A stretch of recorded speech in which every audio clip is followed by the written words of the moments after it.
Hello everyone and welcome back to Nightmare Tales. I know many of you use these videos to fall asleep, so before you drift off, I'd love it if you could leave a comment letting me know where you're listening from around the world. Also, don't forget to like and subscribe if you're enjoying this video. The scariest night of my entire life was a close encounter with a later confirmed murderer when I was camping with my boyfriend in the mountains. It ended with us running for our lives down the mountain in the pitch, black clutching knives and a hammer for cell production. It was the end of 2018, our first getaway together as a couple. We went to the Appalachian Trail in Virginia. We were naive, but we thought it would be more romantic to camp out as far off the beaten track as possible. We watched really far into the wilderness and got to a spot where nobody passed us all afternoon. We were making s'mores over the campfire after it just got dark. It was twilight. All of a sudden, my boyfriend saw a man approaching us slowly. He was creeping up on us. At first, we thought it was a park ranger. "Come in and tell us to put out our campfire." I began to hide the weed, thinking this was our biggest concern. My boyfriend called out to him, "May, can I help you?" We thought it was weird that he didn't have any kind of light on him. She didn't have any camping bag, nothing for camping. Why was he out here so far with no camping gear? At night with no light, he sped up after my boyfriend called out and came right at him. He had this strange look in his eyes. The look was absent, blank, and weird. She didn't answer my boyfriend. He just kept walking right at him, red flags going off at this point. When my boyfriend realized that it wasn't a park ranger, he quickly put his hand in his pocket where he had a concealed knife. He made it clear that he had a weapon. It was only after my boyfriend did this that the guy acknowledged us. He said something weird. "Oh, I was just wondering if all were having a party." Remember, we were miles away from a single soul and it was beginning to get dark when he began to approach us slowly, without a flashlight. He had no camping gear with him, just a tiny drawstring bag on his back. After he asked what we were doing, we didn't give him any answers, but asked what was going on. He didn't answer. He just looked past my boyfriend towards the site. It was windy, so we had put up a top to shoot ourselves. This also meant that the guy approaching couldn't see how many people were at our summit. He asked how many people you got with Yam. He began to circle our site to check us out. He asked again if we had any other people with us, and my boyfriend didn't answer. He carried on circling around our camp. Now, bear in mind, we had set up our camp on this crazy steep hill. It was the only spot for miles that was possible to put a camp. However, he told us that he was going to set up camp nearby. He proceeded to walk off in that direction straight up the hill. We knew for a fact he couldn't put a campsite there because of the terrain. Remember, he had no light and no bag with camp gear, nothing. We were silent. We listened to his footsteps on the leaves as he walked up the hill in the direction completely off the path. He walked for about 30 seconds and then his footsteps stopped completely. He was just still silent. We knew he was still there, but we couldn't see him. It was dark. At this point I was freaking out. I didn't want to seem like a baby in front of my boyfriend. We had to talk about whether we needed to leave. My boyfriend handed me a knife and said, "If anything happens to me, I should run." At this point, I knew it wasn't just me freaking out unnecessarily. He said that we needed to get out of there and just to grab essential items. I was scared that he was about to shoot his dad. Later on, when I told my boyfriend this, he said, "No, this is the type of guy who would probably prefer to stab his victims to death." We began to walk, kind of run down the trail in the pitch black, with our lights off for at least a mile. My boyfriend looked back to see him. By staring at one point, he ran behind me to protect me. This experience stuck with me. I still can't think of a rational or non-menacing reason why the guy was out there that night. I tried. Now this was the end of 2018, but my boyfriend, and now husband, and I were remembering it. Last night I decided to type in Google if there had been any murders in the same place around the same time, and there was. A few months after our incident on the same trail, an unhinged man with crazy eyes approached some hikers at twilight as it was getting dark. He behaved in a deranged and aggressive manner before stabbing a man to death with a 17-inch knife. A woman he was with rammed for her life down the trail. Finally, She raised her hands in surrender and she began to stab her. Somehow, she managed to get away. The killer carried on wandering the trail and shouted out to other campers to give him a flashlight. They didn't. Thank goodness, all of these details are the same as the guy who approached us. The same age, same deranged eyes, same lack of flashlight, same time to approach us, same look, same place. The more articles I read, the more I realized this psychopath had been roaming the trails, harassing hikers, for a while. A few different people had reported him, not just us, apparently. This erratic and violent psychopath was well known to law enforcement along the Appalachian Trail. His name is James Sovereign Jordan. We got lucky. It could have been us. This happened to me when I was 17. Around the time when most of my friends were getting their driver's license, we had all that rush for cars back then, so it was quite common for us to skip school and go for a ride out of town. The city where I live is surrounded by forests and 2 mountains, so we basically had a lot of places to go and chill one day. My friend was very excited to show us a place that he found about online, possibly here on Reddit, for which people said was quite odd. We looked it up and apparently it had a reputation for being a paranormal site. Being the typical group of teens, we collectively agreed to check it out as soon as we could, including me, who more or less believes in spiritual stuff going up the mountain. We were listening to the radio until we lost the East Station ecstatic, which for obvious reasons is what the radio does when you go deep into the woods. This entire experience was happening during a summer night, so we were feeling pretty careless and as excited as a person can be having no music to listen to. We started talking, discussing our expectations for this place, with most of us having no expectations at all. Our conversation was suddenly interrupted by the loud static coming from the radio that we had turned off just a few minutes ago. We were all a bit startled, but still nothing out of the ordinary. It happened again a few minutes later when we all looked at the radio. It was still off. We quickly dismissed this as something that radios do for some reason, and again it didn't pay much attention. The third time that it happened, the driver hit the brakes and stopped the car. He turned to us and yelled, "What the hell did you hear that? What was that?" Claiming that he heard a voice. This time none of us heard anything except static. The driver said that he had had enough and he switched the engine off, so there is no possible way for anything, including the radio, to be working. We sat like that for a while in pitch black, for there were no city lights around us and the forest had covered all other light sources, like the stars and so on. The light indicating the radio turned on, and soon after the static came, I could tell that we were all feeling a bit anxious. By then, through the stat, it came a female voice singing, and it was very silent. For a second. It got louder then, fell back to silent again, and then it vanished. But, even weirder, the static vanished too. Once we switched the car back out and turned the headlights on too, we observed what seemed to be his smudges of fingers across the freaking windshield. We didn't turn the car around immediately, but I could tell that we all just wanted to leave. We stopped further up on the hill, took some pictures of the Milky Way and then went home afterward. Ever since we speculate about what the hell happened to the radio in the windshield that night, my friends went 2 more times without me to the same place recording the same stuff, including feeling a small push once the car was off.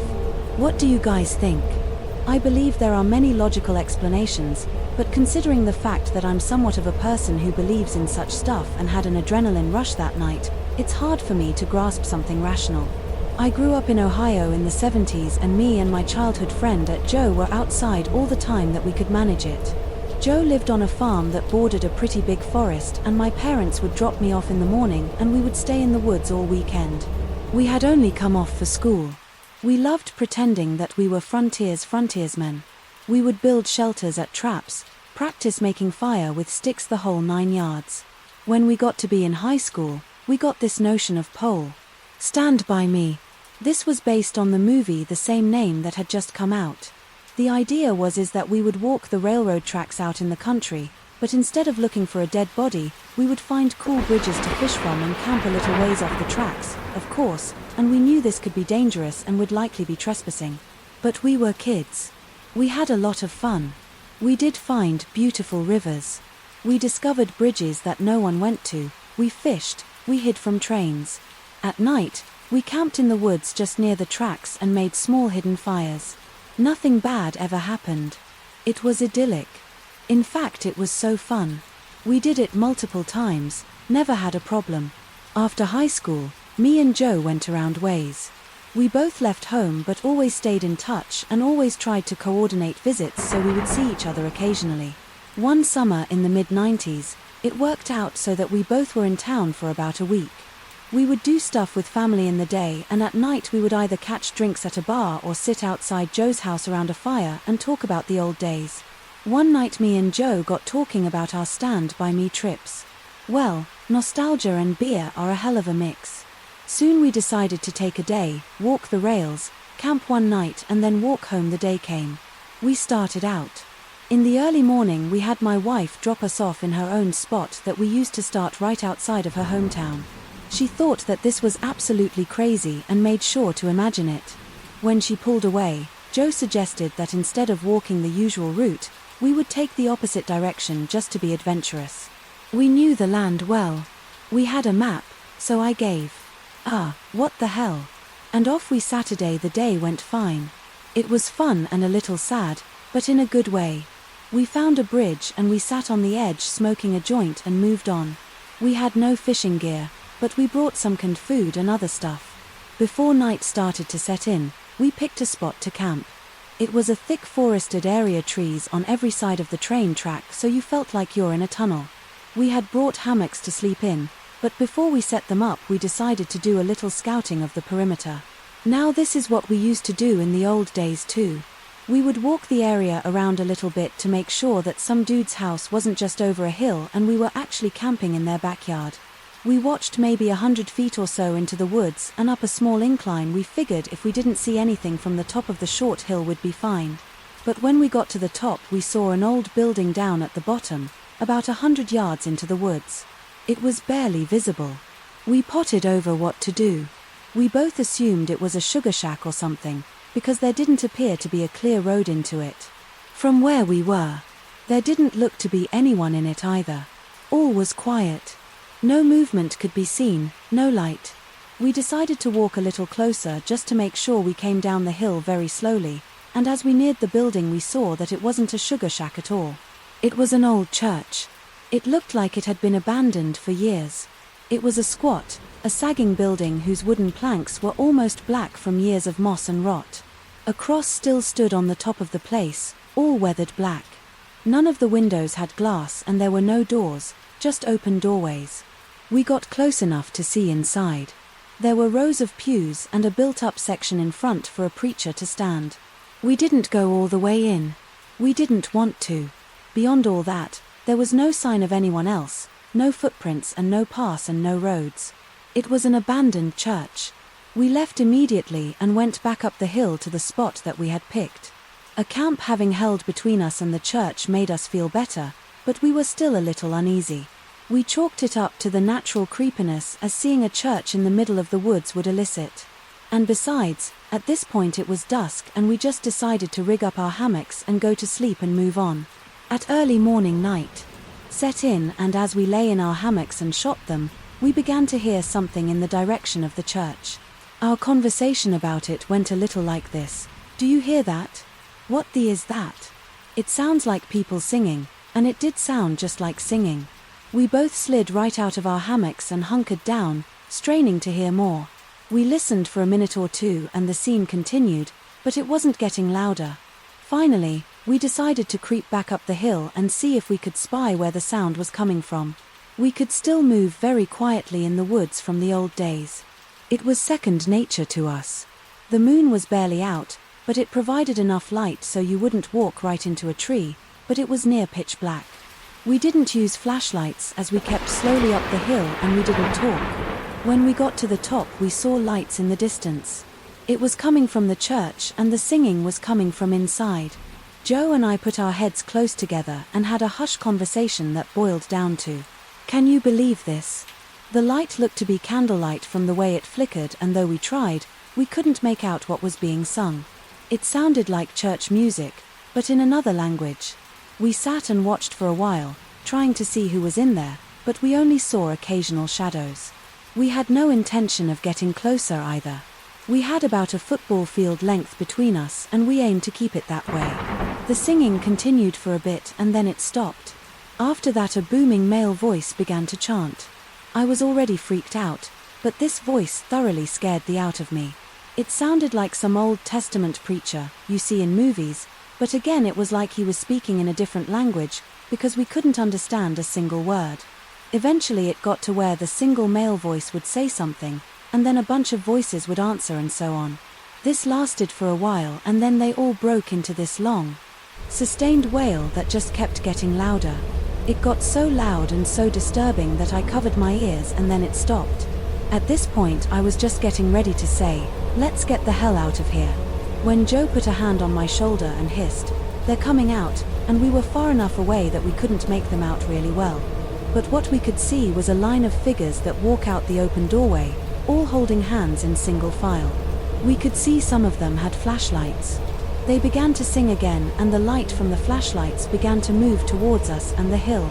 We booked it back down to our campsite, grabbed our and ran to the tracks.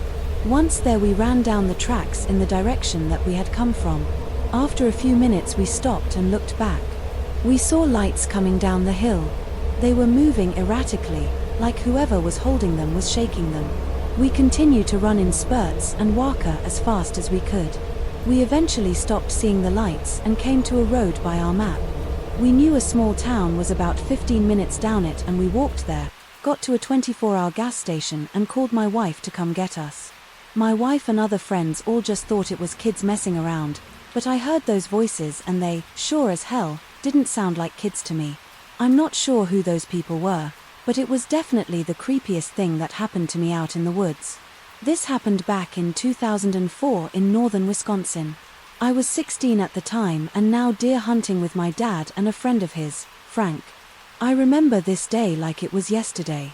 The dialogue isn't word for word, but the idea of it is 100% accurate. As a side note, it was one day after 8 people were shot, less than 2 hours away. My dad and I had a few different stands over an area of about 3/4 of a mile.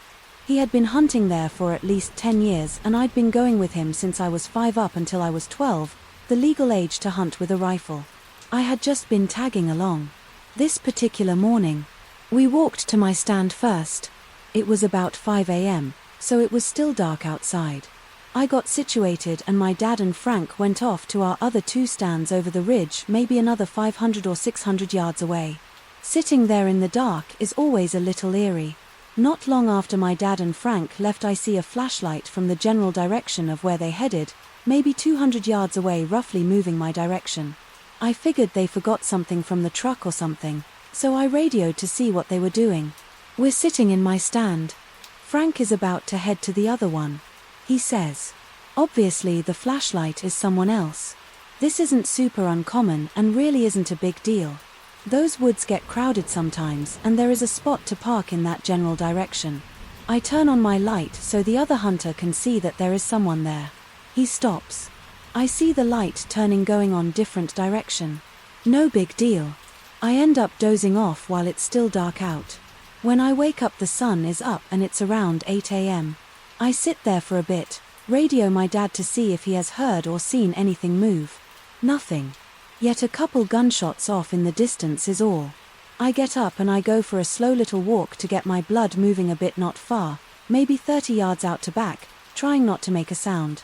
I come back to my stand, sit down and take a real good look around. Nothing really going on. I finally look out to my left, where I had seen the flashlight before, and I see orange for anyone. Unfamiliar hunters have to wear a blaze orange during gun season. I radioed my dad and Frank to see if either one of them were moving around.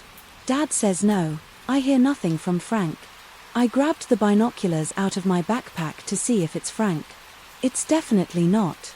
This guy is looking at me through scope rifle aimed directly at me. This is a huge, no, massive rule. We all learned in hunter's education, never point your rifle with something you don't intend to shoot. Dumb people still do it, though it's few and far between, but it happens. This is why normal people use binoculars. My first thought is what a freaking dickbag thing is.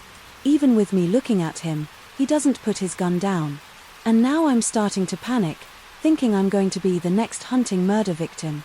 I slowly grab my rifle and get up, staying behind as many trees as I can, and walk down a little path to the side of my stand. My stand was on this kind of little knoll on the side of a much larger hill. I radio my dad and tell him what's up. He tells me to sit tight and stay out of sight. Obviously, as a 16-year-old I couldn't do that and I had to keep looking. But every time I looked at the guy, he was still aiming in my direction but was also standing in a different spot, like I would look and go back to hiding, look again, and he would be 30 yards from where he was the last time.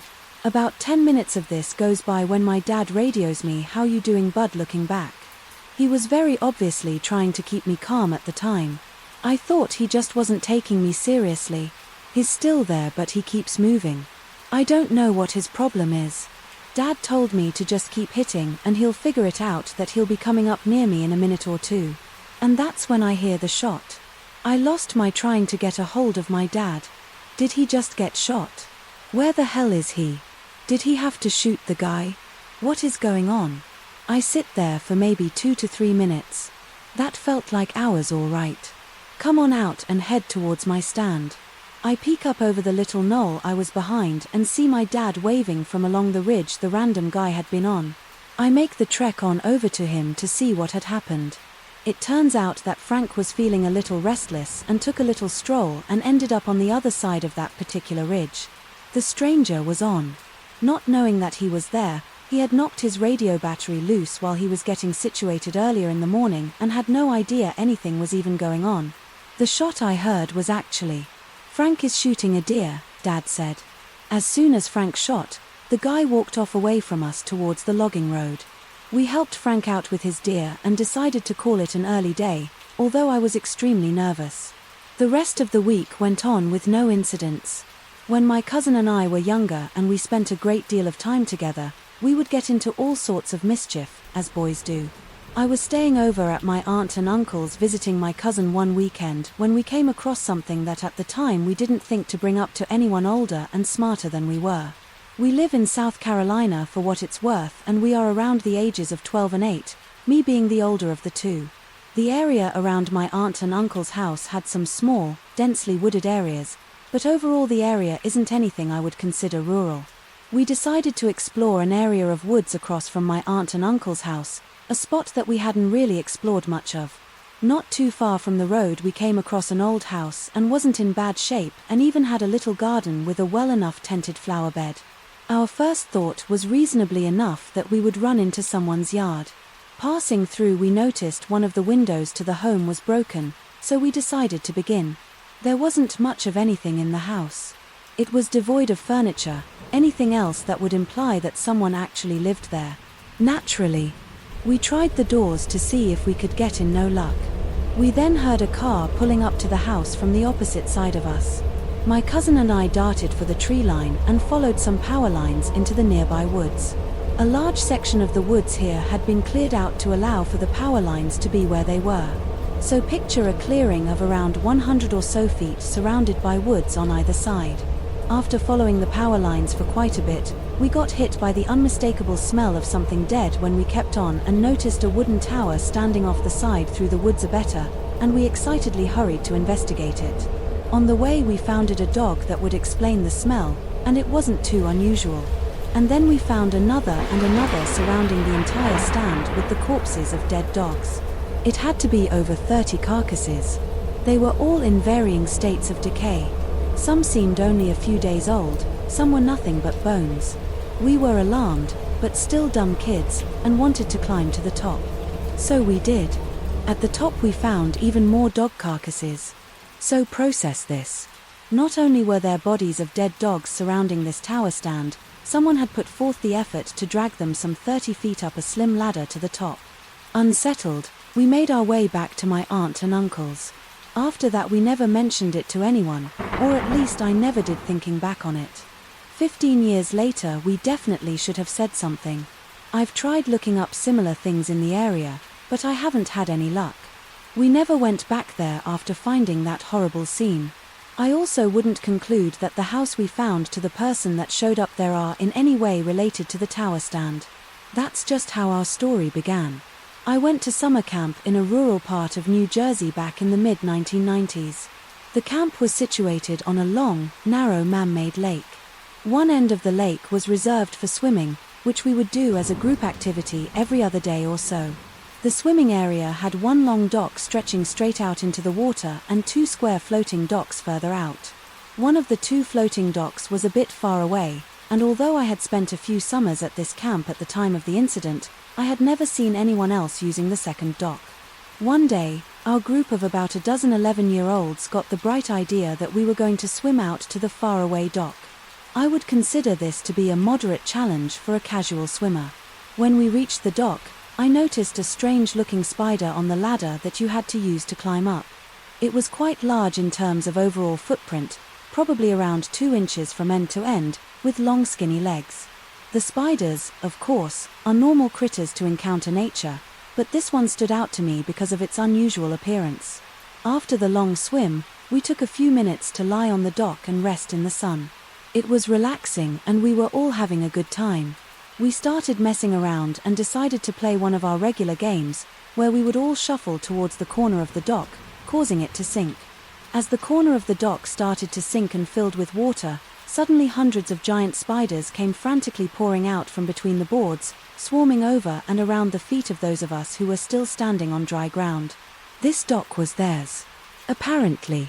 We all immediately began to scream and jump into the water trying to get away, but the spiders were in the water too and stuck to us as we swam. I vividly remember the feeling of them clinging to my wet hair, fleshy bodies, and long squirmy legs, hopelessly intertwined with my own strands. Adrenaline propelled us back into the main part of the swimming area, and by the time we got there, thankfully we were spider-free, but this is a childhood trauma that lingers with me. I hadn't really been afraid of spiders before, but I would say that this was a major turning point. Thought of us lying on the dock in the sauna, completely oblivious to the horror that was lurking just inches beneath us. It creeps me out to this day. I posted this as a comment in a different thread, and it made me think of. This brought back the memory of this awful camping experience, and also why we don't camp outside of well-populated campgrounds anymore. The woods are safe. It's the people that you have to worry about. The one instance that I will never forget, though, was a man that just showed up at our group camping site, also miles away from any actual campground, and watched us behind different trees from a distance. A few of us said hello, but he wouldn't answer. Yet when he saw the kids, he tried to talk to them repeatedly. We were a big group of adults, but since we had children with us, some of the guys finally went over and confronted him. He claimed not to be watching us and he walked away. Then, later that night, he pulled up in a beat-up RV and parked blacking us in right next to our makeshift group site. The RV itself was bizarre and creepy. He had children's underwear on the dash, toys, and junk piled up and so on. It was getting dark and we were all around the fire. When he suddenly walks up and stands in our little circle, he made a comment right off the bat that all the little ones went to bed already, which freaked me out. Immediately the guys asked and believed semi-nicely, not knowing what his deal was.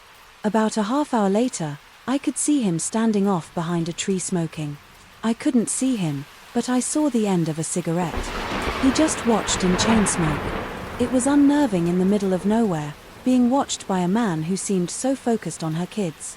Not to mention that, out of the 3 other families we were with, my family of 4 was the only one in a tent which didn't feel as safe as an RV or camper within there. I went to bed when our 2 kids did so. They weren't alone. Our attempt was on the furthest side of the site, away from the fire. Shortly after the kids fell asleep, I heard crunching in the woods around the tent and called my husband's name thinking he was stumbling in the dark looking for our tent door. When he didn't answer, I unzipped the door and shined the light around right across the feet of the creepy guy. I instantly jumped up and started yelling. All the guys came running from the fire. The creepy guy just stood there and stared at us, didn't explain himself, not that he would have a good reason, and then he turned and walked away. I was beyond done. We packed up our stuff and crammed it in the car, pleading with our friends to leave, but they wouldn't. I was the only adult there that hadn't been drinking, so no one could drive home. I drove home so awake and on high alert all the way. Our friends that stayed and did have guns in. They all had secured campers and RVs to sleep in. They came home the next night and had even more bizarre encounters with the creep. Each of us did contact the authorities. By the way, this did not happen to me, but I live in the area where it took place. As far as I know, this is not a made-up story. My friend and I were discussing these scary things that we've seen in the woods, and he told me a story that happened to his friend. This guy was with 5 of his friends who were spending a few days in a cabin hunting and trapping. They were not drunk, but they had a few beers to unwind one night. So one of them goes out to the outhouse to go to the bathroom, and he swears that off. In the woods, he hears the faint sound of a drum beating. He finishes in the outhouse and goes into the cabin to tell his friends to come out and check out the sound. They all grabbed the rifles and walk out of the ridge at their cabin was on and down the hollow behind it and back up the other side. It was a pretty rocky area, so the sound traveled far and they could tell that just over the hill was where the sound was coming from. 5 of them spread out about 50 feet apart and walked up to the top. They couldn't see down or over because of all the laurel bushes around them. So the 5 of them waited and one went to sneak down to see what it was. When he got there, he stood and watched for about 30 seconds to a minute before he turned around and went to his friends as fast as he could, telling them he saw evil and they had to get the hell out of there. Right then all he would tell them is that he saw a bunch of naked men and women dancing around in a circle, chanting something in a foreign language. He never told them about everything he saw. The guy who told my friend this story was one of the guys who hung back and he didn't see what happened, whatever it was. I'm glad we didn't stay there much longer. I went to college in Moorhead, Kentucky, and this was back in 2017. I think there are these old mining caves called the mushroom mines, and they aren't in use anymore, but it was a hot spot for spooks and exploring. People always say crazy stuff goes down there, like rituals and so on, but I only believe the occasional drug deal or something someone said. The police found a goat cut in half down the center of its face, but I never saw evidence of that, so I don't believe it. Even today, me, my friend Teddy and my boyfriend at the time decided to go to the caves around 2 or 3 p.m. one afternoon after class.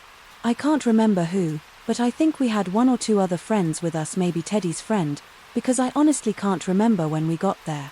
There was another car parked outside of the caves and it seemed like it didn't belong to anyone crazy. It was a lime green little thing, clean as what we could see, with the windows rolled down, maybe because it was hot as hell outside at the time no one was around that we could see, though that wasn't really weird, because there were a lot of hiking trails next to the cave and no one was in the mouth of the cave. So we assumed they must be hiking. We were exploring the mouth of the cave and only going maybe 10 to 20 feet deep. This was because if you've never been to a miner DK before, that isn't in use. You know it's pitch freaking black and it's cold. We did have flashlights, but we still weren't trying to go a mile in or anything. All of a sudden Teddy just asked us, "Did you guys see that?" This immediately sent chills down my spine and I think he was just trying to scare us. My boyfriend goes to where he's standing and asked what he saw, as Teddy is explaining that he thinks he saw a small light. Come on down the cave. Way deeper down, a small light clicks on way further than we are down the cave, as if, reacting to his acknowledgement, it was a light from a flashlight. It clicks back off and we take a second and we get the hell out of there. So, guys, I don't know what to think of this all. They didn't have their light on when we first showed up. So they were just hanging out there in the dark. They didn't say hi to us or speak at all, and it's weird that it seems like they almost tried to get one of our attention instead of again just calling out and greeting us all.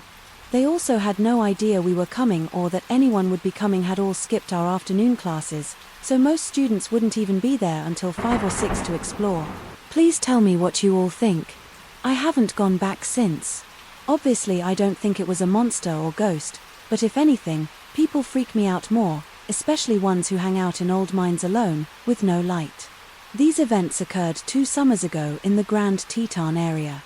My boyfriend at the time, now husband, let's call him Age, was an avid outdoorsman and also served in the military. I was an ecology major and wanted to spend more time outdoors, so he decided to take me on my first backpack, just the 2 of us.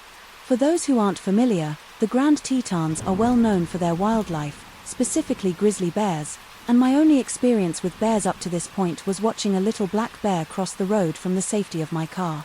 Seeing grizzly country signs around every corner wasn't doing much to calm my nerves. The first incident, my boyfriend looked like Indiana Jones, machete hanging from his belt, large knives attached to each side of his pack, a bear spray strapped to his waist. You get the picture. The beginning of our 25-mile journey was all uphill. When in bear country, you're supposed to make noise as to not startle the wildlife by accidentally sneaking up on it, as you can imagine, and going up a steep hill while carrying a 40-pound pack makes it difficult to make conversation. We were an hour in, and almost at the top of the ascent, I noticed that the woods had gone completely silent, save for the Russian stream that was to our left of the trail. Silent woods are never a good sign. This usually indicates predators nearby. At this point I was in front of my boyfriend and we are about to crest the hill. For the past 20 minutes we had not said a word to each other, having been too tired to speak. We noticed these silence at the same time and gave each other knowing glances. I came up over the top of the hill and immediately froze. Sitting not 10 feet in front of me in the middle of the trail was a grizzly bear. My husband wasn't aware yet, as he was behind me, so I did the first thing that I could think of. While still in my frozen stance, I managed to take my arm and started flinging it wildly behind me, trying to get my husband's attention. I was too terrified to speak. The bear went from sitting to all fours, not looking away from us once. H quickly swung me around so that I was behind him, and he just started yelling. Being in the military, he knows how to yell, but the grizzly wasn't quite fazed as it started to walk slowly towards us. At this point I was on the verge of passing out from terror. The bear was about 5 feet in front of us when we heard a loud crack coming from the woods to our right. The bear heard it too, and he bolted towards the stream. A second crack boomed again. This time I'm much closer than before. H said it's probably just some falling branches, but we both knew that wasn't the case. At this point we were walking quickly up the trail in an attempt to create some distance from the grizzly bear and those strange noises I felt. The hairs on the back of my neck stand straight up, and at that same moment H has stopped moving in front of me. He turned around to look at me and I turned to look behind me. To this day we are not sure what we saw back. Where we were standing was a large black or brown mass. It looked to be 3 times bigger than the already large grizzly that we had just seen a few moments before its back was facing us, and then it stood on its back legs. It looked similar to a bear, but something about the shape was just off. At this point it was probably stupid to run away, but that is exactly what we did. We were aware of heavy footsteps behind us, but neither of us looked back. The footsteps eventually faded. At this point I was a mess. H was doing his best to console me here. Honey, this is extremely unusual. The bears usually stay away from humans. We're going to be okay. I'm sure that it won't happen again. That was enough to convince me to continue on the backpack. Not another hour later, though, we had reached a clearing where we decided to take a rest and eat a snack. About a minute after we sat down, I noticed bushes moving in a line towards the clearing, towards us. Out of the brush comes this adolescent grizzly. Here he looks just as spooked as I'm sure we did, but he came straight for us. H, being the crazy nut that he is, decided to charge back at the bear while screaming bear spray at the ready. That did the trick, and the bear ran off. All I could think was just my luck, but that wasn't even close to what happened the second night. Second night before we began our backpack, we had to let the ranger station know which trails or route we planned to take. With this information, they usually send a ranger on horseback at some point during the backpack to check on you to make sure that everything is okay. There were not many approved trails left for us to choose from, and it was just our luck that they were the most difficult. Apparently, over the 3 days that we were on those trails, we had been the only hikers. We didn't see a single other person once we were en route. Anyhow, I guess we missed the ranger who came to check on us. We had been following hoof prints the entire second day and we hadn't seen any of the day before. I had some foot problems, so we spent valuable daylight trying to adjust my boot to laces and socks to compensate for the pain. When we started on the trail again, we had maybe an hour or 2 left of daylight, and in the woods it gets dark fast. I was exhausted and it was now dark out. NH was the only one with a working headlamp and his mind wouldn't even turn on. For some reason we needed to find somewhere to set up camp and we still needed to eat. It was freezing and the wind was blowing. It was creating a howling sound as it rushed through the trees, which made it difficult to hear or discern any other sounds coming from the woods. After another an hour of hiking through the dark, we found it clearing. Well, it was more like a bowl. It looked to be about 200 meters in diameter, with the sides being 10 meters down from the trail to the bottom of the clear area. This place was strange and we both felt it, though he didn't tell me how freaked out he was. Till after we had left there was no moon the heights, so all we had was the illumination from his headlamp, high a small camp stove and then flash like that. I had fish for my pack. Half of the trees were dead or falling just in the bowl. The vegetation everywhere else was very dancing. To help alleviate my anxiousness, he started playing a ninja sex party out of his portable speaker. This didn't help much, as it just echoed off the trees, creating a dissonance observance. He also thought that it would ward off any predators nearby. This is when we knew our anxiousness wasn't paranoia. The silence was back. There hadn't been a single bird chirp since we had arrived at the Clarina. It also may have to do with the obnoxious music, but because of our previous experience, we decided to turn off the music and head into the time to also. It was freezing. As soon as we were situated in our sleeping bags, we heard deep cracks and thuds echoing from beyond the tree line. The falling trees maybe. There had been a lot of wildfires and very little rain this season, and then a thud. We both froze. That sound wasn't an echo. It came from inside the clearing, definitely not a fallen tree. And then the thud again. It came from right outside our tent. We both stopped breathing. Age's hand found mine and we clung to each other paralyzed. Something dragged across the outside of our tent, making an indent. As it went along, it was thin, almost like a finger. "What is it?" I whispered, shaking. "I don't know, shouldn't be a person. We're the only ones on this side of the mountain." I was trying my hardest to stifle sobs, trying to listen to what was outside. I could use steps, but I couldn't decipher what it was. The steps stopped and then the whole side of the tent was slowly pushed inwards. At this point, whatever was outside and knew that we were inside. So I shined my flashlight at the side of the tent. What I saw made my blood run cold. It was the shape of a human face pressed into the tent wall. I could make out the nose and an open mouth each time they breathed and made the tent around their mouth billow in and out. H said, "Forget that," and he pulled out a Glock from a sleeping bag. He cocked it and the sound shattered the silence.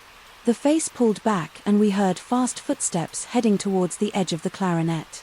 We didn't leave the tent until the sun was shining the next morning. The first thing we noticed was the smell of urine. We came out of the tent and we looked around, whoever it was. It peed on our coals that we had left in the fire, leaving a disgusting stench of evaporated pee.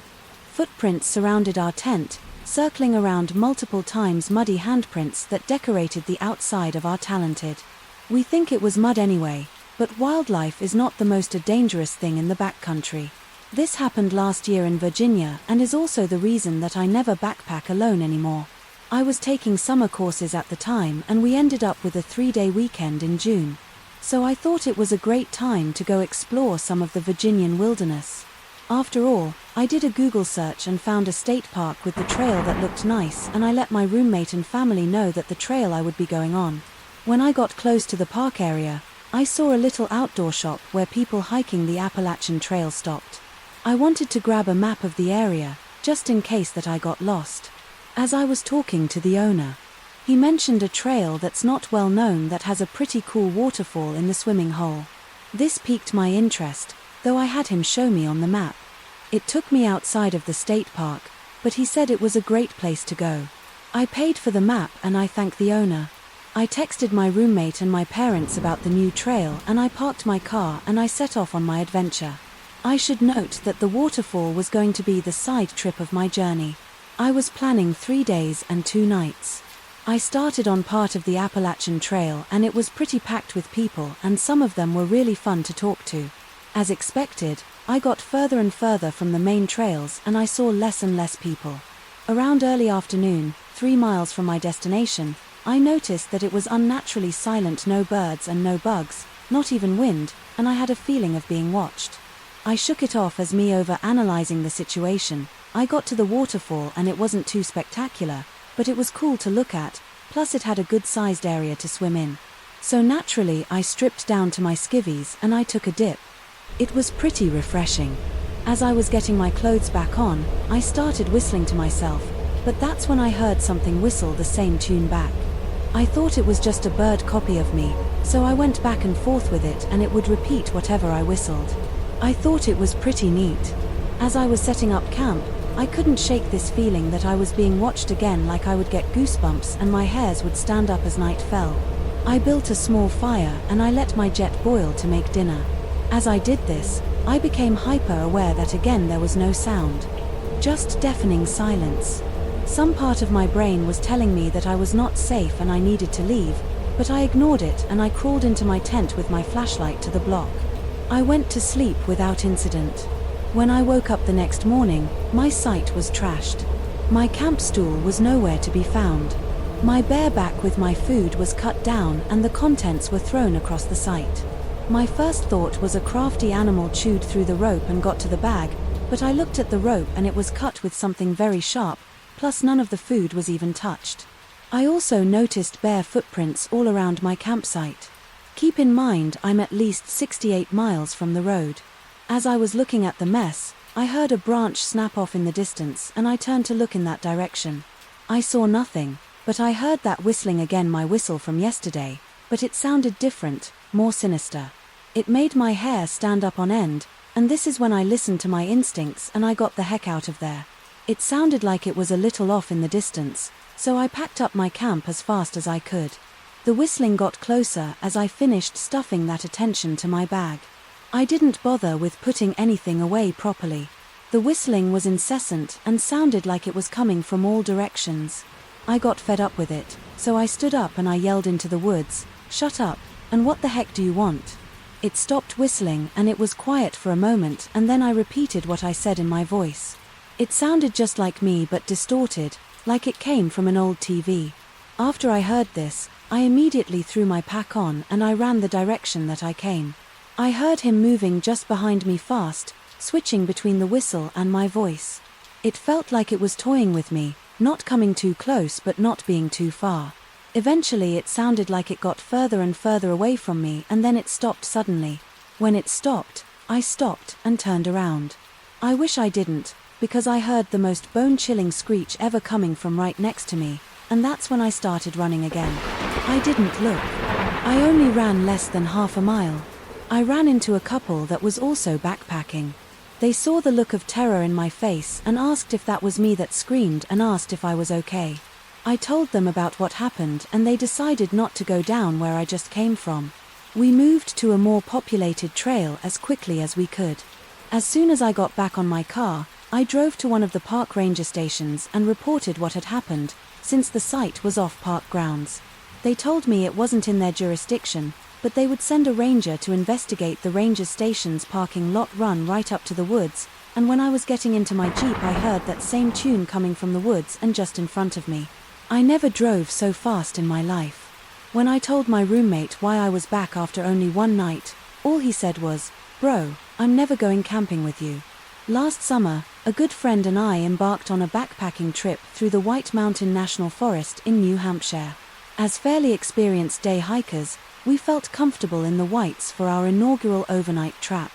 While planning, my buddy Alice figured that we could head to a backcountry campsite to make our first wilderness night a little more fun. I wasn't going to disagree. Beautiful views, historic trails, and protected night in the dry river wilderness. I was stoked, to say the least. Before any hiking trip, I do a little internet search of the trails or shelters that we will be coming across. Throughout the mid to late 1900s there were a series of these, leading 2 ups and downs to dry river wilderness, not for backpackers or through hikers really looking to escape the crowds in more popular areas of the forest, though, as time went on and the Forest Service had other, more pressing matters, many of these shelters were dismantled, except Dry River Shelter Number 3, the last remaining shelter in this, a wilderness sound. On the morning of her hike, I met Ellis at the trailhead and we set off. The sky was overcast, bringing with it a dense fog throughout the forest. The weather left us with nearly no visibility, so there weren't our stunning views. At least. The trail consisted of prime technical New England rocks scrambling alongside the Amanguse River. Alice and I made it to the Presidential Ridge, stopping by the Lake of the Clouds.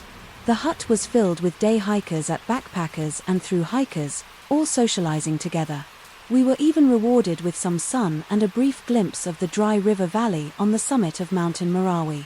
Before the fog rolled back in with dwindling views and a stiff wind, Alice and I hustled below the tree line down to the dry river shelter number 3, our home for the night. Once we dropped off the ridge into the valley, we entered the wilderness zone where rangers patrolled sparingly. Time to really be alone in the wild. As we tracked into the wilderness, all signs of civilization disappeared and the trail was densely overgrown. Although it had been raining all week, there were no footprints in the mud either. At least we would have some relaxing isolation, I figured. After about an hour or so of descending, Ellis spotted the lean-to, just as our legs were asking for relief, a gorgeous old timber structure with a well-used fire pit alongside a cold mountain river pristine camping. As we settled in and explored the site, I found a small bound notebook and nestled into the corner of the structure. On the cover someone wrote Drive River Shelter Number 3. Out of curiosity I opened it but found nothing more than a lone man name scribbled onto the first page on a date, just your standard camping log. Oddly though, the man signed the book the previous day. We saw no footprints or signs of human or even animal disturbance in the trails are here at the shelter. Rain could wash away tracks, but not all signs of animal life. Something felt off to me. I showed it to Ellis, who found it curious but thought nothing more of the single name. He convinced me that the man was probably a hiking veteran and a professional at LNT. I bought into Ellis' thoughts on the situation to ease my mind. As the sun set, we started a roaring fire alongside the riverbank. Alice commented on how quiet the location was, having not seen another soul beyond the chirp of birds since leaving the Crawford Path. The silence was eerie, but we figured that city life desensitized us to the wild. The sun was setting in. We grew tired with the darkness. Atlas took the lean-to, and I spent the night of my time to sleep. Came quickly after hiking at 8 miles with 20 pounds on my back. But this didn't last for long. A brutally sharp slapping noise woke me up. The only thing I could compare the noise to would be someone swinging a 2x4 into a tree or snapping a thick branch. I figured it was a bear searching for our food bag hanging in a tree some 20 to 50 yards away. Nothing out of the ordinary for New Hampshire. Sleepover took me once again and I remember waking up to the sun and rising over the peaks. I stumbled out of my tent to see Alice also waking up slowly as we made our morning oats and coffee. I wandered around the site again to see if I could find the marks. The bear left, but instead I noticed something odd. The small notebook was open. I swear that I'd put it back where I'd found it closed in the back corner of the shelter, not open on the floor. Hey, Eliza, were you checking out this camp log last night? Nah, I passed out man. It's not like there's anything to read it in. Anyways, he responded. You sure? I commented as I bent over to pick it up. The lone hiker's name was not so lonely anymore. At least 20 more names filled the pages. The lone travelers, whose name was originally on the first page, could not be found several pages deep within the notebook. I tossed it to LS, whose face instantly dropped. The second is mine registered. What was on the page? Great, now I knew it wasn't just some dehydration delusion of the previous day. Dude, we must have been seeing things last night. There is no way we missed all those names. How could we? Alice said. This is when I began to tell Alice about these slapping noises that I heard during the night. Received nothing other than instant denial. These sounds were not the result of some hooligans or backwoods crazies harassing us. Ellis was convinced. Rather sternly, he commented, "It's a bear, Jack, it's just a bear. Let's go now and well, we'll go." We did. Alice let us out of the site and on our way home. Not 10 minutes later. A year has passed and I'm still not quite sure what happened during the night at the dry river shelter number 3. The memory of seeing a single name written on that front page of the notebook is so crisp in my mind. I couldn't have mistaken it. Can I mistaken the noises I heard and the new additions to the book? Alice feels the same way about the whole scenario. What do you think? Could we just have been too dehydrated and delusional, or were we not welcomed by the New Hampshire wilderness? My dad. I grew up on forestry in Queensland, Australia, as the son of a forest ranger. My whole life we've spent a lot of time out in that forest, camping and driving through parts of the forestry. That's only rangers who travel, and only occasionally. One place that Dad loved to take us was a little farm in the middle of the forest. That was impossible to find if you didn't know the way locals knew the place as Spike's Hot.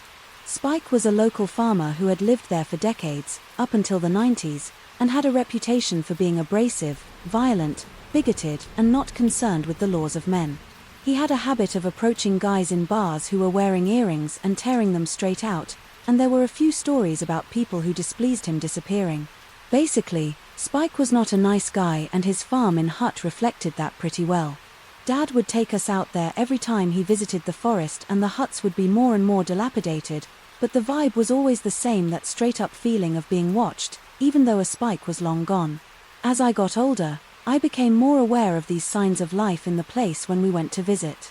There would be 44-gallon drums full of smashed beer bottles, fire pits with reasonably fresh coals.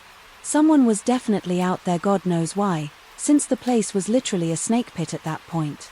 But I didn't seem concerned. One trip when I was a teenager, it got really strange, really quick. My friends and I were all piled into my dad's 4x4, and we were driving through the bush to Spike. So Dad could tell his scary Spike stories and freak us out. We drove onto the property, and something immediately caught my eye. Up on the hill opposite Spike's hut there was what appeared to be a cowboy slumped against the log hat over his face and taken a nap. Something about his body position looked unnatural and uncomfortable. It wasn't the way that you would be sad if you were taking a casual nap in the middle of a workday, and even if it was, there is no reason for anyone to be out there. The farm was long defunct, and there was no forest business to be taken care of on the property. But I pointed it out to my dad, and instead of letting us out of the car had spikes, as he usually did. He said he wanted to keep driving through the farm to show us something. He maintained that it was nothing, but that if the figure was still there when we came back through, we would stop and check it out. Of course, whatever we wanted to show us seemed it totally made up. As he just drove through the forest a bit, and when we came back I spotted the slumped over cowboy again, never having moved an inch. Still in that same unnatural position, I yelled out to Dad to stop, reminding him of his promise, but instead he acted like he couldn't hear me. He locked the truck doors and drove off the farm much faster than he ever drove on those dirt at forced roads. My friends and I all looked at each other in confusion, but we knew that when I came to this area, questioning my dad was a futile at best, dangerous at worst. Dad denied that any of the events of that day ever happened after that, but my friends and I were still really curious about what was going on out there. So a few months later we went camping on our own and set out to find Spike's hut. It took hours of driving through the forest to find the gate to Spike's property here, but eventually we found it without Dad's help. Something was off once we got there, more so than usual. That day, though, my mates jumped out of the car but were suddenly frozen, not wanting to walk any closer to the hut for no visible reason. The vibe was just wrong that day, and it felt like we walked into something that didn't belong to us. The tug in my gut to get out was strong, but I had spent 2 hours finding the place and I was gonna explore it. One of my friends acted brave and walked from the car to the hut with me, quietly acknowledging more and more signs of inhabitants, with knowing nods between us. We said nothing to the others, but we were on high alert. It felt like someone could be back any minute, or that they had never left and were watching us as we poached around the debris. We walked up to the side of the hut to find a kind of a small shed with 3 walls. I heard my friend's voice go squeaky as he called me over to look inside. On the ground was a huge pile of ashes from what looked like a cooking fire, and confirming this was the presence of a giant makeshift grail made from cross-hatched wire sitting over the fire hinged to the shed wall. As I'm looking at the setup, I figured that whoever had been there had been hunting in and cooking large chunks of their kill over the fire. Pretty clever actually, but then my stomach dropped as my eyes traveled down the grill to the ground. I saw a baby sock, tiny pink and terribly out of place, and then another, and then a shirt and then a ribbon from a child's hair, all sitting right beside the ashes on the ground next to a woman's weekly Christmas cookbook. That's when the alarm bells in my head went off and I rounded up my mates to get the heck out of there. Some ranger, her crazy old bushy, hanging out at that trash. Talk was one thing, but there was absolutely no reason for a baby to be out there, and there's no way anything good had come of having a child's clothing right by a huge fire and grill. When we got back to the campground, we couldn't shake the rotten feeling of being watched, and all of us were so unsettled that we packed up our stuff and decided not to stay the night. When I got home, I told my dad about it and he just shook it off, saying, "Weird stuff happens out there." Being young and dumb, I never thought to look up missing persons in the area in an attempt to explain either the cowboys or the kids' clothing. But I can tell you that I will never make the mistake of going out to Spikes without my father again. Let's start with a little backstory. I'm a 24-year-old female that fell in love with national parks, so much so that I decided to work full-time on one for about 3 years. This experience allowed me to meet some great people, but it also welcomes some sketchy individuals. This particular story starts with a man that we'll call Sam. Sam was a tall man with a shaved head and glasses. He was the kind of co-worker that would always linger awkwardly. He made everyone feel uncomfortable, but not enough to warrant any concern. The only issue that I really noticed was that he seemed like he had a drinking problem. He would show up to work and still drunk, and he would have to be sent home somewhat regularly. He seemed innocent, though in a socially awkward way. I only worked with him for a few months before I was transferred to another location, and I was offered a pay raise. A few months after starting the new position, I was in the employee break room browsing my newsfeed when I received 5 messages within a 3-minute time span. I didn't even realize people could type that fast. The messages were from Sam, something that caught me off guard because I never spoken to him outside of my last position. The messages consisted of vague threats regarding my friends and myself. He seemed upset to find out that I had certain friends and thought that I was tainted from association. I was less upset at his full perception of me and more pissed that he had targeted my friends, who were truly lovely people. I am bad when it comes to taking the high road, and I decided to give this man a piece of my mind. We weren't friends, hardly acquaintances. So I didn't feel that his behavior was appropriate and, quite frankly, I was angry. Through our exchange, the original rude context of the messages, it became obviously threatening. He told me that I should die along with my friends and that he would be more than happy to end our misery. I was shocked. His anger didn't make sense to me, and I realized that I wasn't going to reason with this lunatic. So I decided to get involved.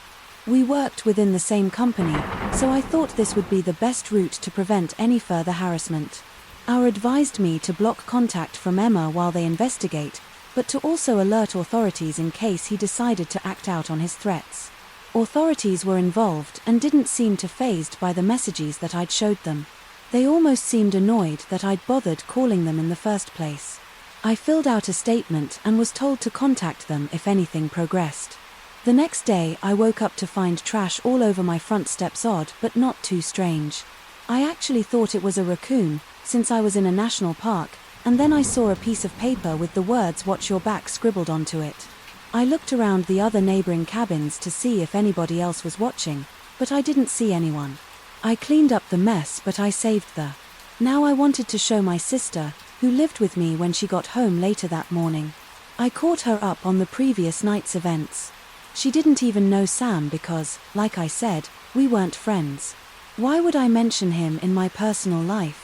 I gave her a brief description of him in case she saw him looking around, and I headed to work. Halfway through my shift I get a call from Alexa.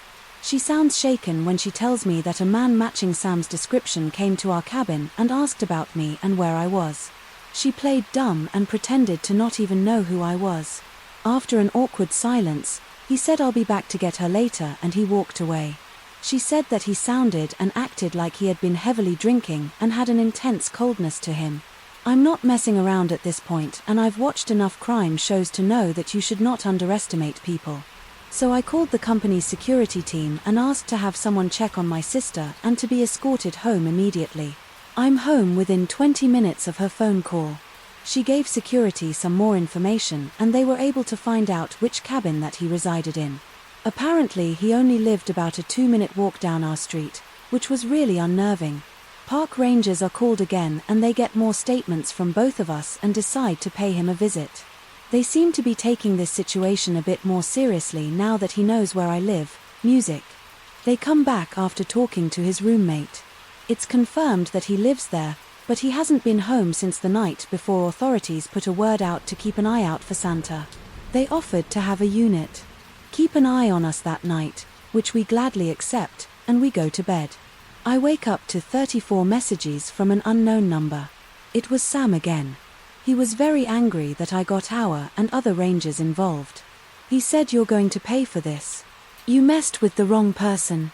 I'll end you." I email Hour and present them screenshots of the messages and tags. I demand that they resolve this immediately and want to set up a meeting with the director to discuss termination. You see, at national parks, when you're hired, the company provides a cheap housing on site, and when you're fired, you have to leave the national park boundary within 24 hours. So I thought this would solve a majority of the issues. They seemed to agree with me and tried to locate Sam for a meeting. No one had seen him since the first messages began 2 days prior, so the park is on a manhunt. The park is huge and it's easy to hide if you don't want to be found. Thankfully, though, his roommate alerted officials when Sam stumbled home drunk the next day. They're able to speak with him and sober him up enough to take him to the Our building. A couple of hours later, after the meeting, I notified that he had been given a first and final write-up and will continue to work and live on my street. He apparently gave a sob story about his personal issues and promises to leave me alone. I was baffled that, even with him threatening to kill me, they weren't going to fire him. Thankfully, the other rangers were equally surprised and still offered to provide surveillance just in case it was quiet for 3 days. I thought it was actually over and I started to feel bad for Sam. Actually, I thought maybe he was just going through some stuff and I was just his mental punching bag. I didn't agree with it, but I no longer felt as threatened. If that makes sense. That was until I received a knock at my door and I opened it to find 2 rangers waiting to speak with me. According to the rangers and a few people from the Our department, Sam's roommates had to call the emergency line when Sam started acting bizarre after the meeting and tried to convince him to lure me to a secluded place so Sam could take care of me. Thankfully, his roommate wasn't a psycho and reported the situation immediately. Once Sam went to the bathroom, rangers were on site within minutes and had restrained Sam in order to search the cabin for evidence. They ended up finding a loaded firearm and I suspected a suicide note that stated he was going to kill me and take his own life. There was plenty of evidence for the case and he was successfully banned from all national parks in the United States. I have since moved to a different state and have changed my contact information. He has since contacted me once to brag about how much I helped him secure unemployment benefits, which I quickly shared with officials. According to officials, he was restricted to a southern Arizona county due to other crimes that he had later committed and that I shouldn't worry about him finding me.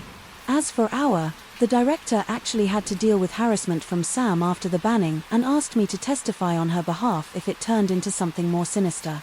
I haven't heard anything since, so I'm assuming she found another way to stop his assault. I don't understand why he decided to target me. We hadn't had very many interactions, even at work.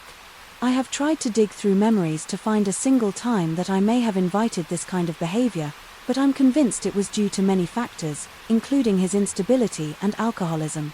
I was a wildland fighter back in the day in Arizona. I worked in a forest that was generally popular, with a lot of recreation in the northern portion, but I worked on the southern portion of the forest that was really remote and badly adding to roads or campgrounds. So if you wanted to recreate there, you had to work for it. The fire crew I was on had 2 duty stations, one in a small town where the rest of the forest employees worked out of, and one that was about 2.5 hours away up a really windy mountainous road. The report duty station had an old Forest Service ranger station and a new double-wide trailer that was recently put in. When I worked at this place, I had no cell reception when my crew and I weren't working. We were playing horseshoes and watching movies. They did eventually add a cell phone booster, which sadly made people play on their phones. But I digress. So for my story I want to keep it pretty simple, but my supervisor from that crew had experienced some weird things as well as working up there. There was one night he told me he was cowboy camping, sleeping outside with no time to, and he kept getting a weird mucousy drop of liquid on his face. He kept looking around and even yelling, and no one was around Emma. He told me that he wasn't below any trees, so it wasn't tree sap. He never slept outside there ever again, which leads me to believe that he was telling the truth. Now for my story. I've had other interesting experiences at that remote duty station, but this one was scary. It was the night of July 4th and we weren't on duty, so the crew was playing horseshoes and having a good time. Everyone went to bed pretty early because we were going to have a PT hike the next day. I had my own small room in the double-wide trailer and my bed was situated next to a big window. I started dozing off, but I felt awake still and I hear one of my co-workers outside my window asking me to come outside. I was laying on my side facing the window and I didn't look up, but I felt their presence by the window. It felt as though something tall was looming over me from outside. They kept beckoning me and I said no. Pretty quickly their voice started changing to a deeper, raspier, angry voice. They started cursing at me. Get outside. I just froze. It was sort of a demonic voice. I lay frozen, not moving while they yelled at me. Eventually it finally stopped and I fell asleep. I woke up the next day and wanted to ask my co-worker if he was standing outside my window, but I felt too weird. Perhaps this was just a mild form of the paralysis, but I'm not so sure. A little bit of background about myself. I've worked my entire adult life in the Pacific Northwest woods, over 15 years in total, with about 7 years of that being for the Park Service at Olympic National Park. Many experiences over the years could warrant the title of creepy, but this one in particular has always stuck with me. While working for the Park Service, one of my jobs was that of a restoration carpenter. We would travel to old backcountry historical cabins, emergency shelters, homesteads and chalets, tasked with preparing and restoring them to their original, historic, accurate states. This was a wonderful and demanding job. I had spent 8 days of the time living off the beaten path, usually deep in the backcountry. Here sometimes we would be flown in supplies. Sometimes we would use llamas or mules to pack a year, all the while sleeping in a thinly walled single tents, cooking over a fire or a whisper-like stove, using these same tools and techniques the original homesteaders had at their disposal in the late 1800s to construct and survive in this unforgiving environment. One nightfall I was assigned to work near Lake Ozit at an old homestead off the trail near the constructed boardwalk. For those unfamiliar with the area, Lake Gazette is 8 miles long and 3 miles wide. It sits as the largest unaltered and national lake in Washington. Like Gazette, has a long and rich history of a Native American culture. The Maker Tribal Center in Near Bay houses discoveries found in the area dating back at 2,000 years, along with a local village that was well preserved over 300 years ago by a mudslide that left most of the artifacts intact. The Ozat Loop Trail, which the homestead was directly adjacent to, is approximately 9.4 miles through and through the man-made boardwalk. That takes you under giant cedar groves, meanders through huge patches of a chest-high salal before delivering you to Alstrom's Prairie, about 2.5 miles from the trailhead. Alstrom's Prairie, a giant soggy meadow, was once farmed by 2 Swedish immigrants. They constructed a small cabin in some outbuildings on the 150-acre bog with cattle, sheep, vegetable gardens. In the help of a little Swedish ingenuity, they managed to etch out lives for themselves here for over 50 years over time. The forest, as it always does, decided to take back what was once its own. The now decades-long abandoned farm was hardly recognizable. Our job was to be back the encroaching forest, put new windows in the main cabin pipe in a new stove, apply fresh paint and fix up portions of the semi-dilapidated barn, the ultimate goal being to allow guided tourists to take place sometime in the future. For about 3 weeks we stayed at the Ozit bunkhouse while working at Alstrom's. This was good duty for us. We weren't sleeping under the rain. Our beds were warm. Our hike was short in the terrain and not difficult. We even had a TV. The bunkhouse was located near the highway and the ranger station. We would hike the 5-mile loop every day, bringing with us boards and tools, paints, and everything else that we needed on our backs. These were full 10-plus-hour days, usually starting our morning hike around 7 a.m. and beginning our evening return hike back to the bunkhouse around 5 p.m. At one point during the fall there were 4 of us working this project, but at the time of this event there was only 2 of us remaining. Most of the hard work had already been finished.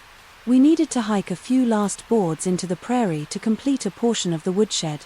Before we called the job done, I volunteered to be the pack mule for the day, my only job being to carry as many boards as I could muster in each strap to the prairie before returning to the ranger station for the next load. It was late in the season for hikers. At this point the weather had turned in. We had been lucky to see 2 to 3 people a day doing the lube. After around my 4th or 5th trip, I was pretty wiped out. It was getting late in the evening, now around 4 p.m. And my coworker had called it a day, thought I could get one more trip in before it got too dark. My rationale being the more trips I did today, the less I would have to do tomorrow. We passed on the trail.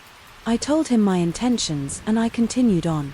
I delivered the last of the boards for the day, took a look around the prairie as the sun started to tuck me on the trees, and I started my hike back to the ranger station. The lighting on the boardwalk was quite low at this point, the cedars blocking most of the ambient lights left by the settings on and making visibility quite diminished. I'm not a nervous hiker and I fail to spook easily having solo hiked.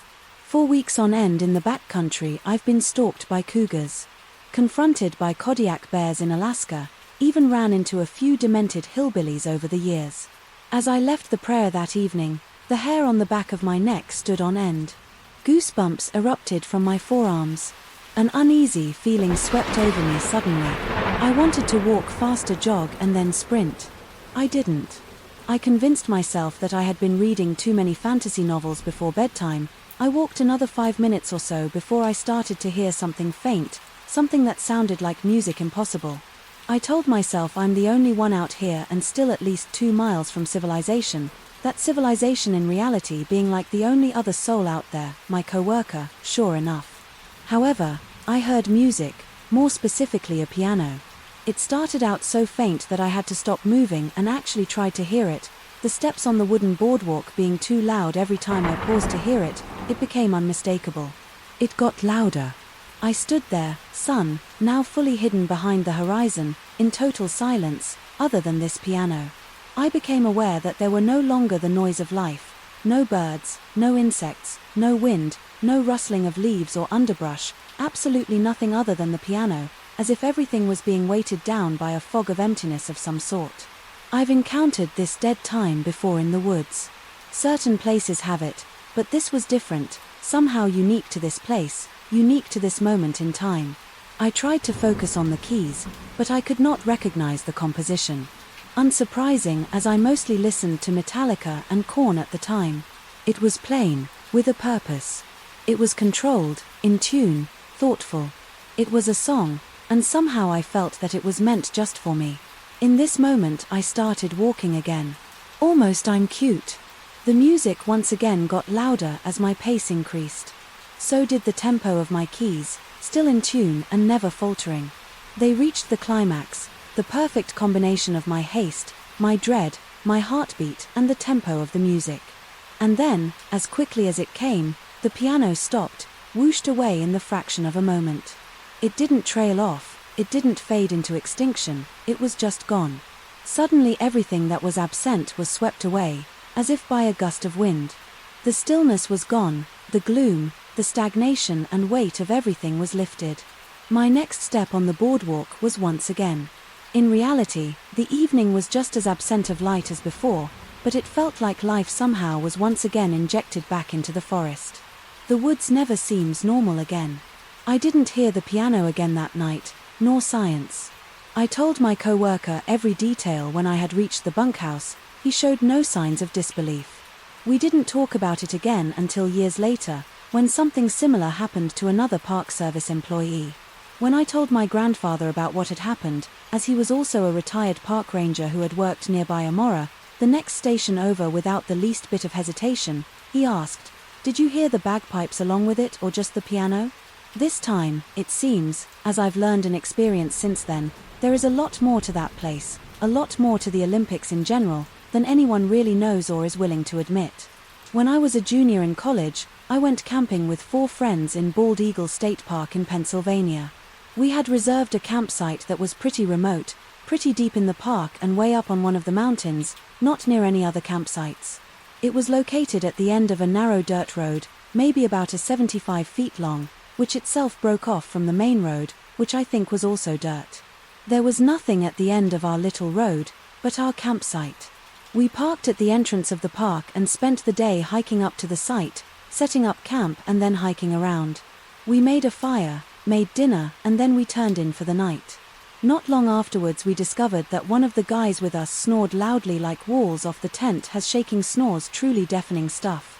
After probably half an hour or so, What the rest of us gave up on trying to sleep and climbed out of our tents, leaving our loud friend snoring away and hit Issa.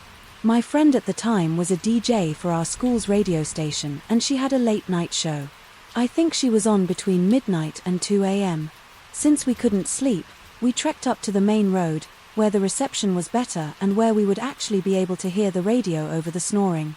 When we got to the road, we stood in a loose circle near the entrance to our site. As we stood there, a black pickup truck with its lights off appeared out of the woods and passed us very slowly. It was unmarked, not a ranger. We listened to the radio for maybe half an hour or 45 minutes after that and even briefly called in to say hi. Finally, though, we decided to head back and go to bed. One of the girls went off into the woods to take care of some things, while I climbed back into the tent that I shared with her and I got into my sleeping bag. After a couple of minutes, I heard him moving through the leaves towards the time to coming from the right side. At the same time, I also heard the unmistakable rumble of tires on the ground. I stood up and I looked out of the little screen window on the tent. We hadn't bothered to put up the rainfly, as it was a perfectly clear night with a very bright moon, so I could see everything. I saw my friend come sprinting back to the tent and duck behind it, just as the black truck pulls into our campsite, still with its headlights off, and then it shuts off its engine and sits there. Our friend is still snoring too. I have a little knife in my tent and I know my other two friends have at least one of theirs, but we have no other weapons, no guns or bear spray. So we just watch. As I said, it's a clear night. I can see the truck just fine. It's maybe 20 feet from my tent, but I can't see who's in the truck or how many people there are. Nothing seems to move inside of the truck. I still remember the metallic clunk sounds as the engine cools off. I honestly have no idea how long.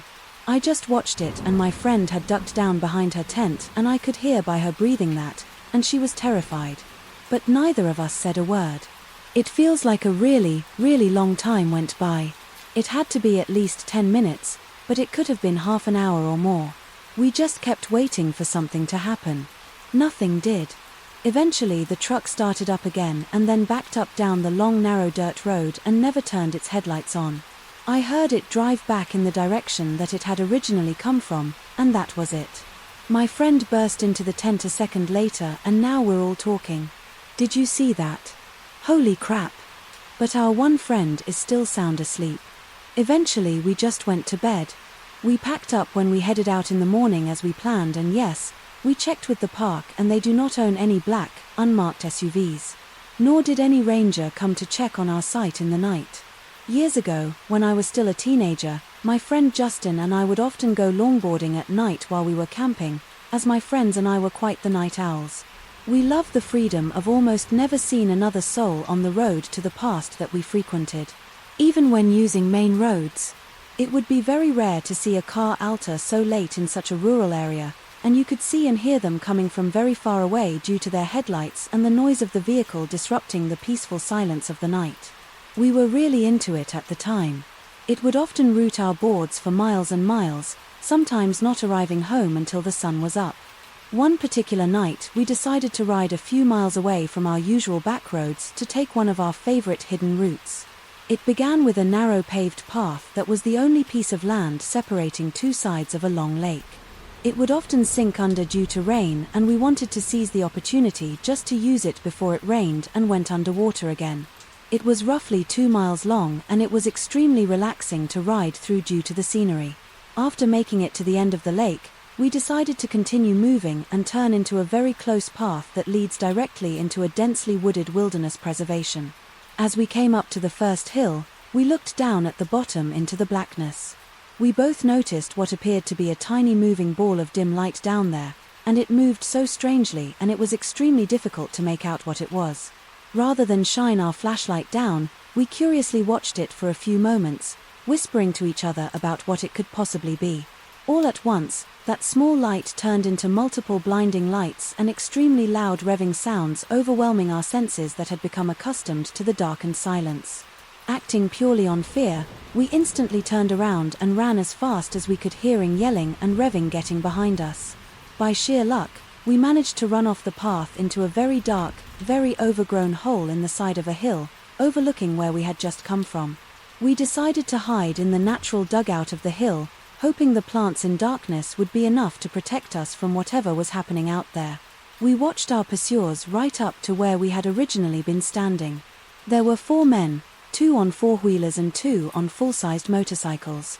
They were yelling at each other about something, but we couldn't make out what they were saying due to the distance that we had covered.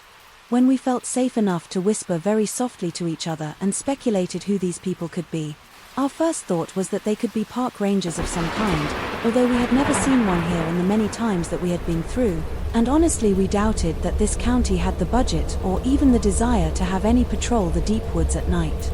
Besides that, these men were on vehicles entirely inappropriate for the paved bike trails, and they were very angry about something. They called out to us for a while, yelling things like, "We know you're out there and we can see you, come on out." We stayed silent and decided to call their bluff instead of running. Eventually, we've clearly heard one of the men yell, "Find them now," and then smash a bottle that had erased any hope that we had that these were just park rangers. We watched them split up, each of them going a different way down the series of paths on their vehicles, including the path that we came from.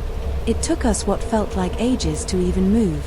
We were frozen in terrence out of that dugout, watching the lights from the vehicles travel through the woods and pass, one of them already coming full circle and passing the point that he started from. I thought about calling for help, but I was too afraid to open my phone and fear that even the smallest amount of lies would give away our location. After waiting for the lights of the vehicles to reach their furthest distance.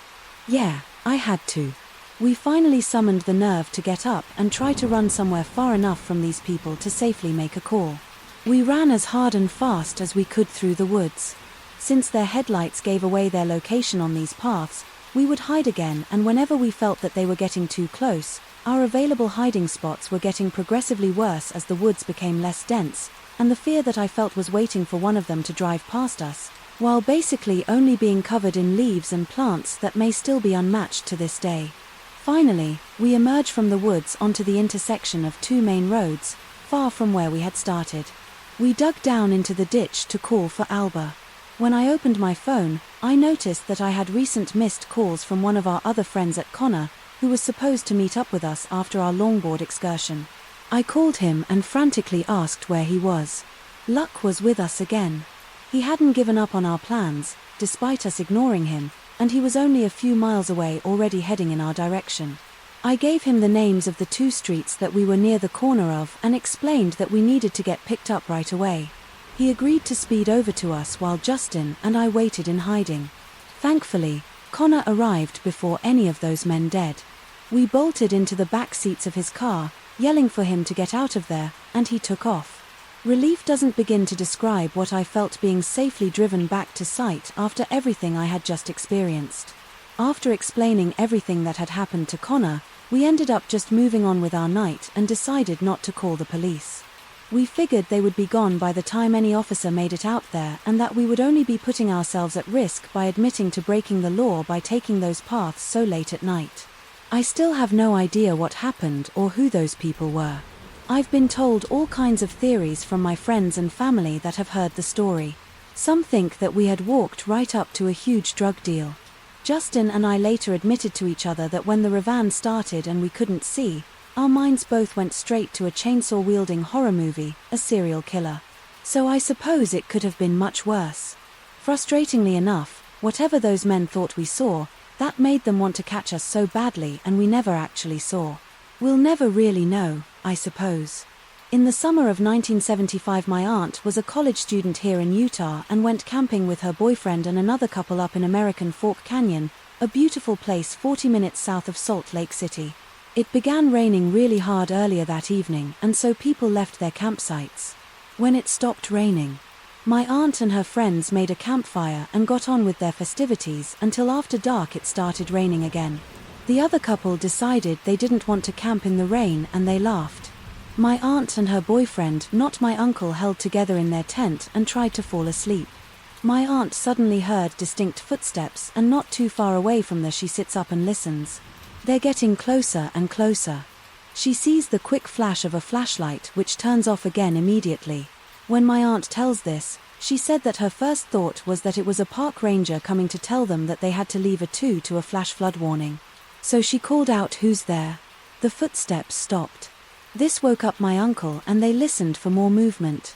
They both talk about how scary it was because it was hard to distinguish footsteps from the sound of the rain. It was the middle of the night up in a canyon with no one around to help for miles.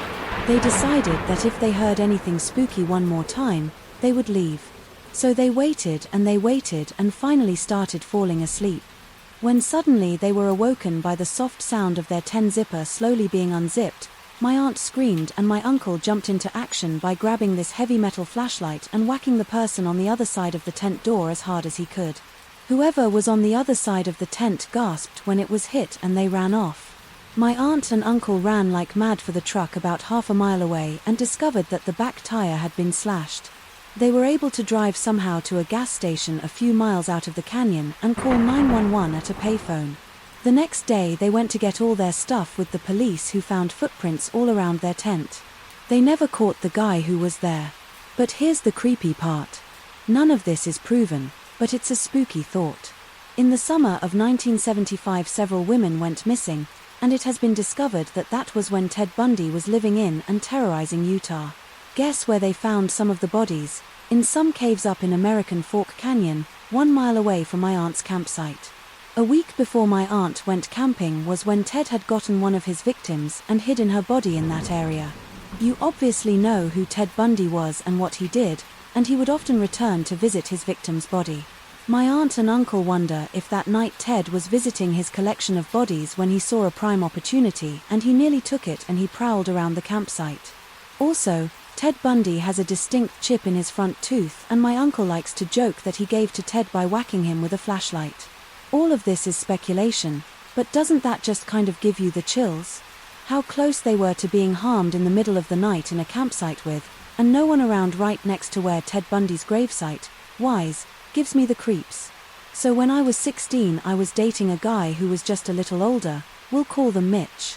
My parents never let us hang out alone, but to my surprise they let him come on a family camping trip with us, I think, because it was kind of a special occasion since the camping season was ending and also the site that we were going to had been kind of a tradition for us.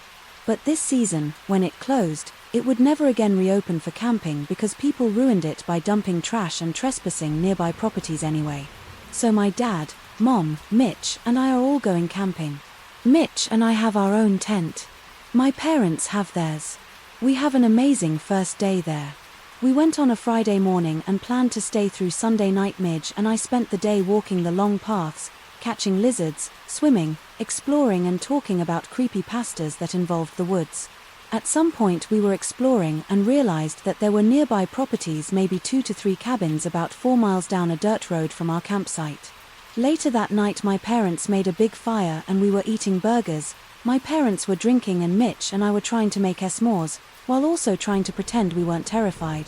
After talking about creepypastas all day long, I'm in the middle of trying to explain the raid to my sloshed parents and Mitch gasps because there's a guy walking down the road from the direction of the cabins. Again, it was like 4 miles away. So we all kind of get quiet and my dad calls out to the guy something like, "Hey, how's it going?" And the guy doesn't say anything back. My dad called again, yelling, "Now are you camping? We have this spot reserved," not in like a mean way, just trying to get the guy to respond. The guy still doesn't say anything until he's like right up to our campsite, which was weird because it took like 2 minutes of Santa walking to get to us. After we had first called out to him, he comes up closer to us and is like, "Hey, there folks, I just like walking around. Sometimes I take a walk down from my cabin and see if anyone's camping." So the guy sits down and he talks to my parents for a while. My parents are super drunk and I think they've been smoking pot all day. I didn't know this at the time, but when I was older they told me they were big potheads my whole childhood, because they were surprisingly chill, with a strange man appearing, and were very friendly. They all talked about what a shame was that the camping season was ending and how terrible was that this campsite was closing. Mitch and I whispered back and forth and were talking about how weird the guy was, how weird it was that he walked this far, didn't talk at first and just invited himself to our campsite. And then we started noticing other things. Mitch pointed out that the guy's zipper was down and he had on some lengthy cargo shorts and his boxers were poking out. And then I pointed out that in this entire interaction, the guy had been there maybe 10 to 15 minutes now talking to my parents. He hadn't even acknowledged us with a single word, despite sitting across from the fire, with us continuously looking at us. And then we both started to notice how the guy was mimicking my parents. He went from being sober to acting like he was drunk. He started slurring his words, getting a bit wobbly, laughing which sounded very strange, and being louder. Mitch and I were so freaked out. We had been talking about creepypastas all day, and this encounter felt like a creepypasta, and the guy kept acting stranger and stranger, and there was no way to say something to my parents without him hearing. Mitch and I stood up and walked a few feet behind us over to the cooler and pretended to get out some stuff to make hot dogs. As soon as we had backed off a few feet, the guy switched the conversation to talk about us. Yes, my parents, if this was a double date, and they explained that I was their kid and Mitch was my boyfriend. He asked how old we were, and they told him that I was 16 and he was 18. He asked if we were good kids, and I said, yeah, well, where are they going to sleep tonight? I froze and licked a Mitch who had reached out and squeezed the crap out of my forearm in fear and was staring at me wide-eyed to my drunk maybe high parents. This question didn't seem weird enough to even pause. The guy was still pretending to be drunk, and he was really playing it up at this point, nearly falling off the tote that he was sitting behind. My parents were like laughing. We got them their own tanter. The guy said something like, oh, that's awful, nice of you, and that'll be an experience for them. I can't explain it, but the way he said it was so sexual. I think it was when my parents kind of clued into the weirdness I looked at. My mom looked kind of slack-jawed and uncomfortable and was staring at me with a quizzical look. The guy kept talking, asking them, well, I see one tent. Where's the other one? My dad was still talking to him, could barely keep his eyes open at this point. He was so out of it. My dad motioned towards my parents' tent and said that that was theirs, and then threw his arm back, super exaggerated, in the direction of our tent, really not that very far at all, and was like, men, theirs is way over there. The guy perked up and actually stood up a bit and pointed to their tent inside. So that's your tent, and my dad agreed, and their tent is in that direction, and my dad agreed again. At this point I'm like shaking my head at my mom, and she looks pretty freaking sobered up. The guy keeps talking to my dad about the tents and about how he can't see Manchester from there. It must be pretty well hidden or very far away. That's so nice of my parents for letting us to have some alone time, etc. Mitch and I say that we're going on a walk, and despite the woods being pitch black and us being creeped out, we go out walking down the trail the guy happened to come from, and we get far enough away to not hear them. It can barely see the fire, and we pull out our phones to see if we have cell signal, and of course we don't. I'm being super dramatic and type out and send my friend a long message describing the situation, the date, the time, the description of the guy, and that I love her, and my phone gives me the message that I'll send it to him and find service. The whole time I type, I'm reading that loud dementia and he's telling me to add stuff. We try to psych ourselves up and start walking back to the campfire. The guy is gone, but I thought maybe he was just peeing. So I whispered to my mom asking where he is. My parents are both like, he went back to his cabin a bit ago. He didn't pass you on the road, and we're just like, what? We start really freaking out now that we feel safer now since he's gone, and we can actually talk to my parents, and we start yelling a mile a minute to my parents about how he didn't pass us, about his fly being down, and about him acting drunk tonight's them, about how he really pressed to know where we would sleep that night. My mom agreed with us and said that she noticed it too, and it really freaked her out. My dad was pretty trashed, but I said he got a really creepy feeling from the guy. Mitch and I stayed with him and talked about the guy and how freaked out we were for about another hour, and then my parents wanted to go to bed. I went and got our tent and ran with the entire thing and all of our belongings in it getting thrown around, and slid it right up next to my parents' hand. We couldn't sleep all night long because every crunchy leaf made us think that the guy was creeping up. No exciting camping sex was had that night, but at least we didn't get murdered. I have a reputation among my friends that if you go out with me, it's going to be an adventure because of the amount of strange people. It's probably why I work in the mental health field. I preface this because I might post a few more. My friend and I were both starting to get into fitness and wanted to go trail running. Part of it was the exploration too. We have many forested areas where we live, and even though we live in a city, When you get into the forest, you don't hear the signs of the city any longer, and it's actually pretty easy to get lost. The trails that we want to run are pretty neat. It's like a big bowl in the middle of the city. So when you enter the bowl, you run steeply down to Implato a bit, with some ups and downs.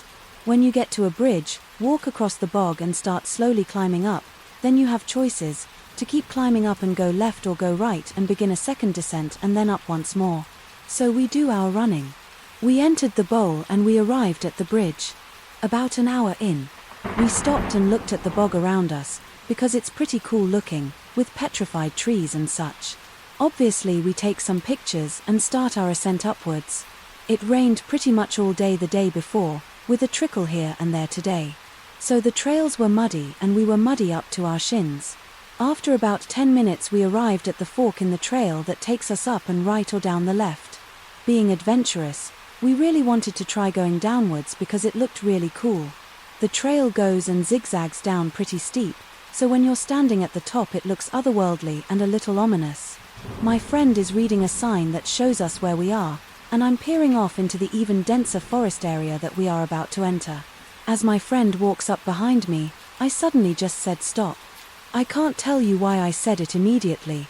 Something compelled me to stop and stand there. I felt uneasy, so I started to stare hard at everything around the trail. My eyes settled on something very odd, a pair of clean white running shoes. But what was so odd was that they were attached to legs, and the legs had to be attached to a body. I couldn't see over the zigzag to the trail enough to see a full person, but if it was a person, they were laying down on their side in the fetal position. It also caught my attention that these shoes were clean, like they hadn't even touched the mud on the trails.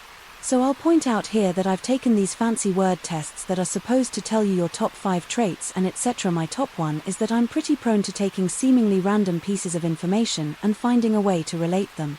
So a million things are running through my head and I'm thinking, is it a body, a dead body, a live one? Is it some kind of bruise to get people to come see if the person is okay and then they murder or they kidnap the person? Is this a fake pair of shoes and the pants are stuffed? Why would someone do that? I'm coming up with all sorts of stuff in my head and I can tell you that I'm not okay by now and I'm always calm. So my friend is now freaked out. I looked at her and said we gotta get out of here. Now we turn the opposite direction of the dense forest towards the uphill trail that leads out. I'm always way more out of shape than her, so she has to run away ahead of me and kept waiting for me to catch up. I yell at her to go on without me and, if I get murdered, to go for help so they can catch the killers. It's very dramatic, I know. Finally, we made it to the edge of the trail. Another difference between me and my friend is that she is the type of person to walk away from a situation like this, and let it be. I am literally the opposite and want to involve whoever I think should be. So after arguing, I called the police to tell them that there is some kind of body laying in the forest. Police arrived fairly quick, so I explained to them where we saw the body and the officer thanked me for getting this daily exercise in and goes jogging off into the forest. About 15 minutes later he emerges. We are all intensely waiting to hear what has happened. The officer says that there is indeed a body there, a live one. The person apparently had gotten so drunk that they somehow made their way into the center of the trail and decided that it was the best spot for them to lay down. The person was making their way out of the forest on their own time after the officer deemed them able. I looked at the officer and I took him at his word and we walked away, but I started thinking that it doesn't completely make sense.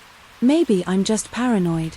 Regardless, a live drunk person or a mysterious dead body, you freaked out too younger also. So let's not meet. This story takes place in late 2009. As a young kid, my friend and I would spend all summer exploring these surrounding areas and our small New England town. We would spend all day just exploring anything and everything that we could find. One day my father told us about an abandoned restaurant deep in the woods. My father told us a story about when he was our age in the early 70s. The restaurant was owned by the local mafia and that the group was under investigation at the time for some local people that went missing. The rumor around town was that the mafia had killed the missing people and dumped the bodies in the quarry that was in the back of the restaurant. This was never proven, but it was never disproven too. After hearing the story it made, my friend and I want to find this location more than ever. By the time we went looking for the location, it had been lawn closed and most of the records had been lost to time the rest of the summer. It was our goal to find this location, and then, on a still September evening, we found location. At the time we had such a rush that we finally found the location that we had been looking for. We had about 2 hours left of the sun, so we decided to do as much exploring as we could for the day. We started to walk around the outside of the area, which had been almost fully taken by nature, and when we finally got to the main building, it was still in decent shape for being unused for 20+ years. After a little while of exploring the outside of the building, we found a way on the inside through a broken door. When we check out our old flip-flops and use these screens as a small light, at this point we had about an hour of sunlight left and it was soon to be dark. So we walked around the upper part of the restaurant and all of a sudden we heard a noise that broke the quiet, still air. I looked at my friend in a low voice. I asked him if he had heard that. He shook his head about the word yes. At this point we thought it was an animal, so we kept exploring. We finally got to the lower part of the restaurant, and as we walked down the steps we heard another noise much like the first one that we had heard at this point. My friend was freaking out and was pulling on my arm to head out of the building right. As I turned my head to look at him, I caught a black object that darted from one side of the hall to the other. At that point I was freaked out and wanted to get the heck out of that place as quickly as I could. At this point we were hauling it up the steps and running as fast as we can to the broken door. The sun and mostly fell beyond the trees as we made it out of the building. I swear we didn't stop running for what felt like miles, and when we felt like we had gotten far enough away, we stopped. When gasping for breath, we turned and looked at each other, and he had to look in his eyes. That said it all. We had no idea if what we saw was real. It just made up in our mind. When we walked back to my house, by the time we got back it was around 9 p.m. We talked about what we saw and made a plan to head back the next day during the morning and see if we could find out if it was real or not. The next morning my friend and I made the hour or so walk back to the building.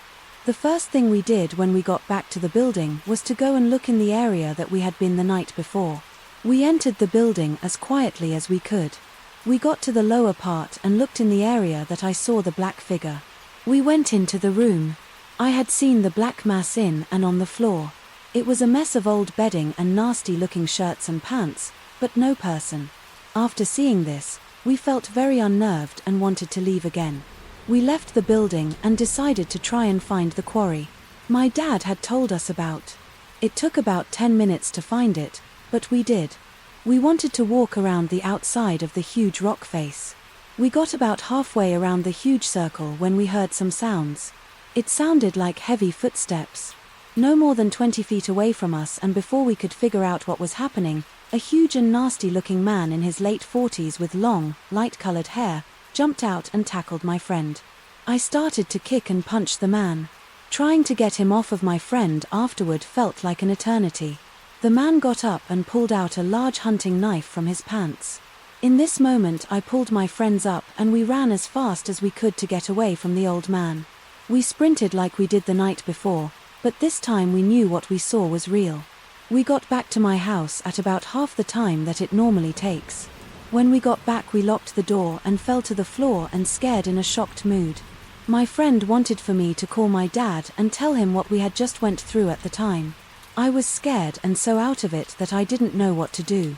We waited until both of my parents got home to tell them what took place. We told them the story from the night before and what took place today. After telling them, I could tell they didn't fully think what we were telling them was true. My friend and I went to my room and got upset that my parents didn't believe us. We tried to get over it and tried to move on. Later that night my friend and I were sitting in the living room and playing a video game. At about 11 p.m. we had started to move on from the events of the day. When all of a sudden we saw the backyard light to turn on and we got scared and had a flashback to the events of the day, I built up the nerve to go to the back door and look outside. I noticed that my shed door was cracked open and I knew for a fact that we always kept it shut. I ran to my parents' room and shook my dad to get him up and to see what was going on outside. Annoyed that I woke him up, he soon agreed and walked down and saw what we were talking about and wanted to take a look and see what was outside. He cracked the door and slowly walked to the shed. My dad got about 5 feet away from the shed. when an older man ran out of the shed and ran into the woods in the back of the house. My dad ran to the house and told me to call the cops. I did, and within 5 minutes the police showed up. I had to tell my story of what took place at the abandoned building in the woods. After my testimony, they went and took a look in the shed and found a large hunting knife on the floor. The police took it and told my parents that they would have the cops in the area looking for the man. A week passes and the police had not caught the man or had any new information. So we started to move on again. Fast forward. About 8 years later, my friend and I are now in college. I was calling my mom one day and she said that she had a story that she needed to send me. What she sent was a story of a local man who had gone missing a week ago while hiking in the woods that surrounded my town. The man was found dead in the same building many years ago that I had encountered with the old man. I'm not saying that he had anything to do with it, but it definitely seems like a strong connection. At the time of me writing this, they had never found the person who had killed a man in the building to the old man in the woods. I hope I never see you again. So, to begin, this event took place in the summer of 2019 in England, more specifically the Midlands. At this time of the story I was 15, a male, and was with 3 other friends, all 15 and also male, me and 3 friends who I'll call James, Brad, and Ryan for the purpose of the story. We're bored with nothing to do. Most of our friends had long gone inside and the time was probably around 6 or 7 p.m. We were near a small stretch of woods that was near a road and had a nice path to walk along with the stream. After walking and conversing for maybe 10 minutes, we stopped at a bunch to rest and just play some music and enjoy the last of the heat, as the night began to draw in, not like dark, but just around the time before sunset when the sky gets the nice orange hue. After sitting and chatting for maybe 15 minutes with no sign of anyone else on the short trail, an old couple comes walking past us. The woman had a long skirt on down to her shoes and one of those old woman's hats from the 40s. I can't remember anything distinctive about her face, except that she seemed maybe around a 60 or 70 at most and very grey and dull looks. The men seemed slightly older than the woman, a cream shirt on, old jeans and work boots and a cane in one hand. They had their arms interlocked and seemed to most ordinary, apart from the clothing and sought to, which seemed quite dated. We were sat on a small bench that could fit 3 people maximum, and therefore me, Ryan and Brad sounded. The bench, with James on the opposite side of the path, sat on the floor facing us. Now, just to point out, which becomes somewhat important soon, Brad is of Indian descent and the rest of us were white British. As the couple were to pass through us, James had to bring his legs in to let them pass. However, the man seemed somewhat mad about this and almost scoffed as he walked by James. Understandably, James was confused and a little offended by this and did a half-assertive, half-joking way, said, "I'm all right, mate, no need for that." The couple seemed to ignore it and carried on down the hill. Now this is where things get creepy. We brushed this off as an old man grumpy at the world, trying to seem the hero to his wife, and expected him to just move along. But this did not happen. As they reached the bottom of the hill, his head did almost a full 90-degree quick snap to face us and, with the most menacing look in his face, charges up the hill. And now the strangest part is a full 60 seconds at the leaves passed, and now he was upset. It made no sense. Like all of a sudden my friend's remark had clicked in his brain. He also dropped his cane, much to his wife's despair, and walked almost double his previous speed uphill. And we were truly baffled and maybe expected a steering talking to, and to an extent, and that's what we got from him, at least the usual old man stuff. "You kids have no respect and you should watch out. You don't know us. I have grandkids, your ages, etc."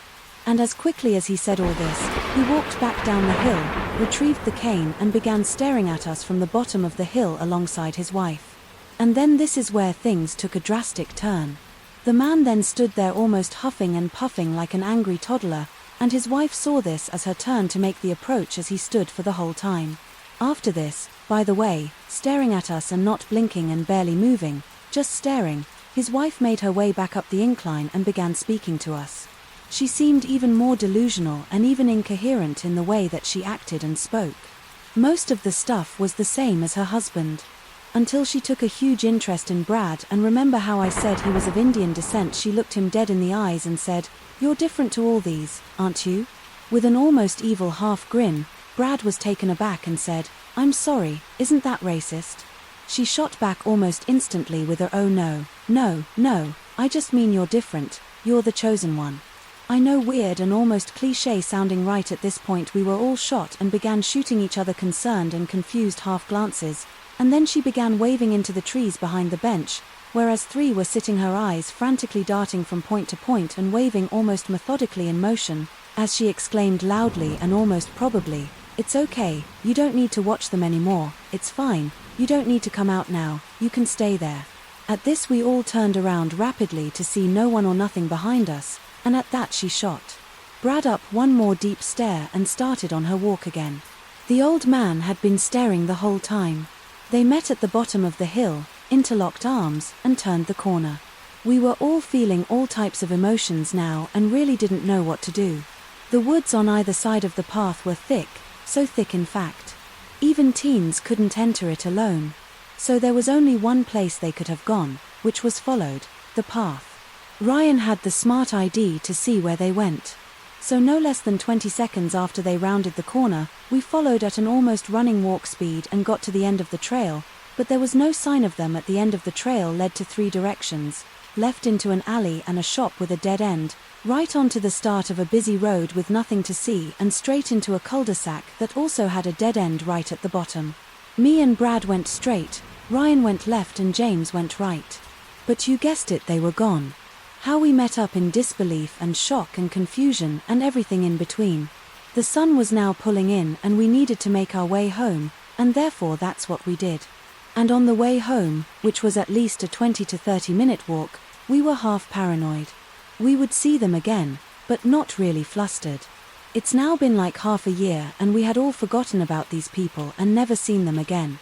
But after reading similar stories and listening to that on YouTube, it reminded me of that evening and I thought that everybody would like to hear it. A few months back, my girlfriend and I were bored hanging around the house and spontaneously decided to go for a hike. We don't go hiking often, but the idea appealed to both of us, and even though there was only about an hour left of light, we figured we had enough time to enjoy a hike before it got too dark. We quickly filled up our water bottles and put on the best walking shoes that we had, and we were out the door driving up into the mountains. Around my area there are many hiking trails, with the variety of trails increasing as you go up into the mountains. Tended to stay around the base to the mountains in the occasional case of us hiking, where most people would still be walking. But we wanted to change things up and progress further up the mountain road to a trail a friend of mine had mentioned. We kept in mind our time and figured that we could hike for a bit and simply enjoy the new environment for us and finish up before it was too late. We arrived at the trailhead and see that there are no cars left along the road where the trail commences, but didn't think much of it due to the time. We still had a good 45 minutes until dark, so we continued on. We start walking down a fairly steep hill that then recoups the elevation at the bottom with an equally steep hill that you have to ascend. We reached the top of them. It's smooth sailing. From there we see a lone coyote off the trail that ways off and some rabbits, and I made a quip about all those rabbits. I might need to be careful with that coyote looking around. She playfully hit me for that one. Approximately less than a mile into the trail we see a large fallen tree that made a bridge over a dried riverbed and decided to take a rest and climb around on it and take pictures. We were there for about 10 minutes and then resume hiking. We continue on the trail for a short distance until she hears a rustle and the trees behind us. We stop, mildly spooked due to the assumed size of whatever made that rustling, but continue on only briefly before she decides she's done and now we need to head back. It's twilight now, so I agree with her and we turn around and head back to the car. When we made it bad to the fallen tree, my shoe would come untied, so I used the trunk to fix my loose laces and look behind us for the first time in the hike, uncharacteristic of me. But hey, I was having fun, I'd be paranoid. I see a person that was dressed entirely in black, with their hood on. There was a significant distance behind us, walking at a slow, even pace. It wasn't something out of the ordinary. So what if they're wearing black with the hood on? I wear black most of the time and it's cold out. I shouldn't make assumptions. This does trigger me to be more alert, however, and I informed my girlfriend of this person's presence. It's now dusk. We continue on at an intentionally faster pace and go through a winding section of the trail, and I lose sight of the person. When we come around the final bend of the section, I figure they are far behind us and that there is nothing to worry about. Sooner rather than later, the person is behind us again, but much closer, probably 50 feet in comparison to 100 feet before her, and we had increased our speed. So this alarmed us. We briskly walk around another band, and as soon as we come around it we book it. It seemed to be a natural reaction of both of our parts, as we just started running without a word said to initiate it. We are nearing the trailhead now, with only the hills to deal with. We catch our breaths for a moment and I turn around again.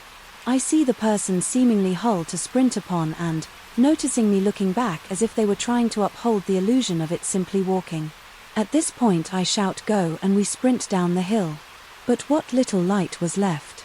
A struggle to make its way through the dense trees surrounding us, and the steep hill proved challenging to run down without a clear path to be seen. We both stumbled on the hill, almost falling multiple times and slamming our feet under rocks and loose brush, but we didn't fall then. We didn't look behind us. We make it to the bottom but must continue up the initial hill and then we will have made it out. We persevere up the incline and make it back to our car. I briefly breathe in relief as I start my car, heart pounded in adrenaline racing. As I reverse onto the road, the person emerges at the trailhead, apparently breathing heavily. We finally got a glimpse of him. His hood had fallen off his head, exposing his pale complexion and dead eyes that were only illuminated by a single lantern. At the start of the trail he was holding something in his hand, but it was too dark to see and I was not interested in sticking around to make out the object. I shift into drive and accelerates as fast as my car can muster, leaving him behind in the dust of the empty side of the road. Last year I was hiking in Virginia. It was a planned 2-day hiking trip, myself and 2 friends. Late into the first day one of my friends grew ill and decided to turn back. The second friend joined him, just in case it got worse. They told me to go on and, seeing as I had been looking forward to the trip, I did. As evening approached, I came upon a clearing in the forest, on a table surrounded by tools and several cans of spray paint. Was an elaborate dollhouse. It was large, perhaps 3 feet tall. Its walls and windows were open, as if it had just been built and was drying. That lingering smell of spray paint still hung in the air around it. On the back of the house a photo had been affected. It was a family picture, old, perhaps taken in the 80s. Everyone in the picture looked very uncomfortable, like they didn't want to be taking the picture or they were forced to, not scared, just very uncomfortable. My left, and it continued on so that I might reach my planned campsite by nightfall. The wind had picked up considerably in the distance. I heard a branch give and fall, crashing to the forest floor, startling me. I found my campsite but was a bit unnerved by the dollhouse in the middle of nowhere. I realized that I didn't want to camp out in the open where whoever was working on it might stumble upon me. I had one of those little one-person tents that stand just tall enough for a person to lay down in. I set it up behind a thick standard brush, one side blocked off by a tall stand of rocks. I was glad for this because not only was I now hidden, but the rocks effectively blocked the heavy winds, which had now turned cold as the frigid air tumbled down from the mountains at night. The sound of the wind at churned forest was relaxing and I think I fell asleep right away. Have you ever been awoken by a loud sound? And you're unsure what it was exactly, but some remnant of it echoes in your mind for a moment after waking. That's what happened to me. Sometime later, in the pitch dark, I had the sensation that someone was near. I listened, intently trying to hear. Over the wind, I heard a man's voice of somewhere in the distance, harsh, rapid, and then becoming softer. He was too far away from me to discern what he was saying, but close enough that I could hear inflection and cadence. It sounded like a crazy person scolding himself and then his voice becoming softer, answering. As I listened, his voice grew louder and louder until I could hear his clumsy footfalls crashing towards me. He walked by where I was camped, just several feet away from the brush that concealed me. By now my eyes had adapted somewhat to the pedal moonlight, but I still couldn't make out anything more than a large and massive shape. He was probably about a 6'6", heavily built. He was carrying something long beneath his arm, a roll-up tent. I guessed he was angrily talking about someone's face and how it haunted him. His voice then became childlike and his conversation with himself turned to the topic of cheese and crackers. The dude was clearly off his rocker, that her high on something really good. After a moment he continued on. His voice proceeded until I could no longer hear him. I slept little that night. Afterward, at first light I butted back. The way that I came back to town, I noticed that the dollhouse was not only clearing when I passed back by whoever the stranger was that night. I'm glad that we did not meet. So a few months ago I was out hiking with my friend. We live in the mountains of western Maryland, and we were about 6 miles into an 8-mile loop that we have done frequently when we decided to take some pictures and eat a snack at a summit. This area of the trail had a park, benches and tables, and a parking lot. We were sitting and talking, and I noticed a man just walking around the parking lot alone. He was walking aimlessly and staring at his feet. What confused me is that he was in jeans and a button-down shirt, not exactly hiking attire. We decided to set off in the last 2-mile leg of the loop.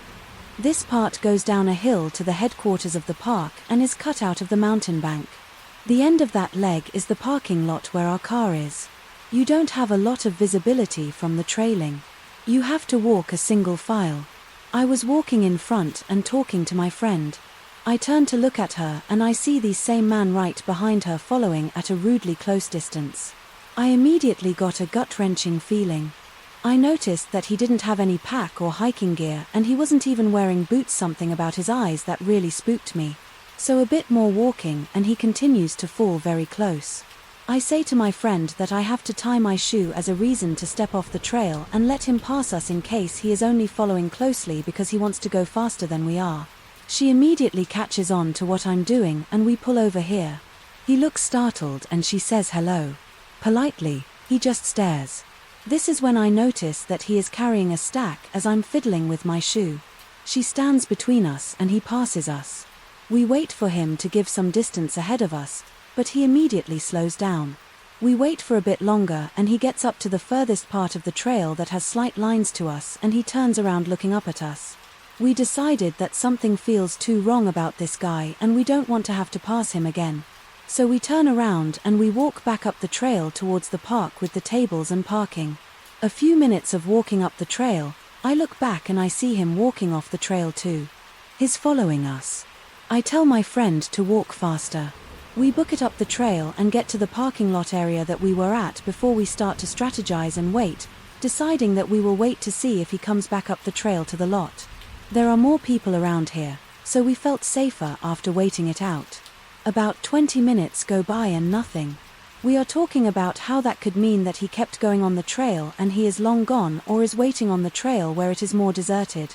We see a couple come up from the trail where we were presumably taking the loop in the opposite direction that we are. We approached them and asked if they saw anyone on the trail between this lab and the next. They tell us that they saw a young man sitting on a rock about halfway down. They described the man who was following us. We explain our interaction with him to his wife and get into a conversation back and forth about whether or not he was a threat. The husband finally interjects and says we need to call a ranger. Miyu wasn't just sitting there, he had a knife and was carving that stick. Needless to say, we called a ranger. The nice couple walked that last leg with us to make sure that we got to our car safely, and then even gave us their numbers in case we needed anything. The rangers then walked the trail, but there was no sight of Emma. I wish I knew where he went and what happened to him, but I'm glad to know that my instincts are legitimate. So creepy, knife-carrying man in the woods. Oh, it's not me. So it's the summer of 2013. I'm 21 and I just finished my junior year in college. The second week of August, a group of my friends and I go on an 8-day camping trip.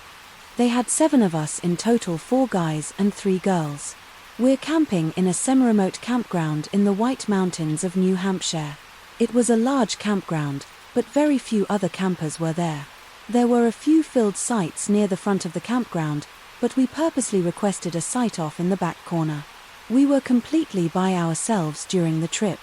We planned a whitewater rafting trip for one of the days. We were hiking Mount Washington. Towards the end of the trip, I thought maybe we would do 1 to 2 other small hikes, with 1 to 2 days of just chilling by the lake at the campground. We also plan on doing plenty of drinking during the evenings. The first couple of days during the trip were fantastic. Whitewater rafting was a blast. Everything is going great, and so it's the evening of our third day. We have a roaring fire going. We're all just hanging out at the campsite, drinking and messing around. It's around 9:30 when a disheveled-looking man walks past her sight.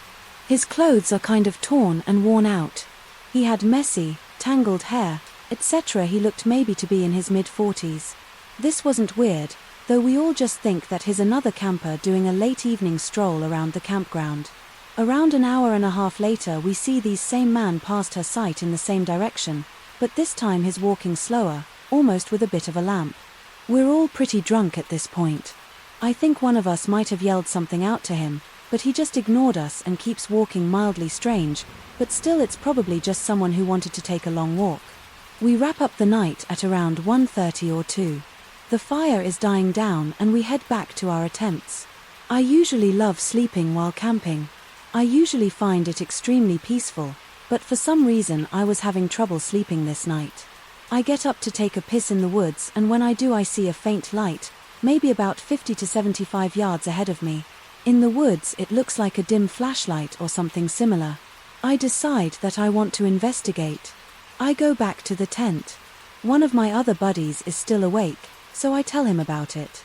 We got to investigate, and when we do, the light is no longer on. Feeling a little unnerved, I shine my flashlights around the woods a bit but don't see anything. So I decide maybe my eyes were playing a trick on me before, and I head back to bed. Sometime later that night, I wake up to a terrifying scream. It was Sarah, one of the girls that we were camping with. I jump out of my tent as quickly as possible and nearly run into her. As she's running back into her sight, she's still screaming. She screams that there's a man standing in the middle of the woods. Now our whole party is awakened, freaking the heck out. I tried to calm Sarah down enough to get her to explain what actually happened. She says that she went to pee in the woods and saw the man from earlier just standing about 15 feet from her, not moving like a statue. We're all freaking out, yelling, screaming, making a giant commotion. I'm internally freaking out too, but try to calm everyone down enough so we can actually do something. We obviously decide to get the heck out of there. We frantically take down our tents, basically just ripping the poles out and throwing everything into the back of our cars, and then we sped out of there. It's around 4 am wearing 2 separate cars and decide to just drive away from the campsite and try to clear our heads. Eventually, at around 5:30, we find a small diner that's open and decide to head in for some breakfast. We all have different theories about what the heck just happened. Some of us think that we just ran into a homeless guy who was camping out in the woods and was surprised by us. Some of the girls think maybe he was purposefully stalking us. Either way, none of us are comfortable staying at that campground again. I head back to the front desk of the campground with 2 of the other guys. We explained what happened, and the guys at the front desk actually seemed to believe us, but said that there was definitely no other campers currently that fit the description of the guy. They were insanely nice about it, though, and actually refunded most of the remainder of our stay, which astonished me. As a group, we decided that forget it. We weren't letting one freaky guy ruin our trip. We find another campground a good ways away to stand. Fast forward 2 days, we're hiking Mount Washington. We get up really early and get to the mountain around 7:30 to start hiking up. We're a little over halfway up the mountain when we see the very same guy hiking down, though this time he looks much better. His hair isn't crazy. His hiking clothes are relatively clean. We're all just frozen. A few of us let a surprise scream. He just strolls past us with a massive grin. Luckily there are enough hikers nearby that nothing could really happen. We decide to continue hiking up anyways. Since he was headed in the opposite direction and hoped that we'd just never encounter him again, we did finish the hike and luckily didn't see him. After that we did decide to cut the trip a couple of days short back on it. We've all come to the conclusion that we were likely being stalked in some way if it was just some homeless guy in the woods in the campground. What the heck was he doing hiking down Mount Washington a couple days later? It was a pretty unnerving and bizarre experience, for sure. When I was a little girl, I lived in an apartment complex with my mother. The entire complex consists of 2 buildings that sat side by side, less than 100 feet apart, with 4 2-bedroom flats upstairs and 2 downstairs. We lived downhill, about 100 yards from a major 5-lane road, but you would never known, due to the thick woods that bordered the complex on 3 sides. The last side was an area-covered power alliance that ran extra driveway with a graveyard directly behind it. It should go without saying that this setup was a recipe for many childish shenanigans as well as creepy encounters. On the front side of the complex and along the power line side were thick blackberry brambles. They weren't quite as thick along the power line area, but in front of the apartment you couldn't stick your arm in without being torn apart by the thorns, and it was so thick that it was nearly impossible to push through it. This is relevant. Later. I was the only young child that lived there full time, and all the neighbors were, to the best of my knowledge, fond of me. I was active in Girl Scouts, and when it was time to go around to all the neighbors for orders, then when they came in, I would get my little wagon deliver them, because my mother knew and trusted all the neighbors. I would do this myself. The day this happened, I had taken my wagon to the other building to deliver cookies to some of my mother's friends and was walking back. I hadn't meant to stay as long as I did, but they had an aquarium that was fascinating to me. That day my mother's friend's husband had bought some new fish, so I had spent about 45 minutes helping them pick out names. So when I began to walk back, dusk had fallen. I had walked about 7 steps off their porch when I got a bad feeling. Now I understand that I'm an empath and I have learned to listen to my intuition, but back then I just thought that I had to poo bad. I stopped for a second to settle my stomach and I heard a noise. When I looked to the front of the apartment, where the blackberries were the most thick, initially I couldn't see anything and I wanted to say he had flicked a lighter or something almost like. He was trying to purposely alert me of his presence. The second that I saw him, I froze. He had shoulder-length, stringy black hair, bad skin, and looked like a skeleton. He was so skinny. Knowing what I know now, I imagine that he was probably strung out. I realized when he knew that I saw him because his face split into a wicked, not at all friendly grin. Then he began tearing his way through the blackberry brambles towards me. I began running towards my house while screaming bloody murder. As I heard his speed slap the pavement behind me, I got to my stepson to my uncle, Mike, who lived next door, flung this door open to see what the heck was going on, but the man had disappeared. I began screaming and crying about the man that had chased me out of the woods because Mike hadn't seen him. Initially he had thought that I'd let my imagination run away with me, but when he looked at the area I said that he had a Murray strum. There was a clear path and blood from where he had been cut by the thorns. After they took their machete to cut away the brambles and investigate where he had came from, they discovered a small area he had been standing in with a small pile of cigarette butts, like he had still there waiting for me. When he saw me walk across initially, a few weeks later, deeper in the woods, my mother's boyfriend and I discovered a small tent with assorted inappropriate paraphernalia. No one mentioned the connection, but I was very immature for my age, so when I thought about it, it disturbed me very much. So disturbing, stranger that departed your tent to watch me from the woods. Let's not meet again. I'm a university student now, but this incident happened when I was in 8th grade. When I was around 14, I studied a subject focusing on outdoor pursuits. For our final assessment, 2 teachers took my class on a one-night camp where we would do activities like rock climbing and kayaking, trail walking and so on. I live in Australia, around an hour from my state forest that was notorious for the backpacker murders. Several bodies had been found and several more remain missing, and I'm pretty sure all the murders were linked to the same killer. Anyway, in the morning we leave the school and drive out on a bus. When we reach the road that leads to the entrance of the forest, a police car is parked outside. He spoke to the teacher for a moment, but I didn't hear anything and no one else seemed to notice or care. Fast forward a few hours and we've tracked about 20 of us to the camping area somewhere in the middle of a state forest. Some parts are estate and some parts are privately owned, I think. While kayaking that afternoon we noticed a helicopter doing flybys, but again my classmates never suspected anything. A couple of mates and I were the first to leave the water and tell the teacher with some equipment and started building our own rafts. I was standing off to the side when one of the national park guides walked over to one of the instructors and talked in a hushed, slightly stressed out tone. I remember hearing the instructor say stuff like "You're kidding," and I don't believe it. He just looked shocked and taken aback. So at this point I started connecting the dots, but I didn't say anything to my school friends around to dust. That night I got to use the toilet block, which is around 100 meters from the main campsite.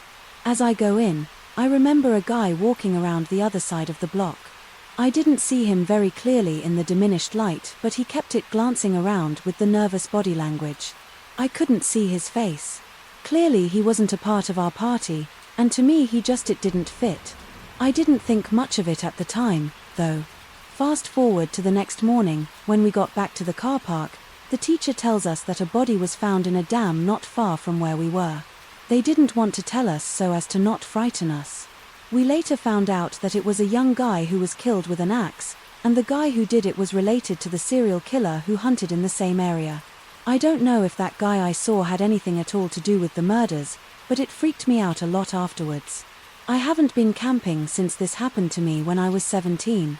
Around the time when most of my friends were just getting their driver's license, we all had that rush for cars back then, so it was quite common for us to skip school and go for a ride out of town.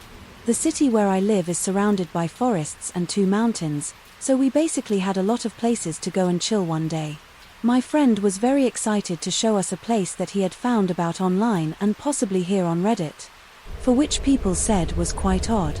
We looked it up and apparently it had a reputation for being a paranormal site. Being the typical group of teens, we collectively agreed to check it out ASAP, including me, who more or less believes in spiritual stuff, going up the mountain. We were listening to the radio until we lost the station to static, which, for obvious reasons, is what the radio does when you go deep into the woods. This entire experience is happening during a summer night, so we were feeling pretty careless and as excited as a person can be here, having no music to listen to. We started talking and discussing our expectations for this place, with most of us having no expectations at all.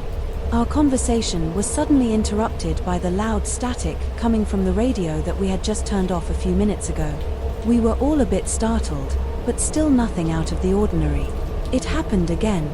A few minutes later, we all looked at the radio and it was still off.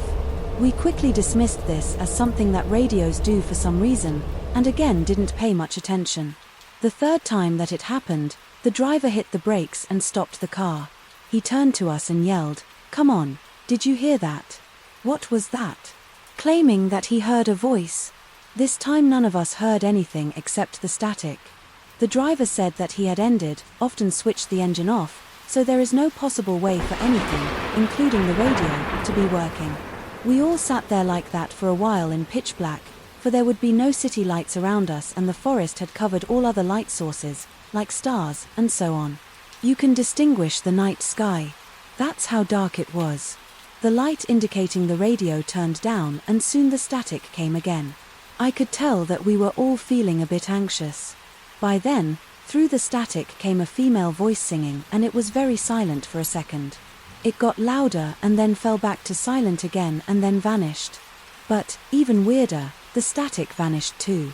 Once we switched the car back on and turned the headlights on too, we observed what seemed to be smudges of fingers all across the windshield. We didn't turn the car around immediately, but I could tell that we all just wanted to leave. We stopped further up on the hill, took some pictures of the Milky Way and went home afterward.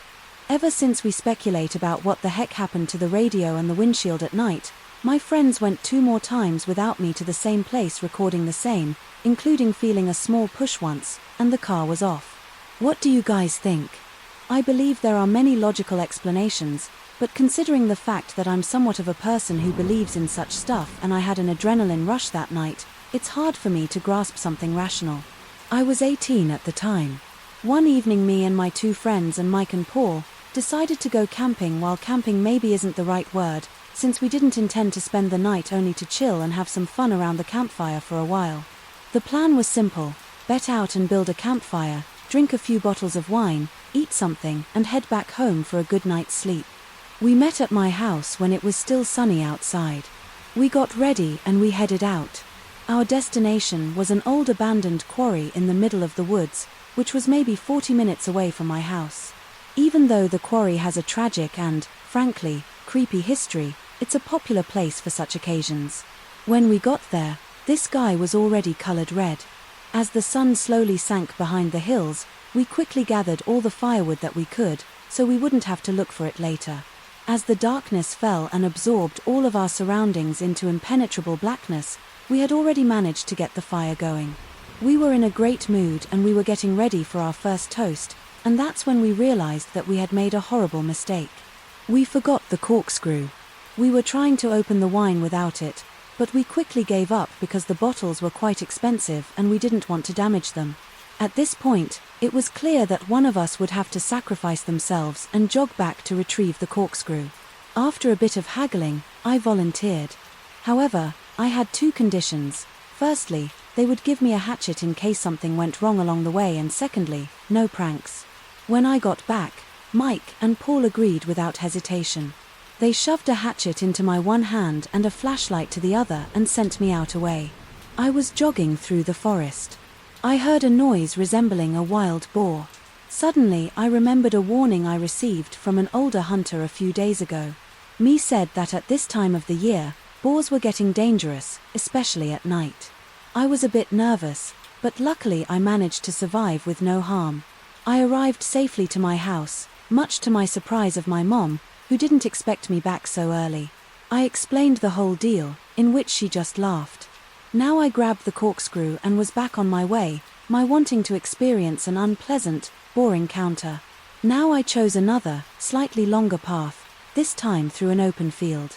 After a while, I got to our spot. It was a small clearing, surrounded on one side by massive rocks maybe 70 meters tall, and on the other side by thick forest. Somewhere in the middle of the clearing was our campfire. When I approached it, I realized that there wasn't anybody, although our backpacks were still on the ground and the fire was burning bright. Great. We specifically agreed that there would be no pranks. When I got back, those guys think that they're funny. I thought to myself. I resignedly sat down near the fire while facing the woods. That's the only place where those two guys could have hidden. I thought I was really tired and all I could think about was the taste of that exquisite Pinot Noir we had brought with us. I really wasn't in the mood for their games and I was getting quite mad. And that's when I heard a snapping of twigs and rustling of leaves from the edge of the forest, maybe 30 meters from where I was sitting. The sound was rhythmical and it was undoubtedly the sound of somebody walking. I aimed my flashlight to the spot where sounds were coming from. Between the trees, I spotted a tall person wearing a dark hoodie. As I shined my flashlight on him, he stopped walking, turned to me and just kept staring motionlessly, even though he was directly facing me. I couldn't really see his face. I shouted, "Paul, you, Faso, I know you're trying to scare me. We agreed on something, so stop messing around and come out." As I finished, the hooded figure had just turned around and walked deeper into the woods. Exactly at that time my phone started ringing. "Hey, Steelia," I took it out of my pocket. It was Mike. I took the call and started barking at him. "Really funny, guys. I thought we agreed on something. What are you talking about?" "I'm talking about you trying to mess with me. I clearly saw you and now you can come out," Mike, as if frozen for a minute for what seemed like an eternity. All I could hear was his heavy breathing and Palm mumbling something in the background. When he finally snapped back to reality, he just said, "Dude, we're at your house. We heard some footsteps and at first we thought you were just trying to mess with us, but then we got scared and decided to look after you. I forgot the phone at your house, so we couldn't even give you a call. Just get the heck out of there and we'll come back for our stuff together." Yes, that's just another one of your funny pranks, and I'm not buying it. Hold on a second, but for a while all I could hear was some incoherence, mumbling, "Hey, what's going on?" Asked the voice of my mom coming from the phone. My hand suddenly spawned and my heart skipped a beat as I realized that they weren't kidding. Suddenly, a freezing wave of fear ran through my body. However, I managed to convince Mom that everything was just fine and that she didn't need to worry. She gave the phone back to Mike. "Just leave everything and come back. We're heading out now. We'll meet you halfway there. I'm not going anywhere alone again. You better get your butts here into it quick. I'm waiting for you." But I hung up. I didn't wish to make any more noise than I already did. I quickly turned off my flashlights and started to back off from the light of the fire. I moved all the way to the huge wall of rocks. I figured that if I had my bag covered by the rocks, I could eliminate one of the possible ways that unwanted visitors could approach me. I was standing there in a complete darkness, trying not to make a sound, while tightly clutching my hatchet, which would be, for the next half an hour, my best friend. I had to constantly convince myself not to curl into a ball in fear. Even my own body started to betray me as my hearing got worse due to my savagely beating heart. I was trying to calm myself, but then again, in worst-case scenario, every little bit of adrenaline would help, and afterwards seemed like an eternity. I spotted 2 weak light beams coming from the forest. I heard Paul shout my name. I'd never been so relieved. I finally ran out for my hiding to greet my 2 friends. For quite some time, we were just standing there laughing like maniacs from relief. We were even getting a bit cocky, and we thought about staying. After all, there was just one supposedly creep lurking between the trees, and there were 3 of us. It's funny. Just minutes earlier, I was crapping myself with fear, and now I was suddenly full of tough macho thinking what could possibly happen. In the end, healthy judgments got the better of us, and we decided to leave. We packed our things, put out the fire, and got out. We took our bottles of wine to enjoy somewhere else, somewhere where it's nice and brightly lit.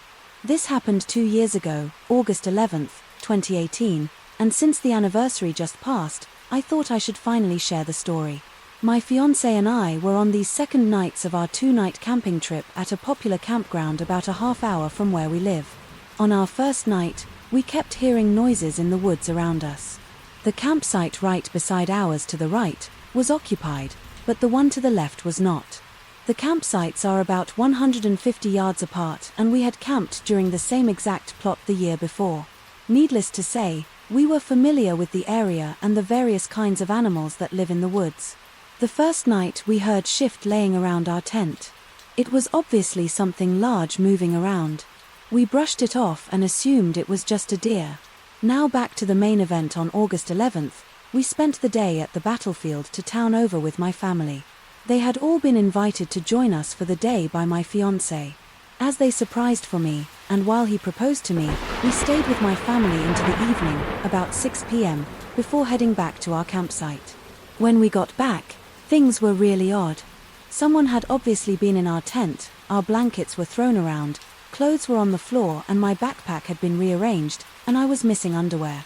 But hey, we were stupid 19-year-olds and decided that since whoever had busted and had left and hadn't taken anything important, it was fine and they wouldn't come back. So we set up a campfire and sat out until it was dark, roasting hot dogs and s'mores, smoking cigarettes, and celebrating our engagement. Around 9:30 p.m. we put out a fire and decided to go into our tent for the night to celebrate a little more. Nothing too loud or obnoxious.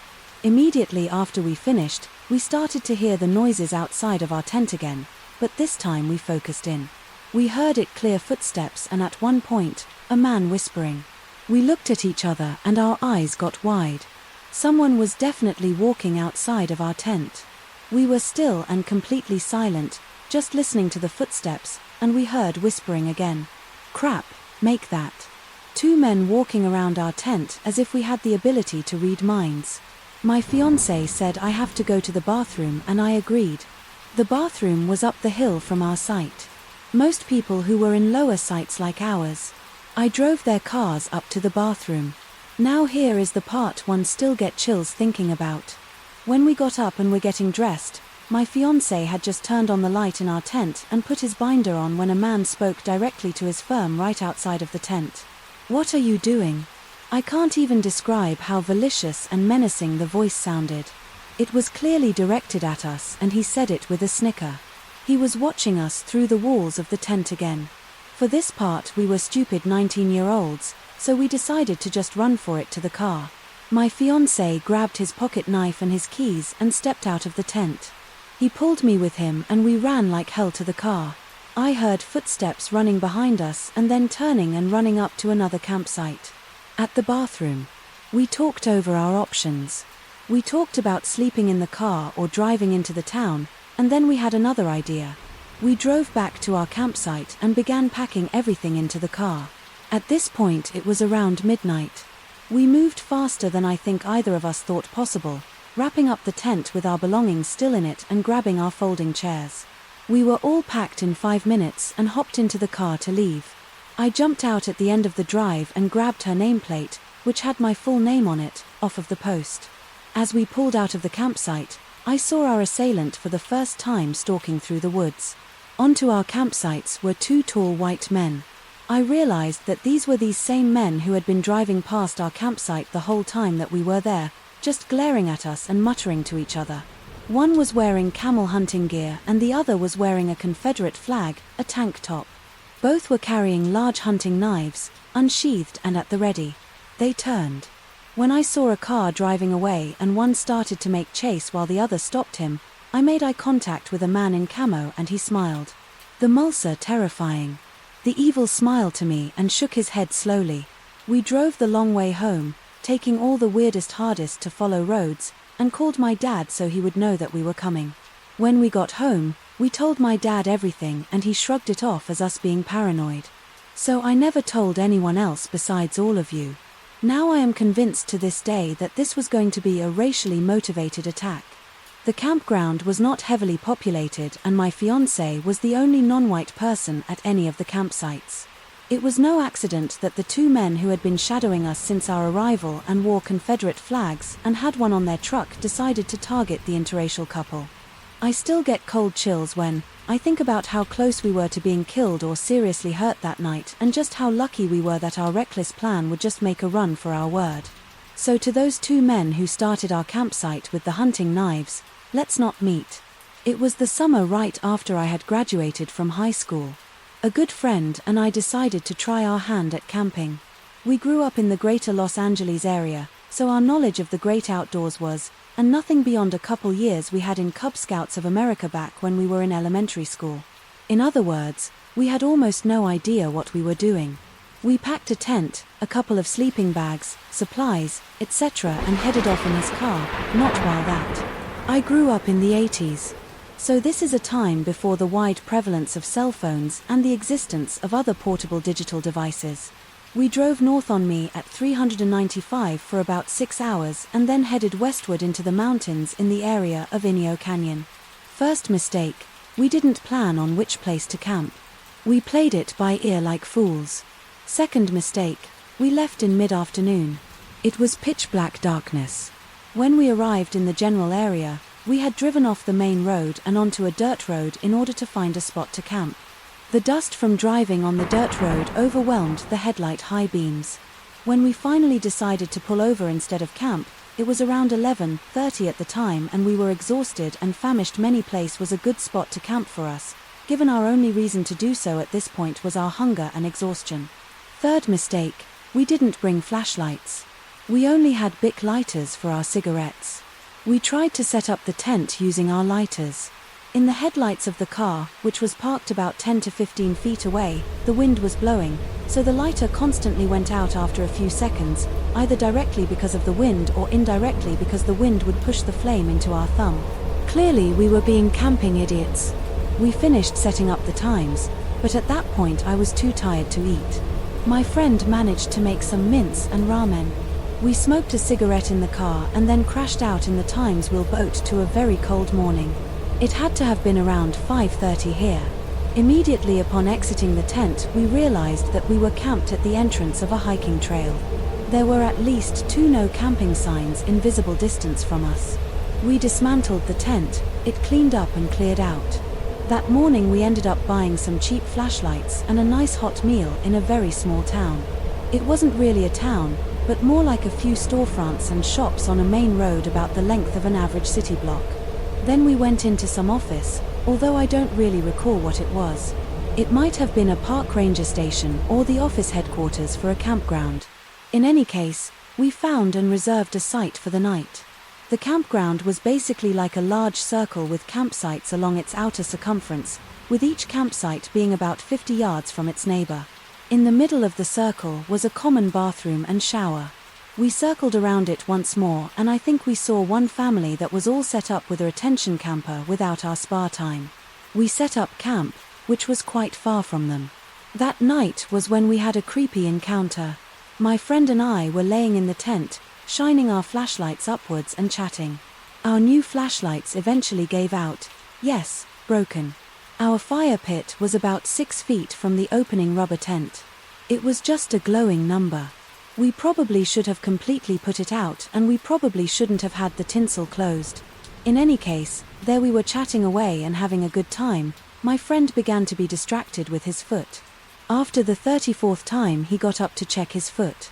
I asked him what was wrong. He told me that something is tapping his foot from the outside of the tent.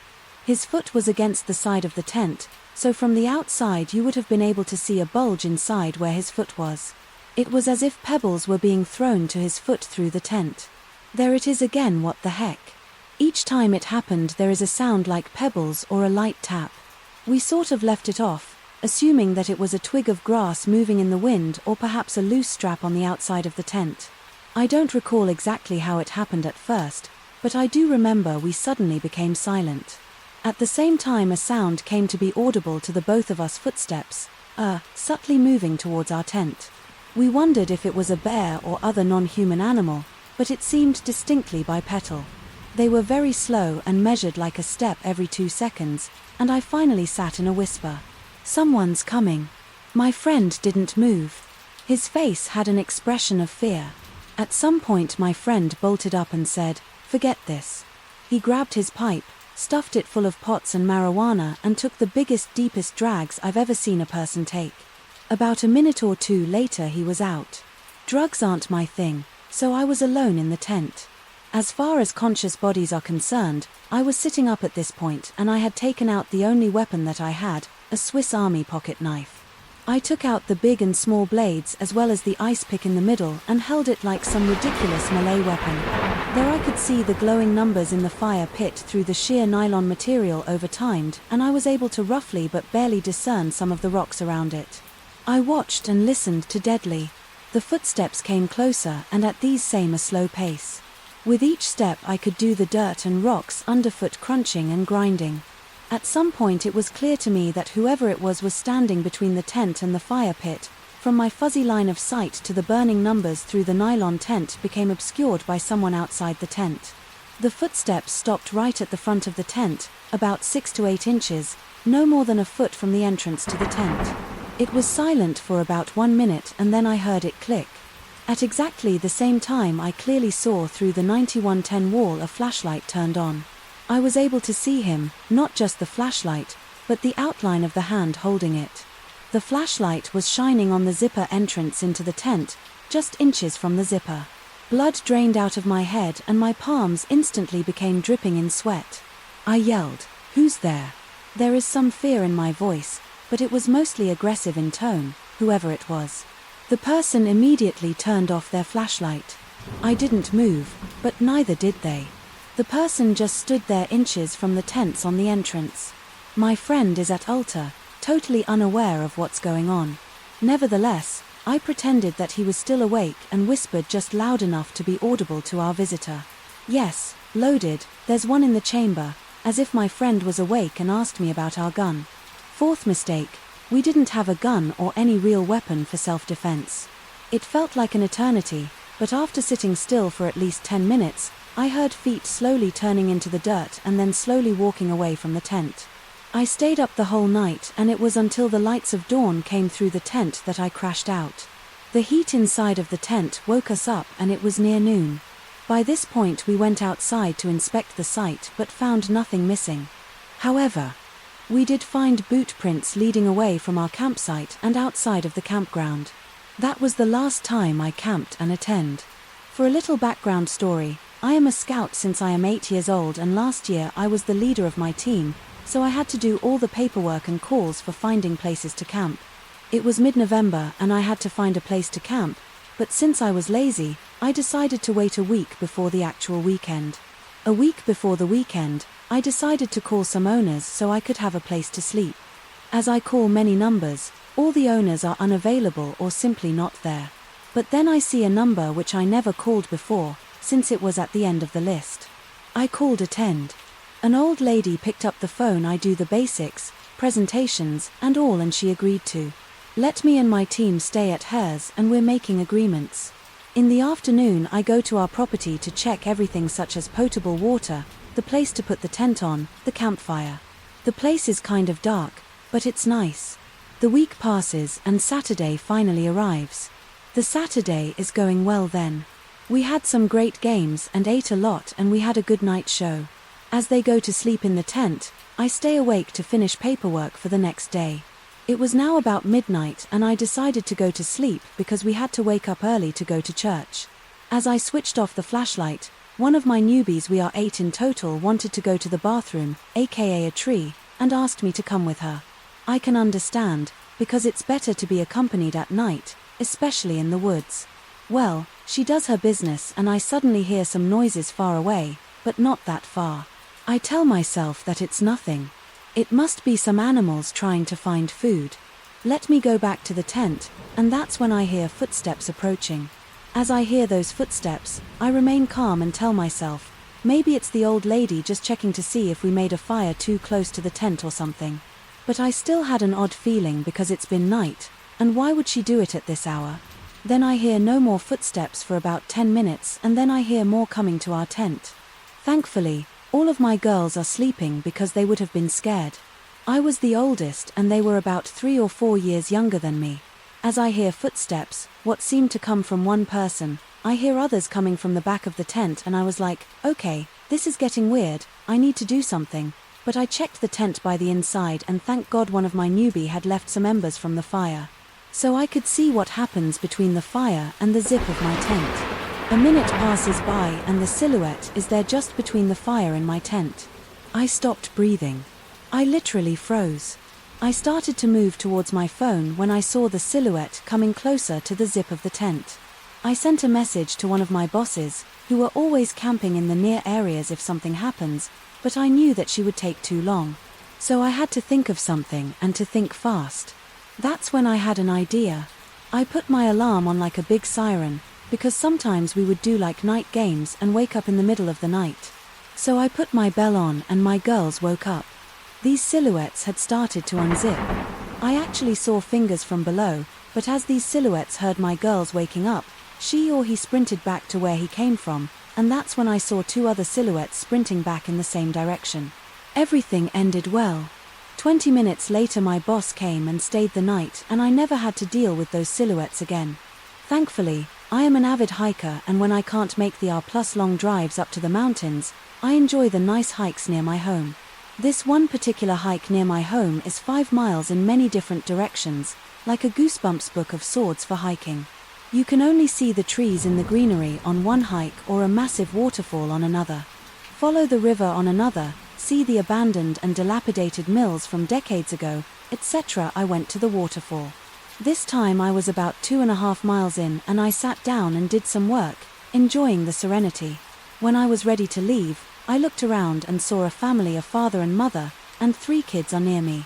I packed my things back in my day pack as they left. I am a major people hater. I prefer to hike in areas where there are no people for miles. I chose to go a different way back to the trailhead than the way I came because I didn't want to run into this family for the next 2.5 miles. I checked my map on my cell phone and found a route that I could take back. That seemed remote enough. I immediately noticed that this trail was not man-made, but just probably what was left after some flooding. It was going upriver away from the waterfall and I was so close to the river. All I had to do was walk out onto a bed tree and I could touch the water. It was a very thin trail, not big enough for people to walk side by side, and it was covered in the thick roots, and I enjoyed this and it was peaceful. I passed them girls who had hooked up hammocks to read in about 20 feet to my right after I'd hiked this little path for a while and died. Nothing but the sound of these slow-flowing river to my left. Until I heard lots of footsteps coming from behind me, I didn't want to deal with the people behind me, so I stepped out onto a tree that hung over the river and waited for them to pass. It was that a dang family from the waterfall. I could have sworn that they went the complete opposite direction, but whatever. I waited a few minutes before I started walking again. I did not want to run into them. Pretty soon their voices had disappeared in the distance and I was able to go back to enjoying the peace and the beauty around me. I hiked for another 5 or so minutes went. I had to turn a sharp corner around a boulder at a major bend in the river. This man, the father, was standing there on the other side crouched down like you, wanted to scare me and I screamed and he laughed. I got really angry and I noticed that his family were nowhere near us. I yelled, "What the heck is wrong with you, Adam?" not bothering to control my anger being snuck up on by some stupid human, but he wouldn't stop laughing. Now I realized that I was dealing with an idiot or a psychopath, and I didn't want to deal with either. So I turned around and I booked it. I could hear him behind me following me. He wasn't a very big man. He stood about 5'6" and was around 180 to 200 pounds, but he was keeping pace about 20 feet behind me. Let me tell you that this path is not for running. I very nearly went sideways into the river a few times, but this gave me a few ideas too, the routes that I could mostly handle. I knew the terrain in the park pretty well as long as I focused on my quickly placed steps around the thick root systems and keeping my balance I could make it. I was running backwards towards the waterfall downriver where surely there would be people around. It was a straight shot, but then I remembered the hammer girls and I remember that they were slightly hidden and if I picked up the speed, dude behind me would miss me turning because of the natural curves of this path. I sprinted on the trail and I burst into the hammock girls area. I sputtered out a quick and quiet explanation. A man following me and they hid me behind the lowest hammock. Took us 5 to 10 seconds max to set up and the three of us watched as this guy ran past and not long after I was safely hidden, I stayed with the girls for another few minutes and, just to be safe, explaining the situation, catching my breath and then went back the way that I came from upriver. I did not want to run into this dude again. No, but you think this is over? No, as I dump river on the trail and my original remote path back to the trailhead, I tried to calm myself down. I just couldn't get my mind to stop thinking that I was being followed. I just tried to hurry and get out of there as fast as I could. My turn to sharp right at the boulder that the man was hiding behind before and kept pushing through the rough trail. I tried to focus on the sound of the river that was still to my left, but I couldn't get the sound of my heart out of my ears and then, crunching, the sound of my pawing heart morphed into the sound of footsteps. In an instant I realized that I was being followed again. I looked back and guess who? The staying father. Again I got mad as hell. I stopped and turned around. I yelled at him, "Stop following me," and I screamed and bloody murdered him. I yelled profanities at him. I threw a dang pine cone at him.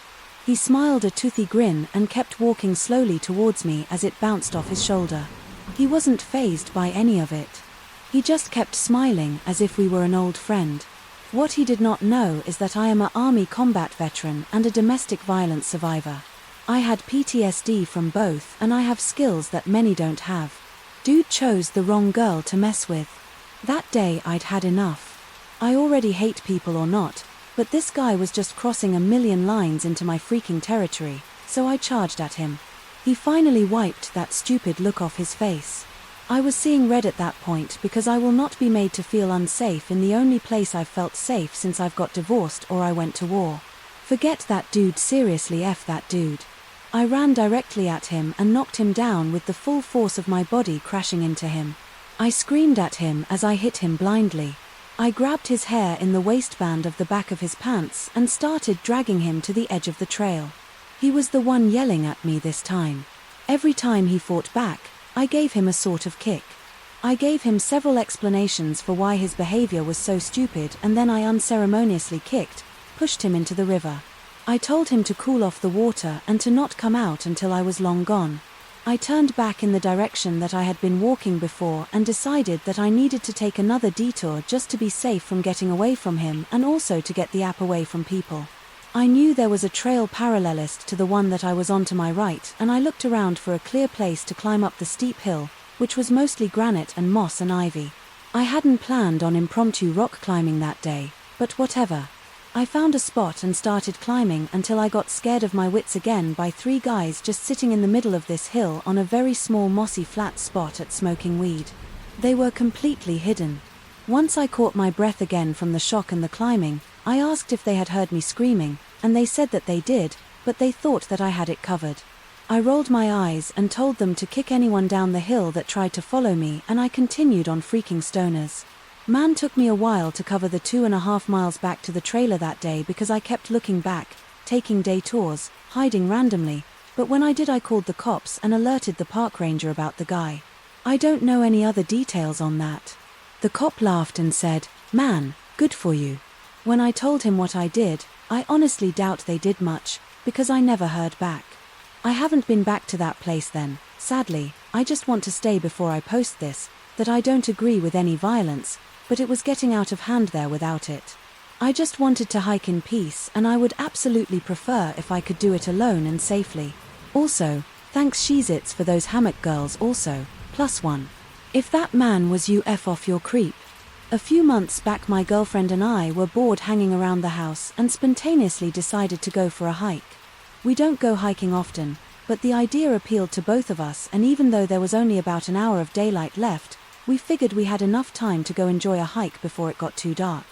We quickly fill up our water bottles and put on the best walking shoes we had, and we were out the door driving up into the mountains. Around my area there are many hiking trails. With the variety of trails increasing as you go up in the mountains, we tended to stay around the base of the mountains in the occasional case of us hiking, or most people would still be walking. But we wanted to change things up and regress to further up the mountain road, to a trail a friend of mine had mentioned.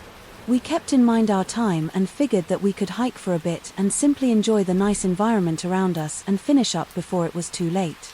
When we arrived at the trailhead and see that there were no cars left along the road where the trail commences, but it didn't think much of it due to the time. We still had a good 45 minutes until dark, so we continued on. We start walking down a fairly steep hill that then recoups the elevation at the bottom with an equally steep hill that you have to ascend. We reach the top and then it's a smooth sailing from there. We see a long coyote off the trail a ways off and some rabbits, and I made a quip about how those rabbits might need to be careful with that coyote lurking around, and she playfully hit me for that one.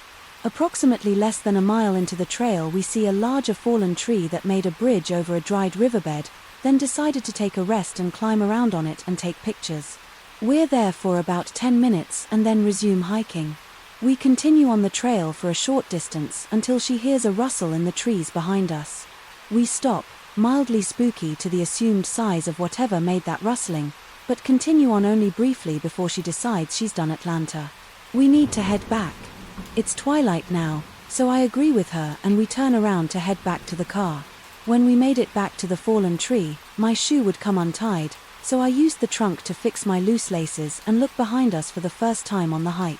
It's uncharacteristic of me, but hey, I was having fun. Why be paranoid? I see a person dressed entirely in black with their hood on it. There was a significant distance behind us, walking at a slow, even pace. It wasn't something out of the ordinary. So what if they're wearing black with the hood on? I wear black most of the time and it's cold out. I shouldn't make assumptions. This does it trigger me to be more alert, however, and I inform my girlfriend of this person's presence. It's now dusk. We continue on at an intention of the faster pace and go through a winding section of the trail, and I lose sight of the person. When we come around the final bend of the section, I figure they're far behind us than that. There's nothing to worry about.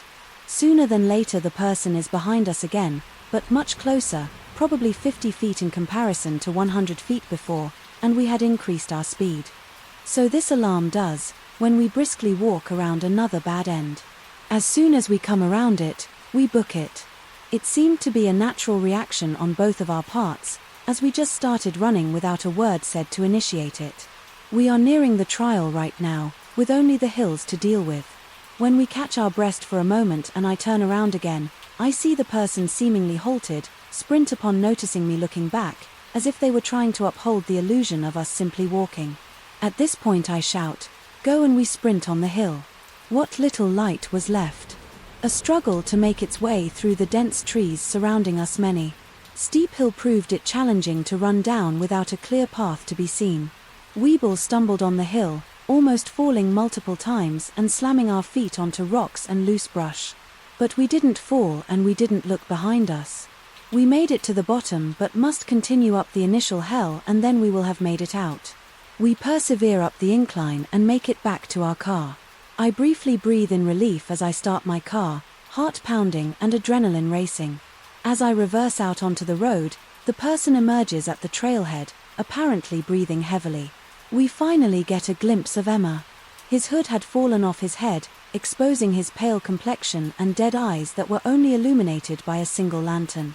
At the start of the trail, he was holding something in his hand, but it was too dark to see and I was not interested in sticking around to make out the object. I shift into drive and accelerate as fast as my car could muster, leaving him behind in the dust of the empty side of the road. This happened last fall when the weather was cooling down, but it wasn't too cold. I was going through a breakup and having a rough time in life in general, and I was seeking ways to become more independent and grow myself. So I decided to run to a park 30 minutes away from my city to enjoy the sunset. This was in November, so the park was almost completely empty. I passed 2 cars while driving in. One was empty, but I noticed that his second car I passed was parked in the parking lot with the headlights on. I couldn't see how many people were inside, but I instantly got a bad feeling. Whatever I told myself, I was being silly in that. I shouldn't let stupid fear prevent me from enjoying the sunset. So I drove all the way into the park and parked my car in the parking lot where the road ended. I still had a nasty feeling when I parked, but the sun was still up and it wasn't dark, and I just wanted to get out for 5 minutes and hike up the trail to sit outside.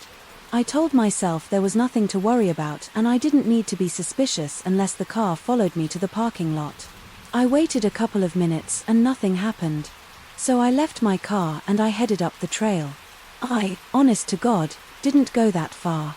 I walked for maybe 2 minutes up to a bench at an overlook and sat for 5 or 10 minutes.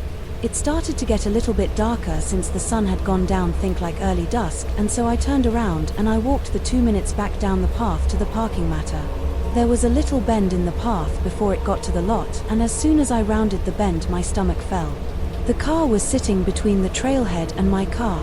I can't even describe just how terrifying that feeling was. I knew something was wrong in that very moment. I called my mom and then I called the police and asked them to come to my car because I didn't feel safe returning to my car alone. For reference, I am a short and skinny girl. After speaking to the police officer, I called my mom again and stayed on the phone with her for 30 minutes waiting up the trail for an officer. Those minutes were some of the most dreadful minutes I'd ever experienced. It was a park, so there were coyotes howling nearby and an owl.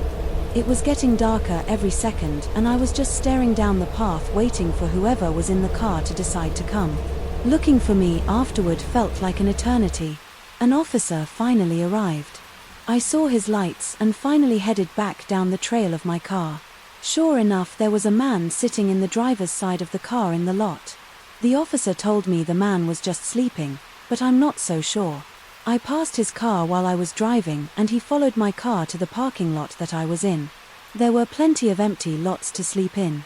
If somebody decided to sleep in the car in a park, which I think is illegal anyway, I don't think they would choose to park right next to another car, not to mention I had only been away from my car for maybe 15 minutes at the most, and he had parked between the trailhead and my car.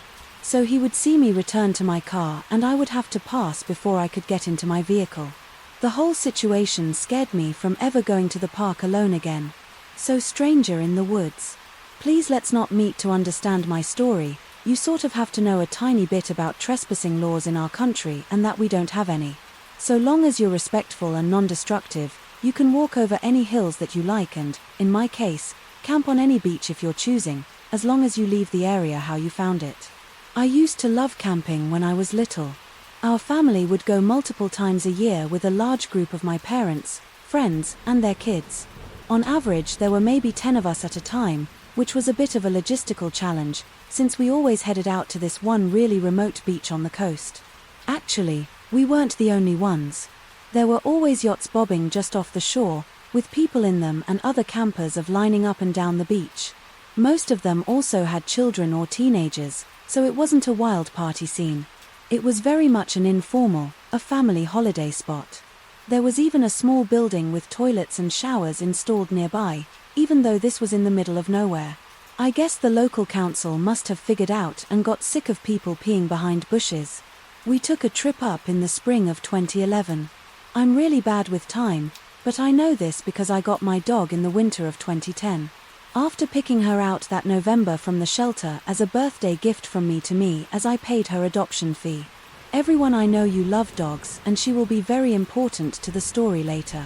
So let me tell you a little bit about Parmesan.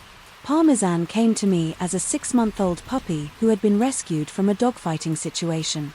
We're not entirely sure what breed she is exactly, but my best guess is a lurcher as Staffy Maximum. She is a wonderfully well-tempered dog with people than most dogs, but you absolutely do not threaten her and she'll have you.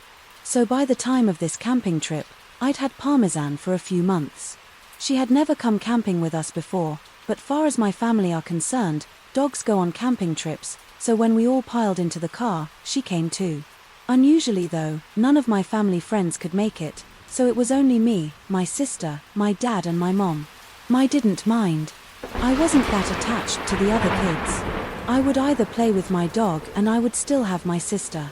The drive took the best part of the 6 hours, and because we had left a bit later, although I don't remember why we left later than normal, we arrived at sunset, not a good time to be building a tent, but we expected to arrive to other campers already set up and the beach illuminated in campfires.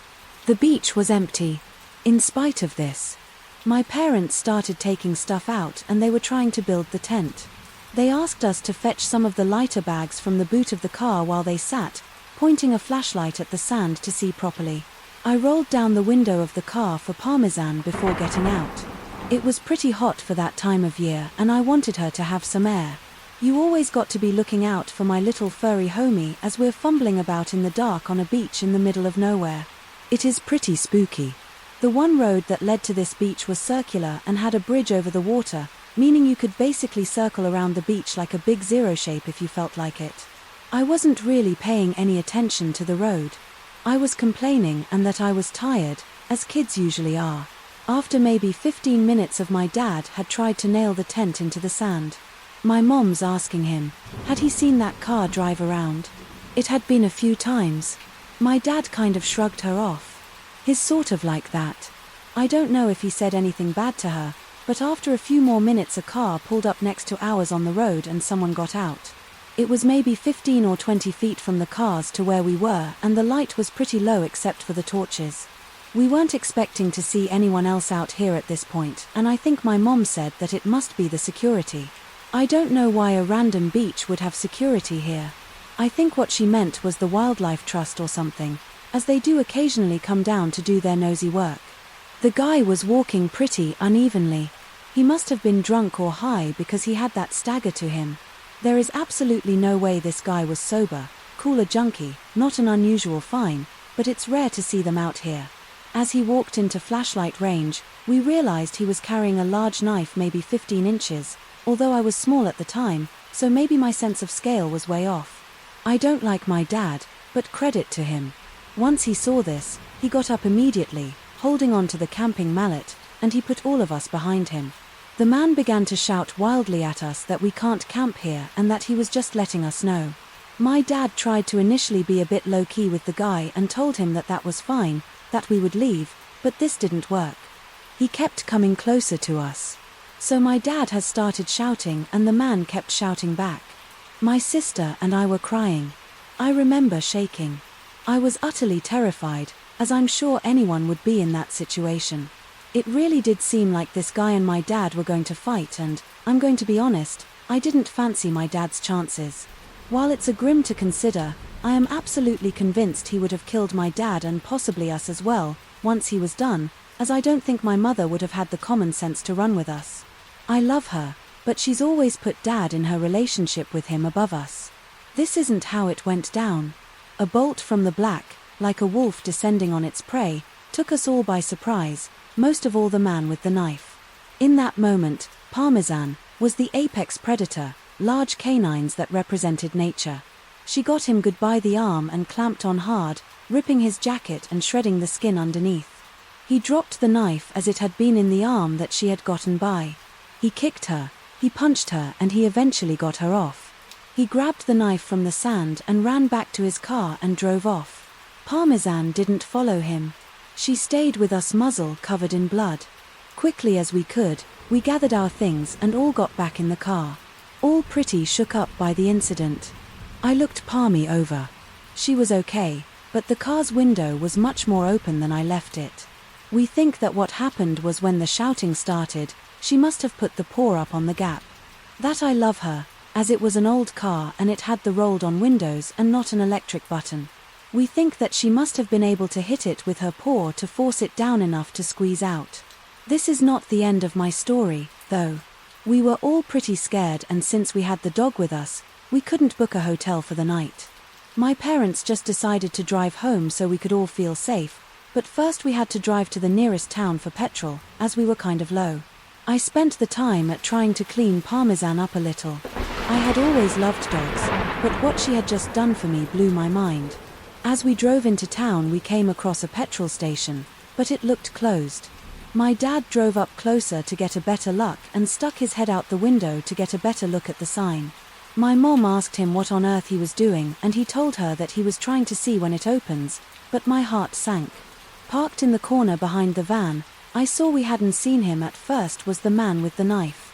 He was sitting on the back of his car using some tissue paper to clean up his arm. It looked pretty bad. Without stopping to refuel or look anywhere else in town, my dad drove right out of there. He decided to go to the next town over, but this was removed. The next town was over at 60 miles away. We didn't have enough petrol to get there. We had realized, but we began driving. We were going to break down. That's fine. My dad said we had AA cover. They would come, tell us, Homer at least to somewhere acceptable for the night and better than staying in the last town. After driving for maybe 5 minutes, lights flash us from behind under the car, the same car the man had been driving. It was him following us. He must have realized that we were low on petrol. The next half hour was one of the worst half hours of my life. I had a complete and not a breakdown, as did everyone else. Really. I could tell my parents were trying to keep an underwrap so it wouldn't upset us, but we weren't really little kids. We were both double digits. By then we knew how dangerous this situation was. Dad turned off the radio to conserve petrol and the man followed us for 55 miles before he had peeled away onto under the road. Our fuel meter was on the big, ready for empty for the last 10 miles. We were driving on fumes. I don't really believe in God, but if he does exist, that was definitely one of his miracles. Once we got there, we drove into a petrol station and we filled to a full tank before driving the rest of the way home. My sister and I had slept after that. I only woke up once when we had made it all the way home, just grateful. Nothing worse had happened than that. After getting some sleep, my mom phoned me non-emergency line for the police and reported what had happened. They never got back to her after that, but apparently the woman she spoke to said they may have wished to in the future, as he had matched the description given of a suspect wanted in relation to a murder charge. I have no idea if he was actually the guy or just a random psycho. As I said, they never got back to her. So what's the takeaway then, other than a crazy man in the beach? And hopefully we don't see them again? Well, for me it's that I love Parmesan. She's still with us now, old as the hills and twice as grizzles, one of my mom's friends that likes to joke. I don't know why she did what she did that day. I couldn't tell you what her thought process was. What I do know is that this poor puppy was born into an environment where they had abused and neglected her, only to be rescued and taken to a shelter where her mother and siblings all found homes before her, despite how badly people had treated her. When I took her home, she forgave but never forgot. I think the saying is, I never trust a person who doesn't like a dog, but I always trust a dog when they don't like a person. They have a very good understanding of human body language and I think she must have understood how much danger we were in. If you're able to please adopt, you might find yourself in a situation like mine one day. I promise you, if you're willing to save a four-legged friend's life, they will pay you back tenfold if they're able to, without a thought for their own safety. I paid £78 for Parmesan's adoption for you, which is a lot when you're a kid, but it chills me to the bone knowing if I hadn't been so instant on the dog I might be dead. For some more background information, I live in Scotland and this happened in the Highlands.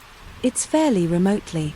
The drive took so long because we always used this one really specific beach and the car was loaded down with camping supplies, 2 small children and a dog. So the car was heavier than normal and bathroom breaks were pretty frequent. You've all had to go on the side of the motorway, don't at me? We didn't phone the police while being followed because we had no phone signal, or so my mom said, but I suspect the genuine reason was that there was weed in the car. My parents used to smoke and deal.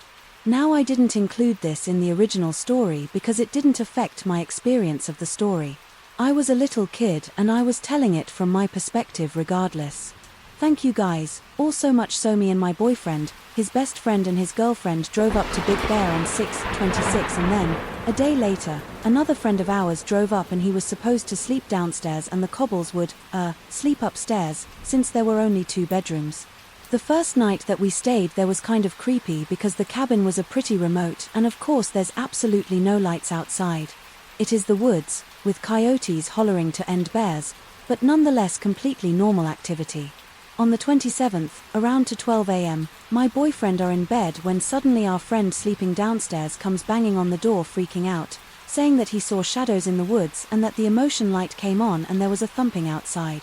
We got a little freaked out, but my boyfriend got out of bed and he checked the entire cabin and even went outside. There was nothing. We go up to the other couple's room, where there's a porch with a sliding glass door looks out to the woods. It's important to note that I am a naturally very anxious and scared person. While my boyfriend is a rock, he is calm and logical. Well, I tend to jump to the worst scenario. My boyfriend goes over to check the last place inside the cabin. So he pulls the curtain and he jumps and yells, "Oh my God." At this point I'm terrified. My boyfriend is 180, a CrossFit coach, and to see a big guy like that scared is nauseating. He locked the door and he backed away. Slowly he quietly says, "There's a large man that's standing outside and staring at us. He's just standing in the woods looking at us." At this point I think that he's messing with me. He looks at me and says, "Go, lock the door." That's when I knew that he was serious. Everyone is freaking out. I run and lock the door behind us and we all decide to stay in the room to keep an eye out. It's the middle of the summer and it's really hot, but we refuse to open the window. I am so scared but try not to show it, as everyone else seemed to have calmed down. About 30 minutes goes by and nothing happens. I get annoyed with the heat and the fact that there are 5 people in a tiny room and 3 of them are madness. So my boyfriend and I go back to our Roma. I'm still pretty scared at this point, so my boyfriend tries to cheer me up. By now it's around 1:30 in the morning. I told him that I was too scared to sleep with the lights off. He tells me that's totally fine and he understands. So we just lay there with the lights completely on. Finally I started drifting off to sleep. When I hear a thought, I sit up and look at my boyfriend. He looks at me and then the power cuts out. I immediately start sobbing. I'm trembling and I can't see anything because it's pitch black. I try to get out of bed and run, but my legs get tangled in the sheets and I fall. My boyfriend picks me up and we grab our phone and run to the other room where everyone else was staying. I'm hysterical at this point. I try to contact her host, but nothing will go through. I tried to call my dad, but all of her phones say no service. We're alone out there. Thank God. The friend who drove up after us had a different carrier because his phone had 1 bar. So he called the local sheriff. Realize, now it's a bit of an overreaction, but at the time we thought we were gonna die. He's on the phone with the sheriff and they transfer us to the utilities company. We give the address and they tell us that we are too far into the woods and that they don't cover our area. At this point we are wondering if the entire area has no power or if the man outside had just cut the power. I cry more and we call 911 to report a suspicious activity and a power outage. They send the fire department. A few hours go by and it's at 3 a.m. and suddenly the power comes back on. We all fall asleep and the next day we talk to some of the locals of the area. We told them that our power had went out and he said that was strange and it shouldn't have happened. He told us the only reason that happens out here is because of a snowstorm. He said that he couldn't explain it. I had found some cheap train tickets to Luxembourg and, being the adventurous person I am, I decided last minute to book them and go all by myself due to some unfortunate lack of planning on my part. A circumstance is, I ended up on that train to Luxembourg with nothing to wear for the weekend except the clothes on my back. I figured it wasn't a big deal how boring it would be to have everything go according to plan for once.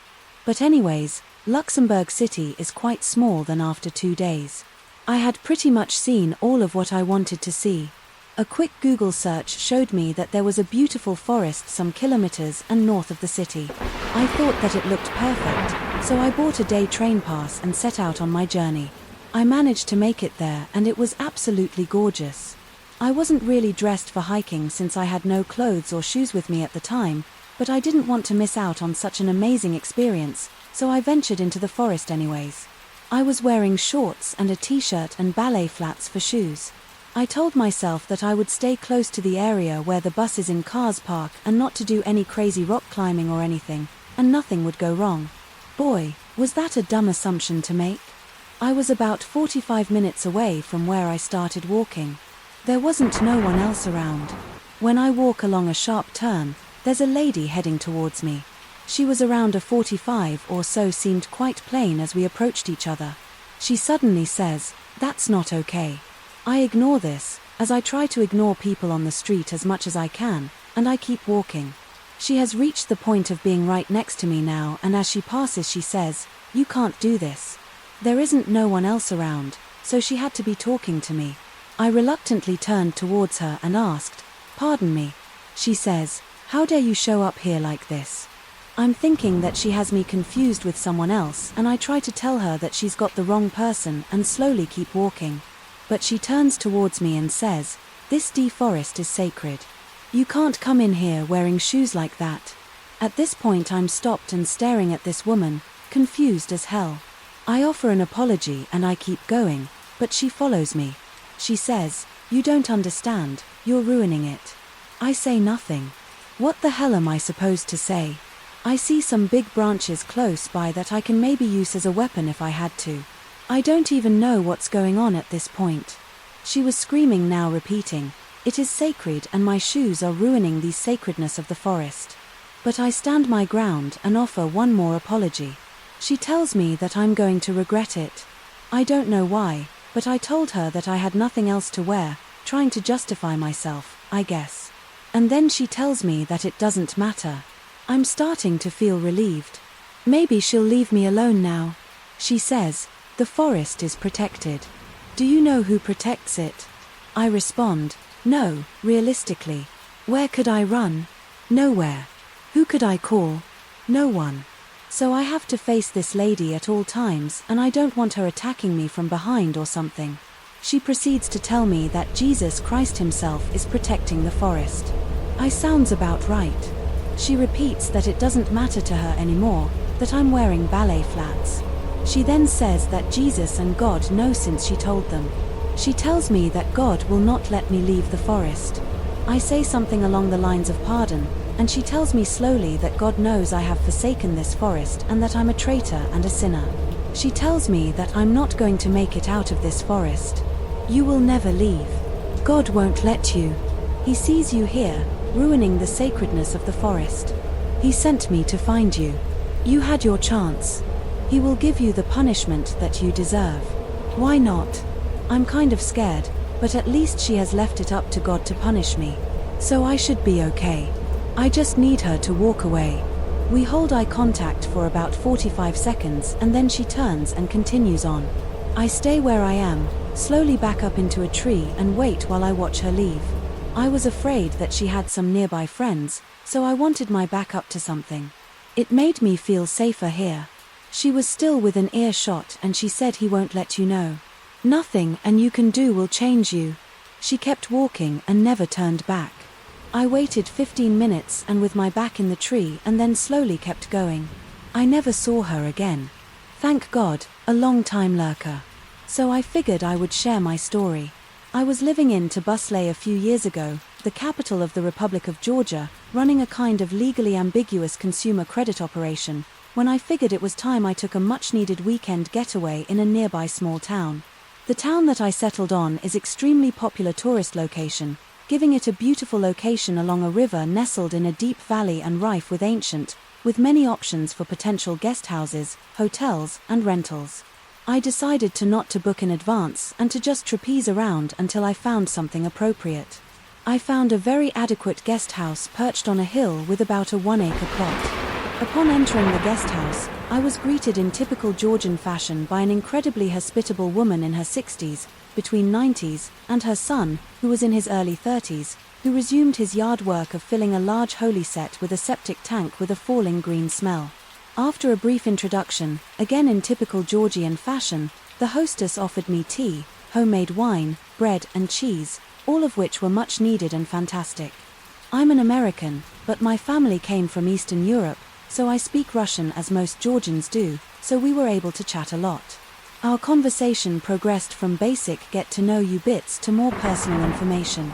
I like whether I'm seeing anyone or who I'm dating, which does come up in surprising frequency when you meet sweet grandmothers who want you to meet their granddaughters.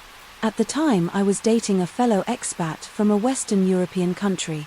When I told the hostess that I was seeing someone, she seemed thrilled and asked me to show her Feldor, and she reacted with an ah and nodded in approval, commenting on her physique in a way that would probably be inappropriate if it wasn't a cute old grandma.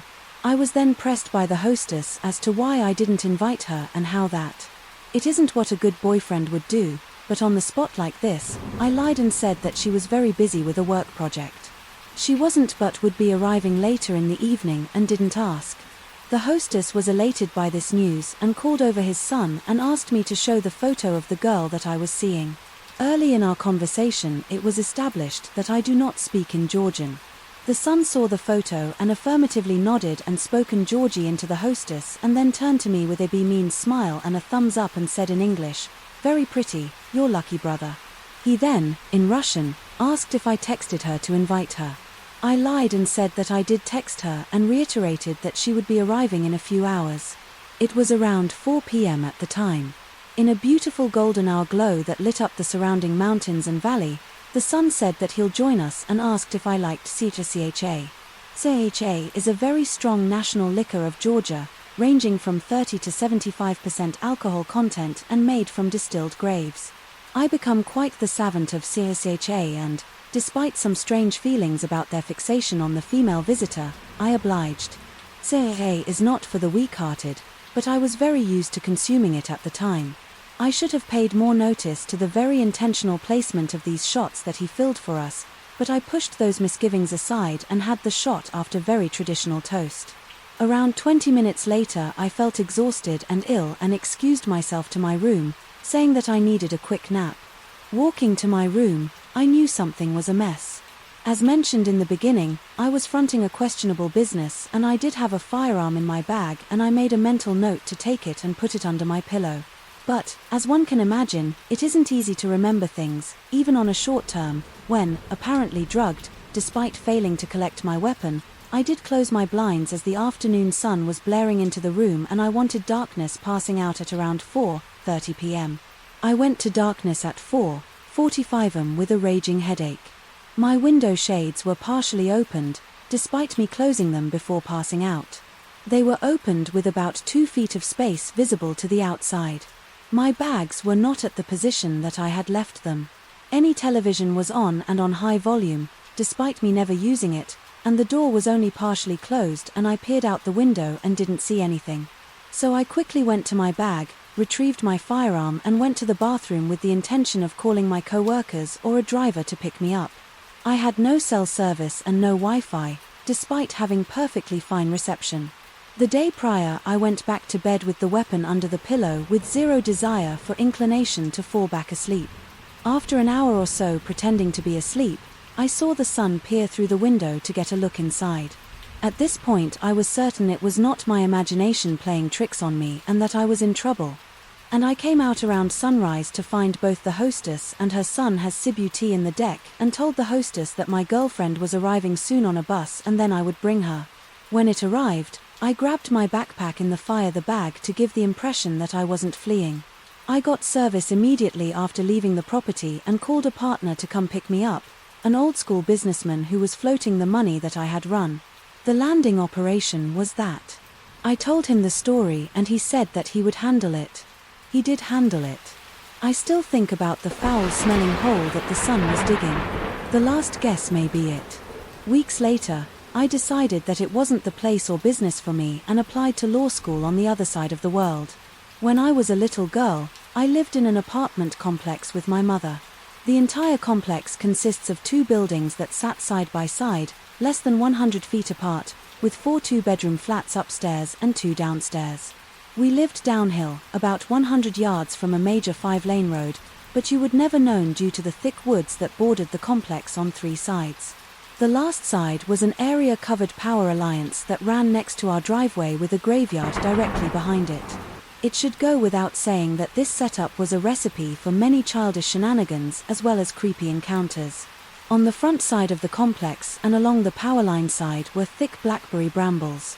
They weren't quite as thick along the power line area, but in front of the apartment you couldn't stick your arm in without being torn apart by the thorns, and it was so thick that it was nearly impossible to push through it. This is relevant.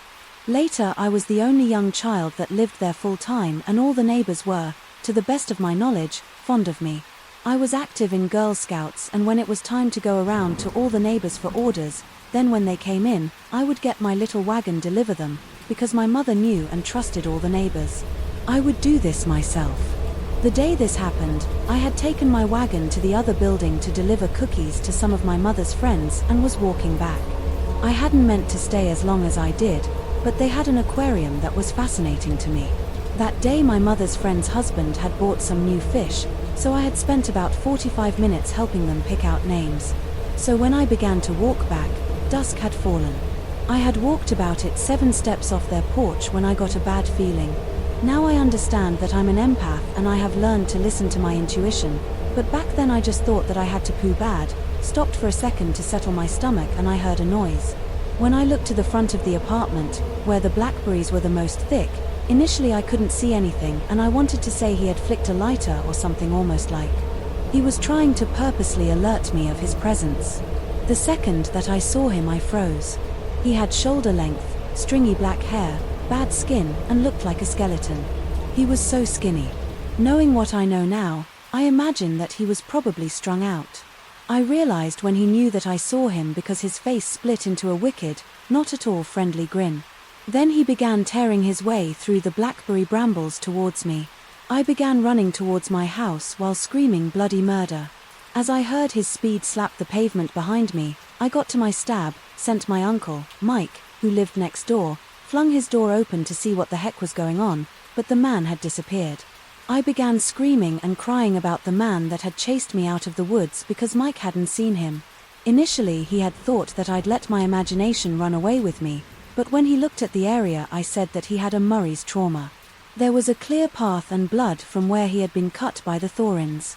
After they took their machete to cut away the brambles and investigate where he had came from, they discovered a small area he had been standing in with a small pile of cigarette butts, like he had stood there waiting for me.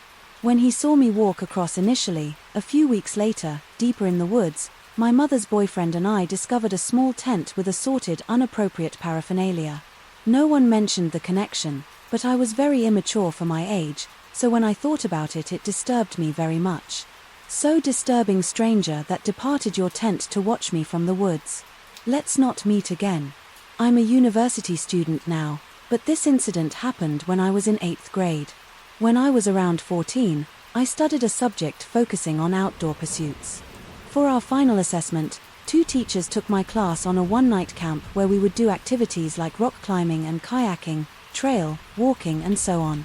I live in Australia, around an hour from my state forest that was notorious for the backpacker murders.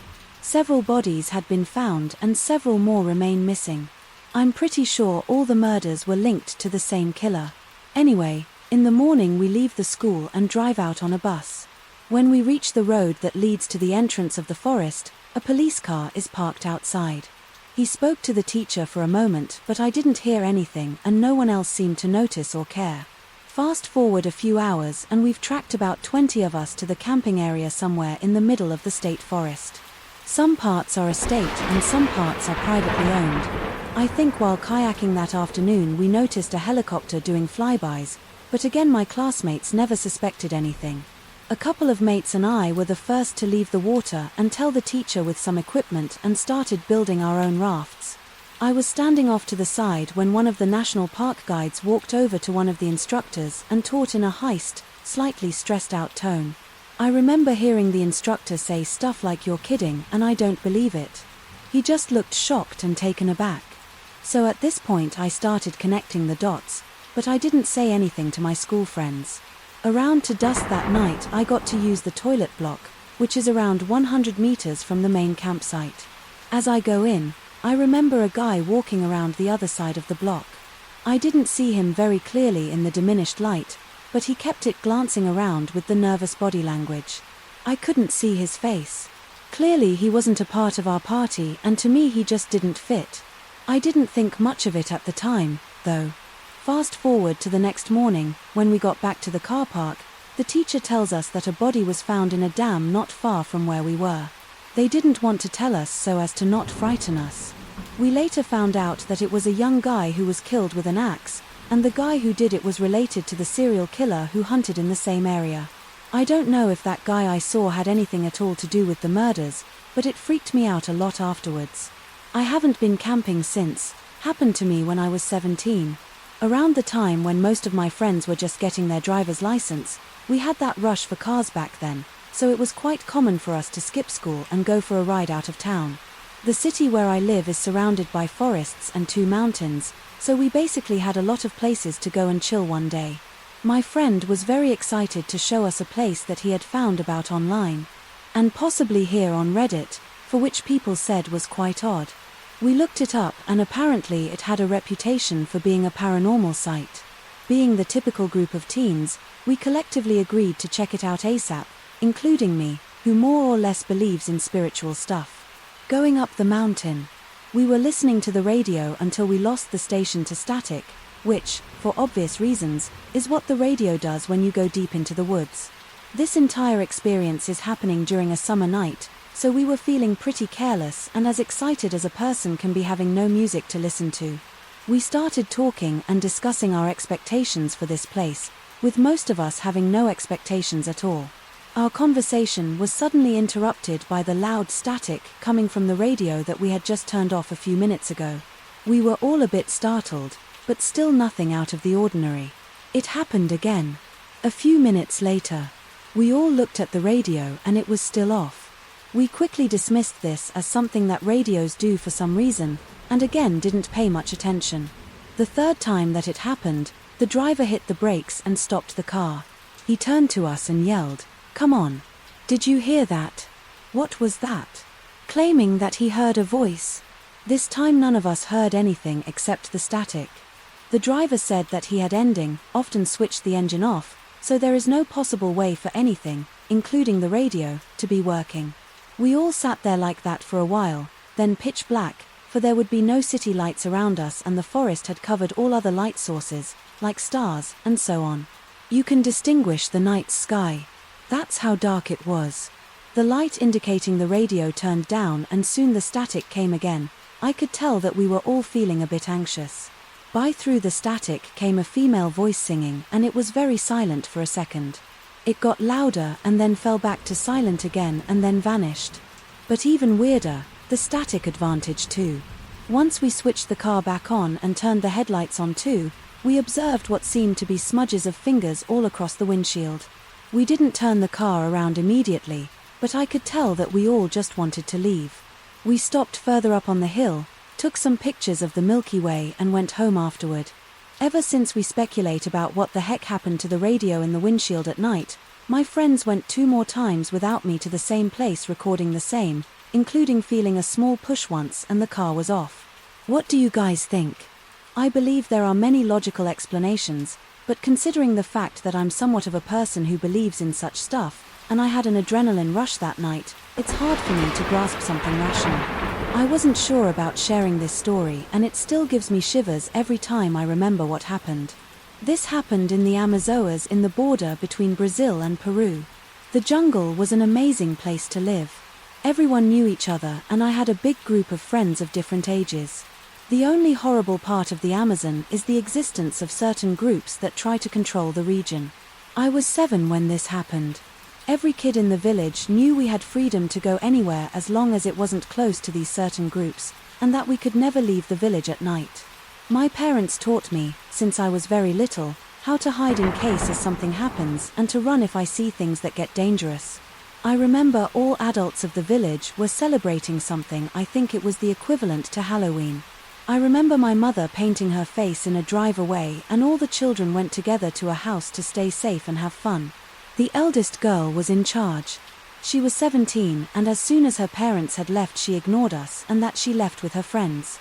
Our closest group consisted of 6 children. I was one of the youngest ones, and we all listened to the most adventurous one, Leon, who was 14. Whatever Leon said, we followed because he was fun, always making challenges, and he wanted to take care of us. Yes, despite him being reckless, he was our friend. We loved him and knew he would never abandon us if something happened.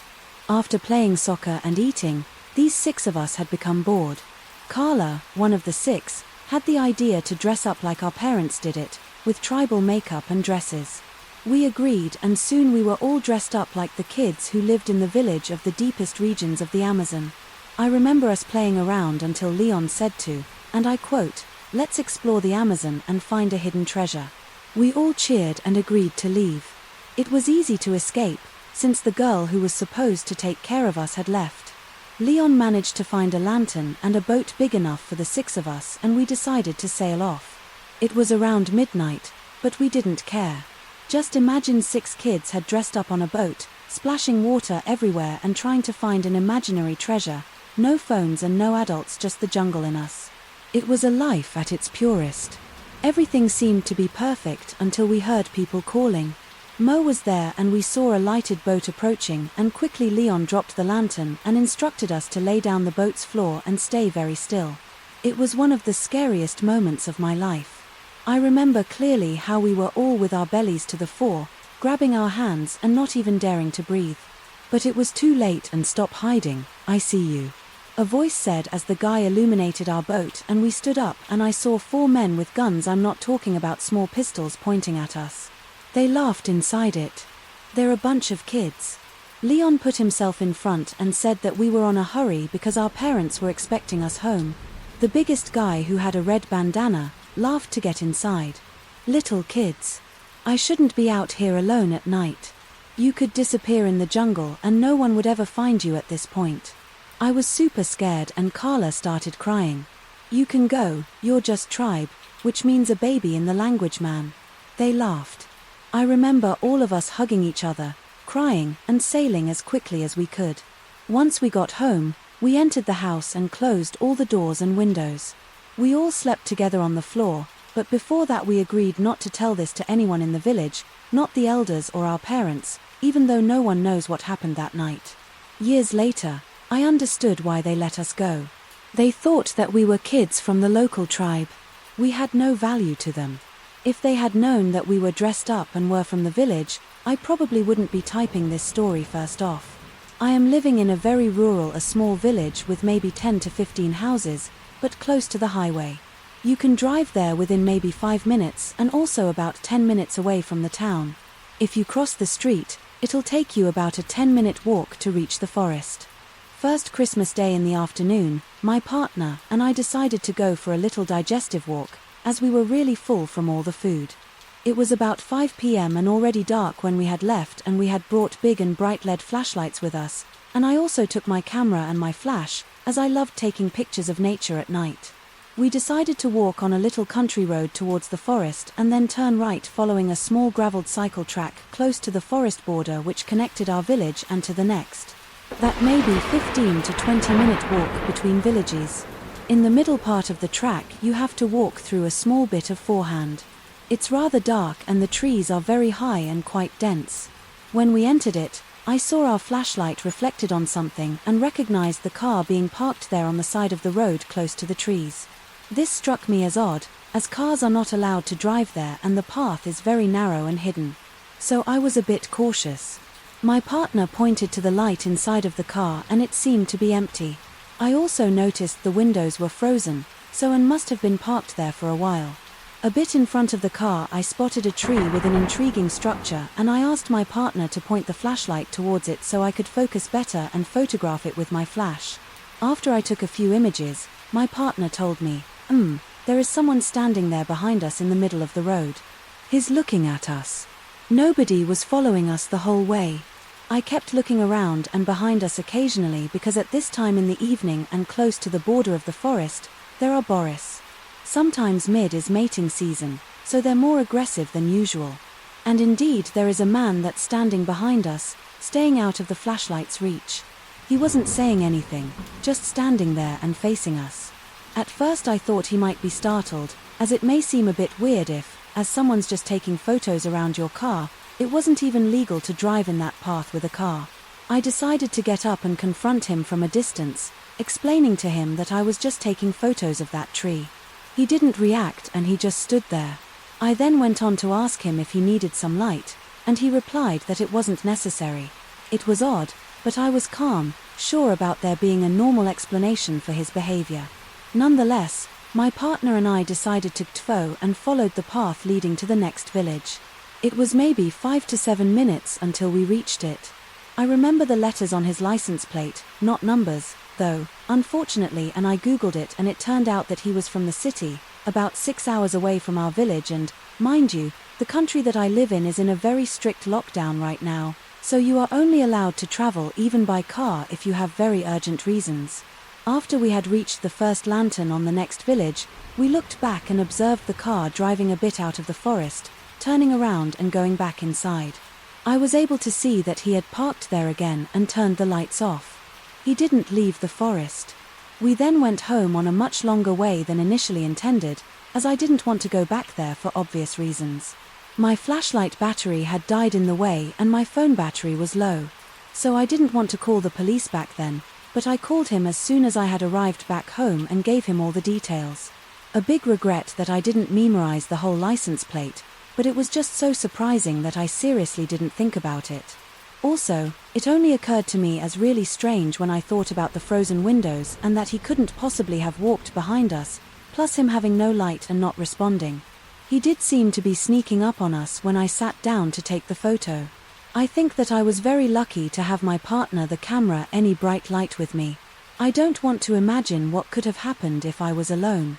This happened to my roommates and I had 2 years ago when we had drove into the national forest just outside of the town that we live in. We go to a small college in New England, about 3 hours from any major city. For context, this forest has quite a few urban legends around Atlanta and the local community, although they do go there often. I have a lot of superstitions about how to be safe. While there, I had just broken up with my partner and my roommate could sense that I was feeling down. The finals were just around the corner, so she decided to help me get my mind off things and suggested that we go to a nice spot that she had found last week and just chill in distress. We took a couple of beers with us and drove to these secluded spots in the forest. From the moment we left the main asphalt road in the forest, I saw a couple of things that unsettled me. You could see the abandoned houses of a ghost town from the higher ground of the road was on, and we saw this old rag doll hanging from a rope on a tree. It's creepy stuff, but we didn't really give it a second thoughts and we kept driving. When we got to a clearing and parked our car behind, some trees popped open the back of our SUV and I started just talking and playing music. About 10 minutes into this, 2 cars appeared from the road and parked in the clearing. My friend didn't pay the attention and instead she kept talking, but as I was facing them from where I sat, I couldn't stop seeing what they did. A guy popped out of each car, talked for a few minutes and then I saw them take out a long object covered in a dark plastic bag from the back of one of the cars. This is when I noticed these guys had guns and not like shark guns, which I see often in this town, but handguns, and then they started lighting the bag on fire. I told my friend to get down and she turned around and saw them for the first time. Black smoke was rising from the bag. In between trying to keep my head down and steal glances at them, I saw them take out a second object and I heard them shoot at it right before they had set it on fire. I don't know how long my friend and I were lying there in silence, but it was definitely enough to let the entire sink in and whisper to each other how much we loved each other. In case this was what we thought it was, at some point I looked up and saw that they were pointing at our car and saw them walking into the woods and maybe trying to follow our tracks or trying to look for us. All they know was that, right? Then I told my friend to jump into the driver's seat and make a run for it. I shut the back door. In between that and the car starting up, the guys heard it and started riding towards us and then ran towards one of their cars and hopped in. We went over a hill and driving way above what was safe for dirt roads on a hillside. We lost them. We drove to a neighboring town and roamed around for a while just to make sure that no one was following us before we went back to our dorm.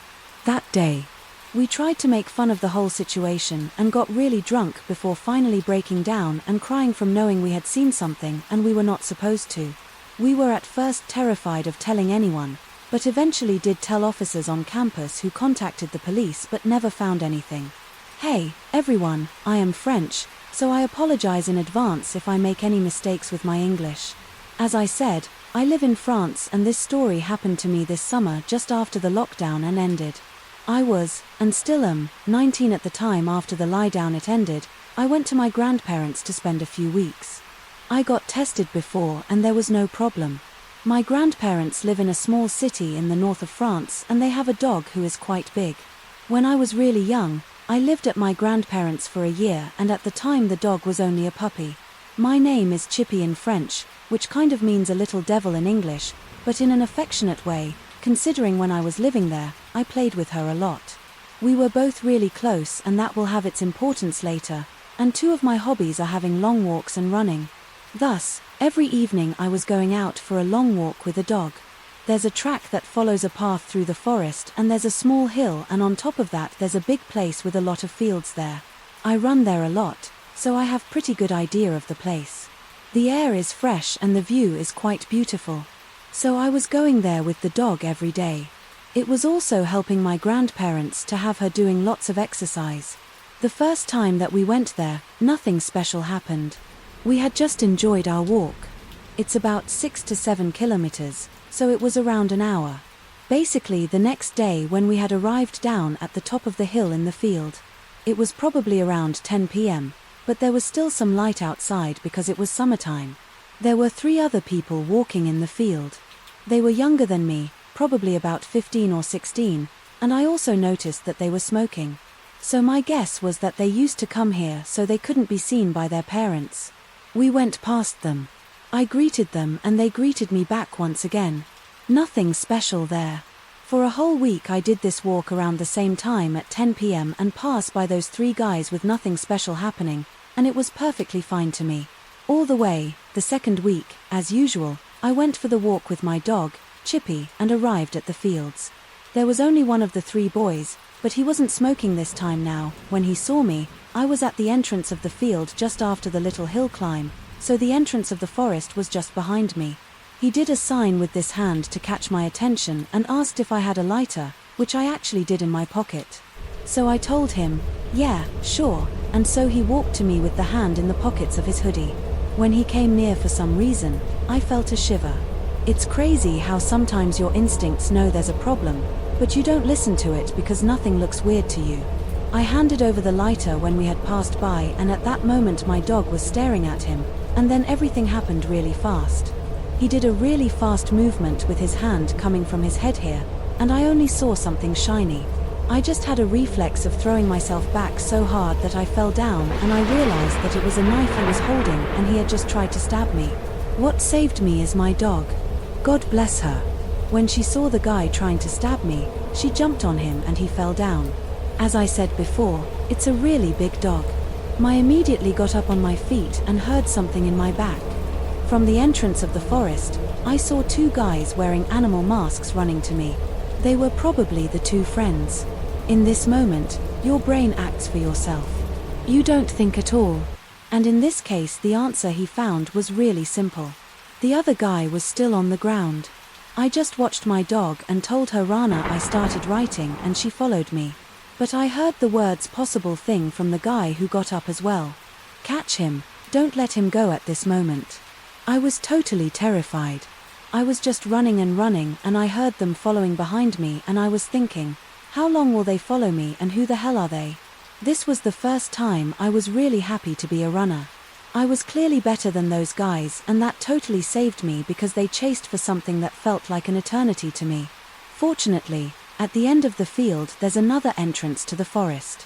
In this time it's descents, with the road. At the end, I heard the steps of the 3 guys vanishing as I arrived at the end of the forest, so I didn't stop running until I arrived at my grandparents' house and locked myself. I caught a big breath and gave a huge hug to my dog. I saw in her eyes that she totally understood what had happened and I had never been so happy to have her in my life. After that, I told everything to my grandparents when we called the police, but they didn't find anyone. I don't know what these guys wanted, but the animal masks really make me think about some kind of satanic ritual. I really don't want to know. Anyway, I still do long walks with Chippy, the hero dog, but I now go earlier into places with a little more people. This story is quite short, but it really traumatized me so much when I was a child, and I actually succeeded to forget about it for a long time. I've been reading the Reddit for some weeks now, and my memories got brought back to me for some reason after reading some scary stories on here. It's not as scary, terrifying or creepy as some of the others here, but for a 13-year-old who's never seen any violence and always lived in the comforts of a happy family life among friends, it wasn't terrifying in its own level. So for context, I was around the third team at the time, and I don't quite remember the date. I've always been a big childish person, partly because of a car accident when I entered a medium school. That felt like it had stopped my growth mentally. I barely had any friends because I was going through the weird looks, bullying, and the only ones that were okay to hang out with me were people younger or with the same mindset as me. Every couple years my parents would send me to a summer camp lost in the mountains, where there were basically mountain activities like hiking, exploring forests and all that. I live in France and I don't know how summer camp Southport work, but here it basically works.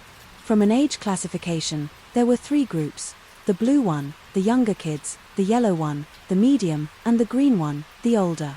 I was supposed to go to the yellow group because I was still too young, but for some reason I got brought to the green group, composed of people that were 16 or 17 at the time, and basically everyone hated me for being so young and childish. Let's not hide it. The day that I remember was one of the last days.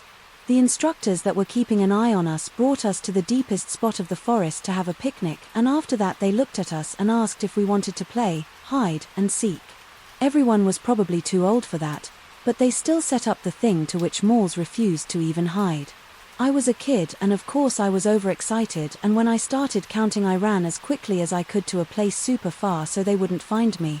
There was a smallish river, and so I jumped over it, and after some stops I feel a hand catching my hairs very violently. I try to turn myself, but the hand just slips to my neck and catches it really tightly against its side. I was terrified and I tried to fight back and to resist, but the hand that was restraining me was one of a grown man with lots of strength. I started screaming at the top of my lungs. I never screamed that loud, but seemingly nobody even heard me, and the guy started talking while dragging me to the forest. He was completely mad and kept repeating, "You'll see, I'll hurt you so much, you'll cry and scream even more." I remember him talking about harming me. I was 13 and I was terrified. I had never been through anything like this. He dragged me further into the forest and I kept screaming, hitting him, until at some point I found a way to bite his hand with all the strength of my jaw. He screamed from the pain and just went, "You're crazy." And when he was hurt enough, his arm retracted. I escaped and turned back and made the sprint to my life. I think the guy must have lost interest in me or something because he didn't run after me. I jumped back over the river and found there was only one friend in the whole camp. I kept running and I'm so not sure if she saw the thing that happened or if she just ignored it. I went to the monitors, but I felt too terrified to do anything or even tell them, and so I didn't. I didn't know who it was. I didn't know if it was someone from the camper, a total stranger. I didn't even see his head, his skin, the clothing that he was wearing, nothing. I was just too scared. That same night I called my parents, but they couldn't come to pick me up right away, so I had to go back home on the bus, like everyone else. What terrified me the most was the guy could be one of the people in the same group as me. He could have just hit me in my sleep and dragged me somewhere. I still don't know who that guy is, and I never wanted to know more. I want to share one of the scariest things of my entire life, not only because of a creepy subject, but also because of a creepy guy, and you can treat this as a cautionary tale. So last night my model and I went to finally do a photo shoot that we wanted to do for a long time. So basically I wanted a dead girl in your headlight tonight to type a photo. It was 9 p.m. but it was already pitch black here. We found some deserted road in the middle of nowhere and started the shoot. We went through 2 outfits and she started to change into the third, and then all of a sudden we saw a car in the forest. There was a dirt road to the left of us. Apparently he had gotten stuck in the mud and couldn't get out. I would post a video of, if I could. We were waiting for him to get unstuck and drive wherever he wanted to drive, but it was taking so long that we decided to go for it to continue our shoot. The model was still trying to change. It's not so easy in the dark, so I decided to go outside and get my settings ready so she wouldn't need to stand in the cold rain for too long. As soon as I got out, this dude magically got unstuck and sped to the road that we were on, and so I hopped in the car. We locked the door and sat there. In that moment we were a little scared, but still he could be very well just stuck in that road, and he just got out. He pulled at the driver's seat, where my model sat like 10 centimeters from her car. He almost broke off her side mirror, and he looked into her car, and we had this big butcher knife for photos. So she pulled it from her bag and showed humor, and that's when he sped off. We decided to go the opposite way in case he decided to block the road or something, but we met at dead end and had to go back. When we went to the place that we met this creep, he was in the same spot as before, pretending to be stuck again, and so we sped right past him and called the police because we thought he could just be waiting for somebody to go up to him and offer help, and then he would harm them. So, guys, please be safe, pay attention to your surroundings, and maybe don't go taking photos in some deserted road. This happened a couple of years ago when I was 16. It was a warm summer night. I had nights like these. Me and my friends would often grab a pack of cigarettes and a bottle of beer each and go outside to enjoy them. We come from a really small town where everybody is somehow connected, so the only way for us to drink and smoke without our parents annoying was to do so in secluded places. Luckily, our town is surrounded with huge forests. We were both very familiar with them, since we practically grew up there. This one time it was a night as usual. We both grabbed our forbidden contraband, some flashlights, and we headed out. We took the path through the long metal which ended at the edge of the forest. From there led a path through the forest, by which it's a 20-minute walk back to town and Esteban Hill terrain. At the place where the meadow and not the forest meet, there is a gazebo with a fireplace where people go for picnics. As we were walking through the meadow, we would stop a few times to ensure from afar that the gazebo wasn't occupied. It was around 11 p.m. and the night was incredibly dark. Even though we were on the open, we had to use our flashlights to see anything. We made sure that the air was clear. We approached the gazebo to light our first cigarette. We were just standing there, puffing and talking, while always scouting our surroundings with the beams of our flashlights. After maybe 5 minutes, we decided to take the path through the forest back to town. We walked about 30 meters, at which point we couldn't see the place where we were previously standing, and that's when we heard it. From the gazebo where we were standing just seconds earlier, came along a terrifying scream. It sounded as if somebody, a man by the sound of it, was being cut to pieces while still very much alive, the kind of scream that turns your blood to ice. Instantly after the first scream, there is a pause for a few seconds. During this whole time, we were both so scared that we couldn't even move. Then it started again, even louder and more terrifying. The second scream has snapped us back to reality without a word. We just started sprinting through the rough terrain, not once. Looking back at this point, I was so pumped up with adrenaline that I couldn't hear anything except my own heartbeat resonating in my ears. We've never run that fast, and we didn't stop until we had reached the lights of town. When we finally did, we both just sat on a sidewalk under a lamppost, panting and gasping for air. Nobody said anything for a good 30 minutes until for my friend came a single but quite eloquent word: crap. After a while we started talking about it. We came up with a conclusion that either somebody was having fun at our expense or somebody really got hurt. At the end we decided to head back through the first thing in the morning, but, surprise, surprise, no signs of anyone being injured or anyone struggling. We decided that it was just someone playing pranks on us. However, to this day he keeps gnawing at me. Something just doesn't add up. We were standing there for quite some time, so the person must have been very well hidden. On the other hand, it would be almost impossible for anyone to just walk in there without any light, since it was so dark, and even if he had some kind of torch, we would certainly spot him anyway. Screaming man in the forest. I'm glad I didn't see you. Since my last post here sparked quite a discussion, I decided to post another one of my unsettling stories that are tied to our local forests. I grew up in these forests and I feel quite comfortable there. Nevertheless, I stumbled into a few unsettling situations there that would firmly stick in my mind forever. This was one such occasion. I was 18 at the time. One evening me and my two friends, Mike and Paul, decided to go camping, while camping maybe is in the right words then. So we didn't intend to spend the night, only 2 chilling apps and found around the campfire for a while.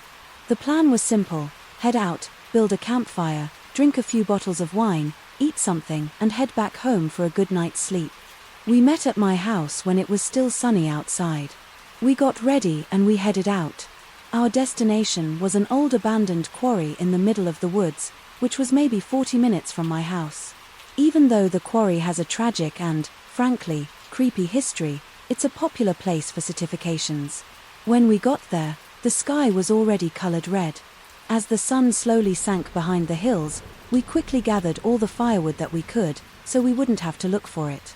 Later, as the darkness fell and absorbed all of our surroundings into impenetrable blackness, we already managed to get the fire going. We were in a great mood and we were getting ready for our first toast. That's when we realized that we made a horrible mistake. We had forgotten the corkscrew. We were trying to open the wand without it, but we quickly gave up because the bottles were quite expensive and we didn't want to damage them. At this point it was clear that one of us would have to sacrifice himself and jog back to retrieve the corkscrew. After a bit of haggling, I volunteered. However, I had 2 conditions. Firstly, they would give me a hatchet in case something went wrong along the way, and secondly, no pranks. When I got back, Mike and Paul agreed without hesitation. They shoved a hatchet into my one hand and a flashlight to another and sent me on my way. As I was jogging through the forest, I heard a noise resembling a wild boar. Suddenly I remembered a warning I had received from an older hunter a few days ago. He said that this time of year the boars were getting dangerous, especially at night. I was a bit nervous, but luckily I had managed to survive with no harm. I arrived safely to my house. Much to the surprise of my mom, who didn't expect me so early, I explained the whole deal. When she just laughed, I grabbed the corkscrew and was back on my way. So now, watching to experience an unpleasant bar encounter, I chose another, slightly longer path, this time through an open field. After a while I got to our spot. It was a small clearness, surrounded on one side by a massive rocks, maybe 70 meters tall, and on the other side by a thick forest. Somewhere in the middle of the clearing was our campfire. When I approached it, I realized that there wasn't anybody, although our backpacks were still on the ground and the fire was burning bright. Great. We specifically agreed that there would be no pranks. When I got back and those dicks think that they're funny here, I thought to myself. I resented sat down near the fire while facing the woods. That's the only place where those 2 could have hit in. I thought I was really tired and all I could think about was the taste of that exquisite pinot noir that we had brought with us. I really wasn't in the mood for the games and I was getting quite mad. And that's when I heard a snapping of twigs and rustling at leaves from the edge of the forest, maybe 30 meters from where I was sitting. The sound with the rhythmic colon was undoubtedly the sound of somebody walking. I aimed my flashlight to the spot where these sounds were coming from, and between the trees I spotted a tall person wearing a dark hoodie. As I shined my flashlight on him, he stopped walking, turned me and just kept staring motionlessly, even though he was directly facing me. I couldn't really see his face and I shouted, "Hey, Paul, you, fatso, I know you're trying to scare me. We agreed on something, so stop messing around and come on out." As I finished, the hooded figure had just turned around and walked deeper into the woods. Exactly at that time my phone started ringing hastily. I took it out of my pocket. It was Mike. I took the call and I started barking at him. "Really funny dude. I thought we agreed on something. What are you talking about?" "I'm talking about you trying to mess with me. I clearly saw you, so you can come out now." Mike has it frozen for a minute for what seemed like an eternity. All I could hear was his heavy breathing and Paul mumbling something in the background. When he finally snapped back to reality, he just said, "Dude, we're at your house. We heard some footsteps. At first, we thought you were trying to mess with us, but then we got scared and decided to look after you. I forgot the fun of your house, so we couldn't even call you. Just get the heck out of there and we'll come back for our stuff together. It's BS, just another one of your funny pranks, and I'm not buying it. Hold on a second." For a while, all I could hear was some incoherent mumbling. "Hey, what's going on?" said the voice of my mom coming from the phone. My head suddenly spun in. My heart skipped a beat as I realized that they weren't kidding. Suddenly, a freezing wave of fear ran through my body. However, I managed to convince my mom that everything was fine, that she didn't need to worry. She gave the phone back to Mike. "Just leave everything and come back. We're heading out now. We'll meet you halfway there. I'm not going anywhere alone again. You better get your butts here and do it quick. I'm waiting for you." A but, and I hung up. I didn't wish to make any more noise than I already did. I quickly turned off my flashlight and started to back off in the light fire. I moved all the way to the huge walls of rock. I figured that if I had my back covered by the rocks, I would eliminate one of the possible ways the unwanted visitor could approach me. I was standing there in complete darkness, trying not to make a sound, tightly clutching my hatchet, which would be for the next half an hour.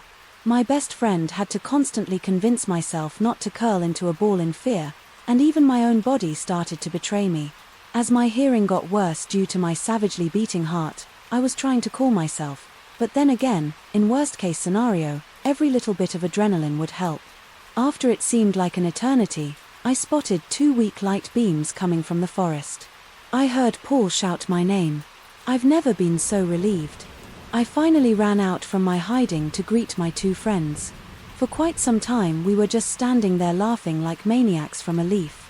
We were even getting a bit cocky, and we thought about saying, after all, there was just one supposedly creep lurking between the trees and there were 3 of us funny.